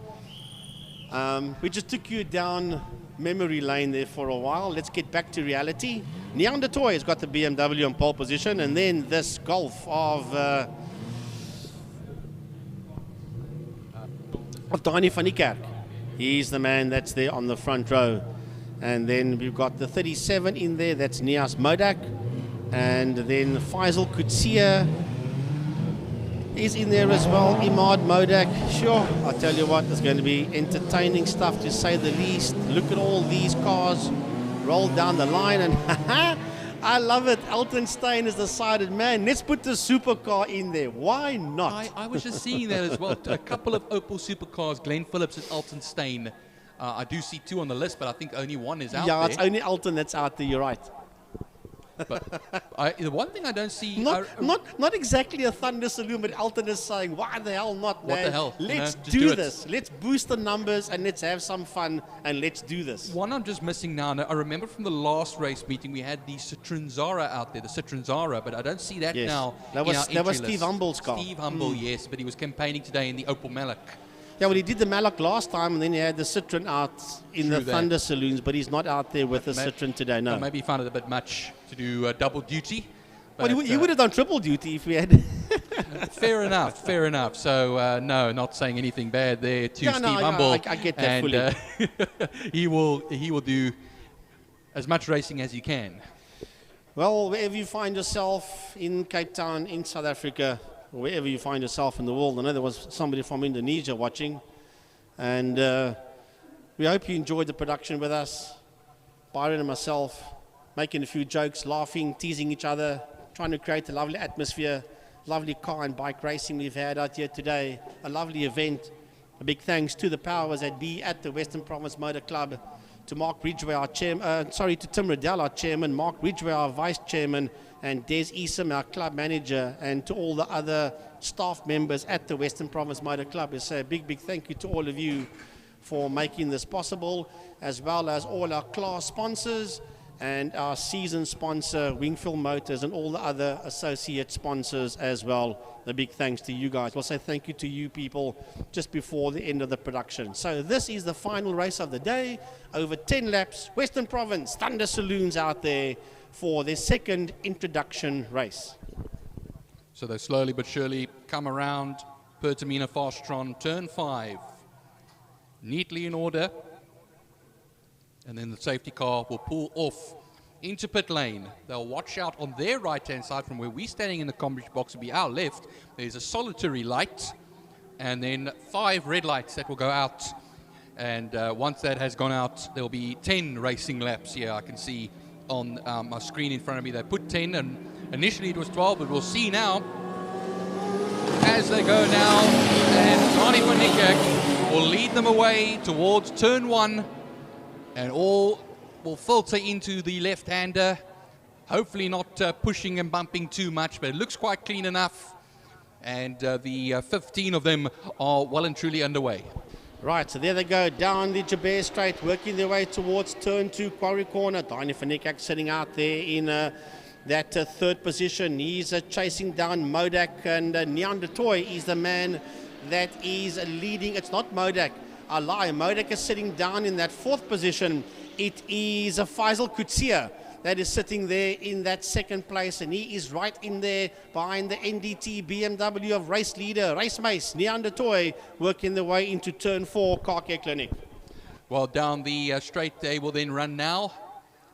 And towards the turn 5, there's going to be a challenge over here on the leader, number 20, Neander Toy, and Donnie van Niekerk will be having a go at him on the outside, but I think he's just going to hold the inside line, his Race Mace, and then we'll just poke his nose right ahead in that red Beamer.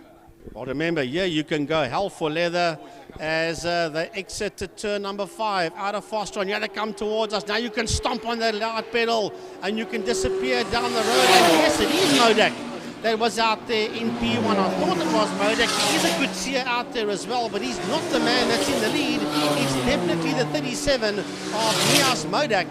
The two cars look pretty much alike, but it is Modak that sits out there in P1. Neander Toy is there in that 2nd place. Then Donnie van Niekerk, representing Wingfield Motors, is there in that 3rd position with Imad Modak that sits there behind him in P4. Yeah, Modak coming around there. My apologies. I got my cars confused over there, but Donnie van Niekerk, he's in 3rd in the moment in the VW, and that's ahead of Imad Modak. 0.6 of a second between the two of them at the moment, and well, Nias will go around first sector time of a 27.1, and we'll see now at the end of this lap, the first flying lap of the race, what the fastest lap times are going to be like over here, but it looks like they already are in a class of their own, whilst van Niekerk is under pressure from Modak Imad.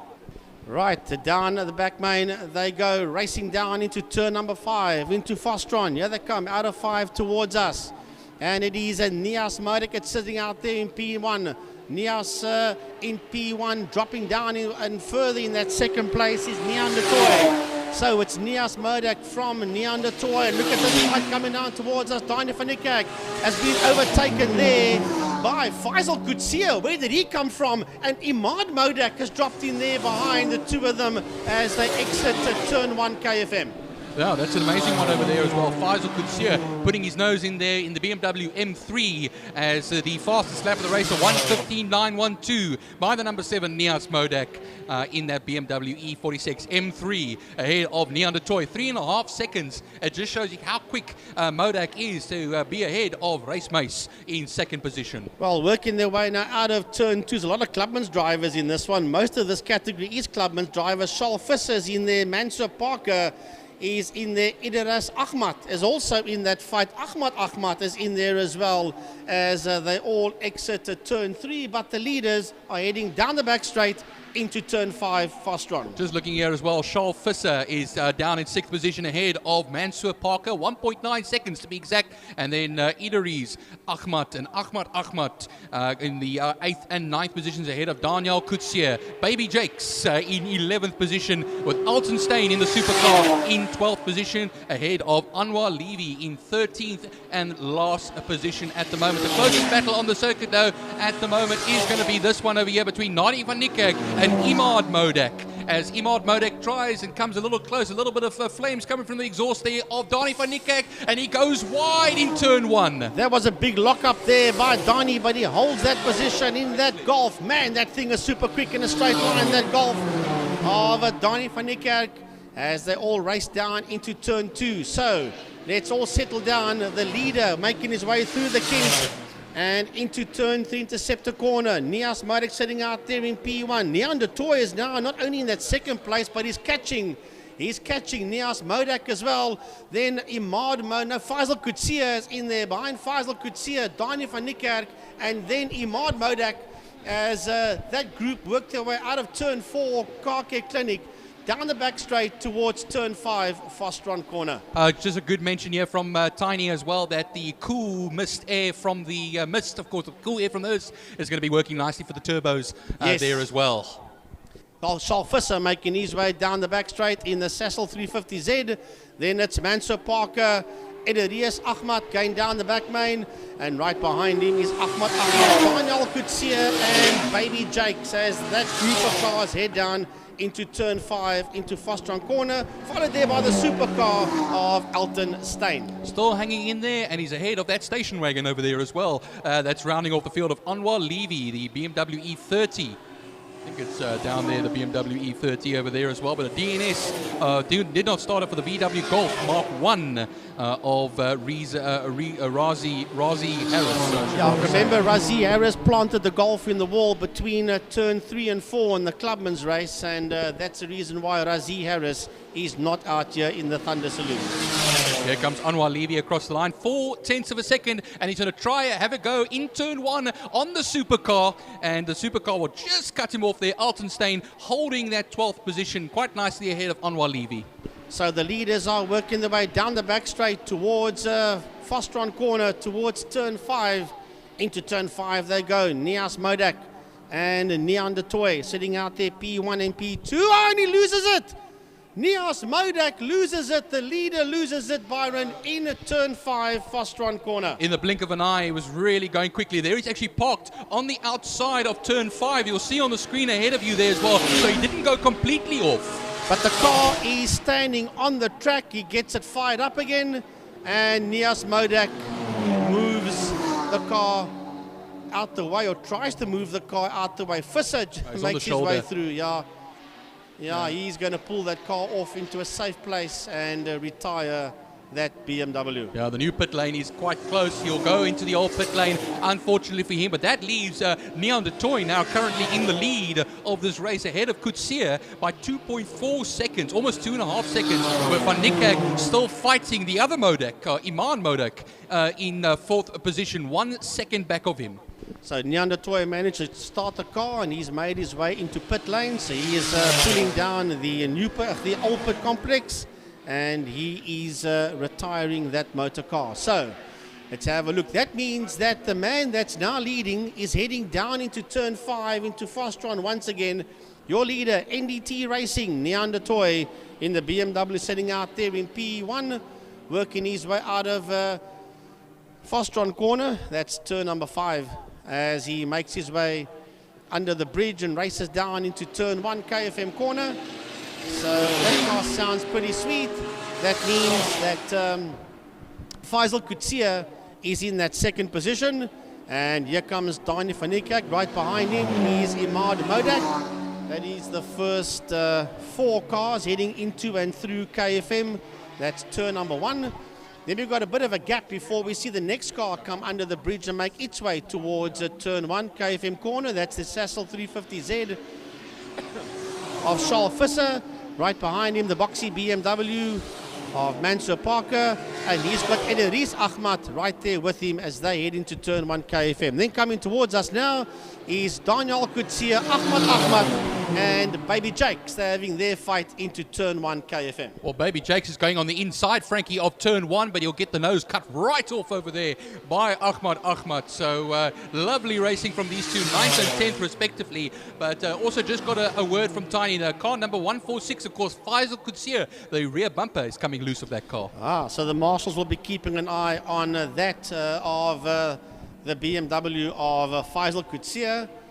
Right, we've got 3 more laps to go. When the leader gets to the line, we'll have 3 more. Here he comes across the line, heading into turn 1 KFM. And that is Neandertoy, the man that's not in the race anymore. Nias Modak has done the quickest time of 1:15.848. I doubt that will be touched any time. We, as the race comes to 3 laps from the end, Imad Modak comes across the line. Charles Visser doing a nice job over there as well in the 350Z, but I can see a little bit of a struggle there from Faisal Kutsia as well as they come around. He is now 2 seconds though off of Dutoy, so he has taken out about 0.6 of a second over the last lap of Neon Dutoy, so he's still pushing it in there as well. He was 0.3 of a second faster in sector 1. So yes. So the leaders are heading down the back straight. They've got less than 2 1/4 laps to go as they work their way down the back straight towards turn 5, towards Fostron Corner. That is your 2 leaders, Neandertoy and Faisal Kutsia, first and second, working their way out of Pertamina Fostron turn 5. Here they come down towards us now through the kink, the left-handed kink they go to start their penultimate lap, as the 2 of them hit the start-finish line and race down into a turn 1 KFM corner. Not too far behind them is the next group of cars coming towards us. That is Dani van Niekerk.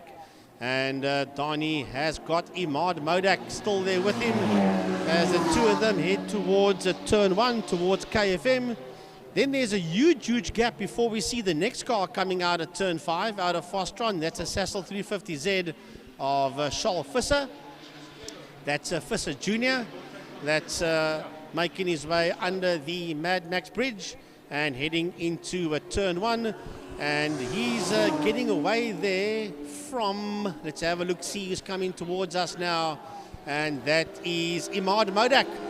Sorry, I lied, Ederiz Ahmad, I do apologize. That's Ederiz Ahmad, and then behind Ederiz Ahmad we've got Daniel Kutsia and Ahmad and Baby Jakes coming through, and then Anwar Levy coming towards us, and the last man out on track is the supercar of Elton Steyn. Putting in a valiant effort there as well. Mansour Parker in the E30 BMW out of the race, looks like it as well then, and going to be no further part. But now that means Elton Steyn will be lapped now as well, with 1 lap left to go in this race. Neandertoy crosses the line 2 seconds ahead of Kutsia, of Faisal Kutsia. Dani van Niekerk is going to be a little bit of a wait until we have him, but he's got Imad Modak right alongside him as well. They're going to go to turn 1, and let's see now. The corner advantage does go to Kutsia, sorry, van Niekerk, and he will get it, but maybe swapping lines over there as well. He goes a little bit wide and gives an opportunity to Imad Modak. Oh, and Imad's car was all over, that car of Imad was all over the place. I got all excited there. Imad Modak fighting that BMW to stay there with the Golf, and he had that thing's tail wagging heavily, but Imad Modak hangs in there with Dani van Niekerk as they head through turn 3 interceptor corner. Well, the flag is now being readied for this second Thunder Saloons race of 2021. We wait now. Neandertoy was 2 seconds the last time around ahead of Faisal Kutsia, who we heard as well also had a bumper that was coming loose at the back. But here comes Neandertoy now. Race Mace, who's also, of course, in the supercars, will take victory in the red BMW E36. Faisal Kutsia 1.4 seconds back. And then Anwar Levy, of course, crosses the line a lap down. Right, here we go. Look at this, to the line, side by side. This is going to be for honours, for track position. They're next to each other, and it's going to go, wow, they're side by side across the line. I'm going to have to look there at the monitor. And Van Niekerk was 1,000th of a second just ahead there of Imad Modak. Doesn't get closer than that. It doesn't get closer than that at all. My word, 1,000th of a second between P3 and 4. Van Niekerk coming home in P3. Imad Modak finishing there in P4. Here comes Charles Visser to the line. Well done there to Charles Visser. And the next group of cars that's making their way out of turn 5, out of Fostron corner, heading towards us. Let's have a look-see. Byron, bring them to the line. There are 3 of them heading towards the checkered flag. Well, Idris Ahmad should be the man here coming into the 6th position. No, Daniel Kutsia, rather, I should say. And then Ahmad. Baby Jacobs, he will be 8th. And then Idris Ahmad has fallen down the order to 9th position. I don't know, he's still out on the circuit because he's not. Oh, there we go. That's the green BMW. Yeah, he had a problem. He had a problem out there. So issues out there for Idris Ahmad. Yeah, he'll be slowly but surely coming around the lap. That will be 9th position anyway for him because Anwar Levy and Altenstein finish each a lap down in the E30 BMW and the Opel Supercar. Well, it's 5 to 5, and what a day. What a day we have had. Brilliant racing, hardcore racing, cars and bikes, excellent stuff. But it's been a day of up and down, more up than downs. You get those days. And I want to say big thanks to everybody that's made it happen. I want to say big thanks to the commentary team, to Gary Fleming, that left a bit earlier. And one can understand why he's still busy recovering. Just the fact that he was here is awesome. To have had the big guy, Gazza himself, come and join us, who, by the way, is building a race car again. So Gaz is going to be doing oval track racing again. But I want to say big thanks to him, to Byron, to you, to Emil Brunt, the whole team up here. And then, Byron, you can say a big thank you to the sponsors. There's so many of them. I'll help you. Let's start.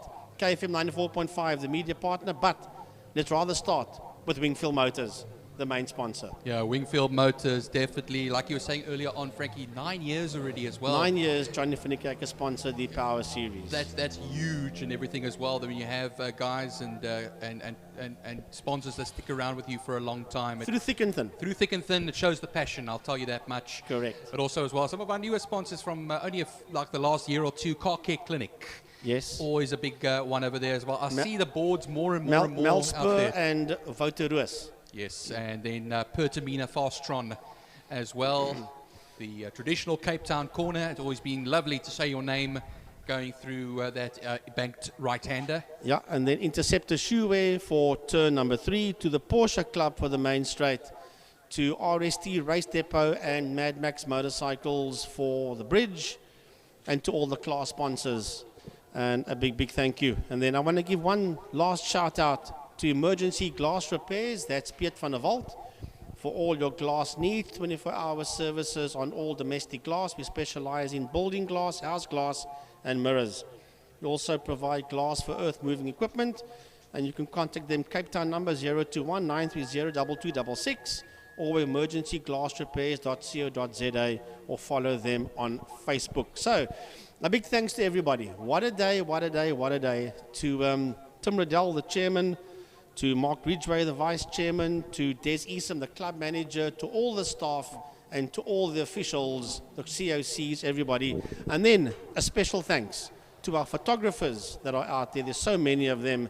And then to IMUSAT, the people that's done the live stream. A major thanks to them. And then our professional, and I say that with meaning, marshals out on the circuit. Superstars, heroes every single one of them.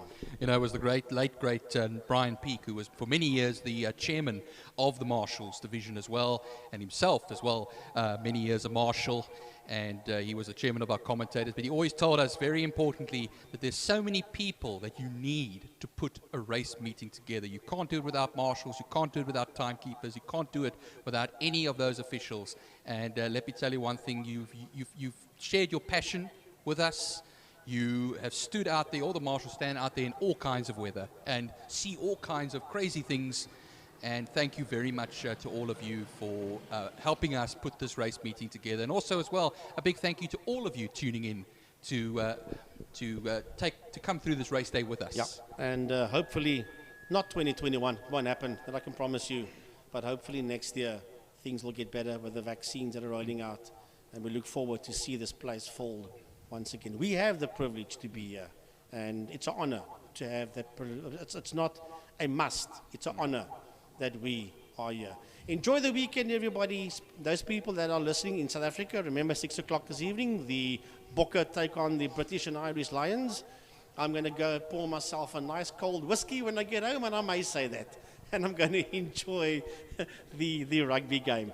Have a lucky weekend, everybody. Am I right in saying there's MotoGP this? Yes, you are. Yeah. So all over the world, MotoGP tomorrow. Have a great weekend further. I've spoken enough. I'm going to say goodbye. Byron, you can have the final word.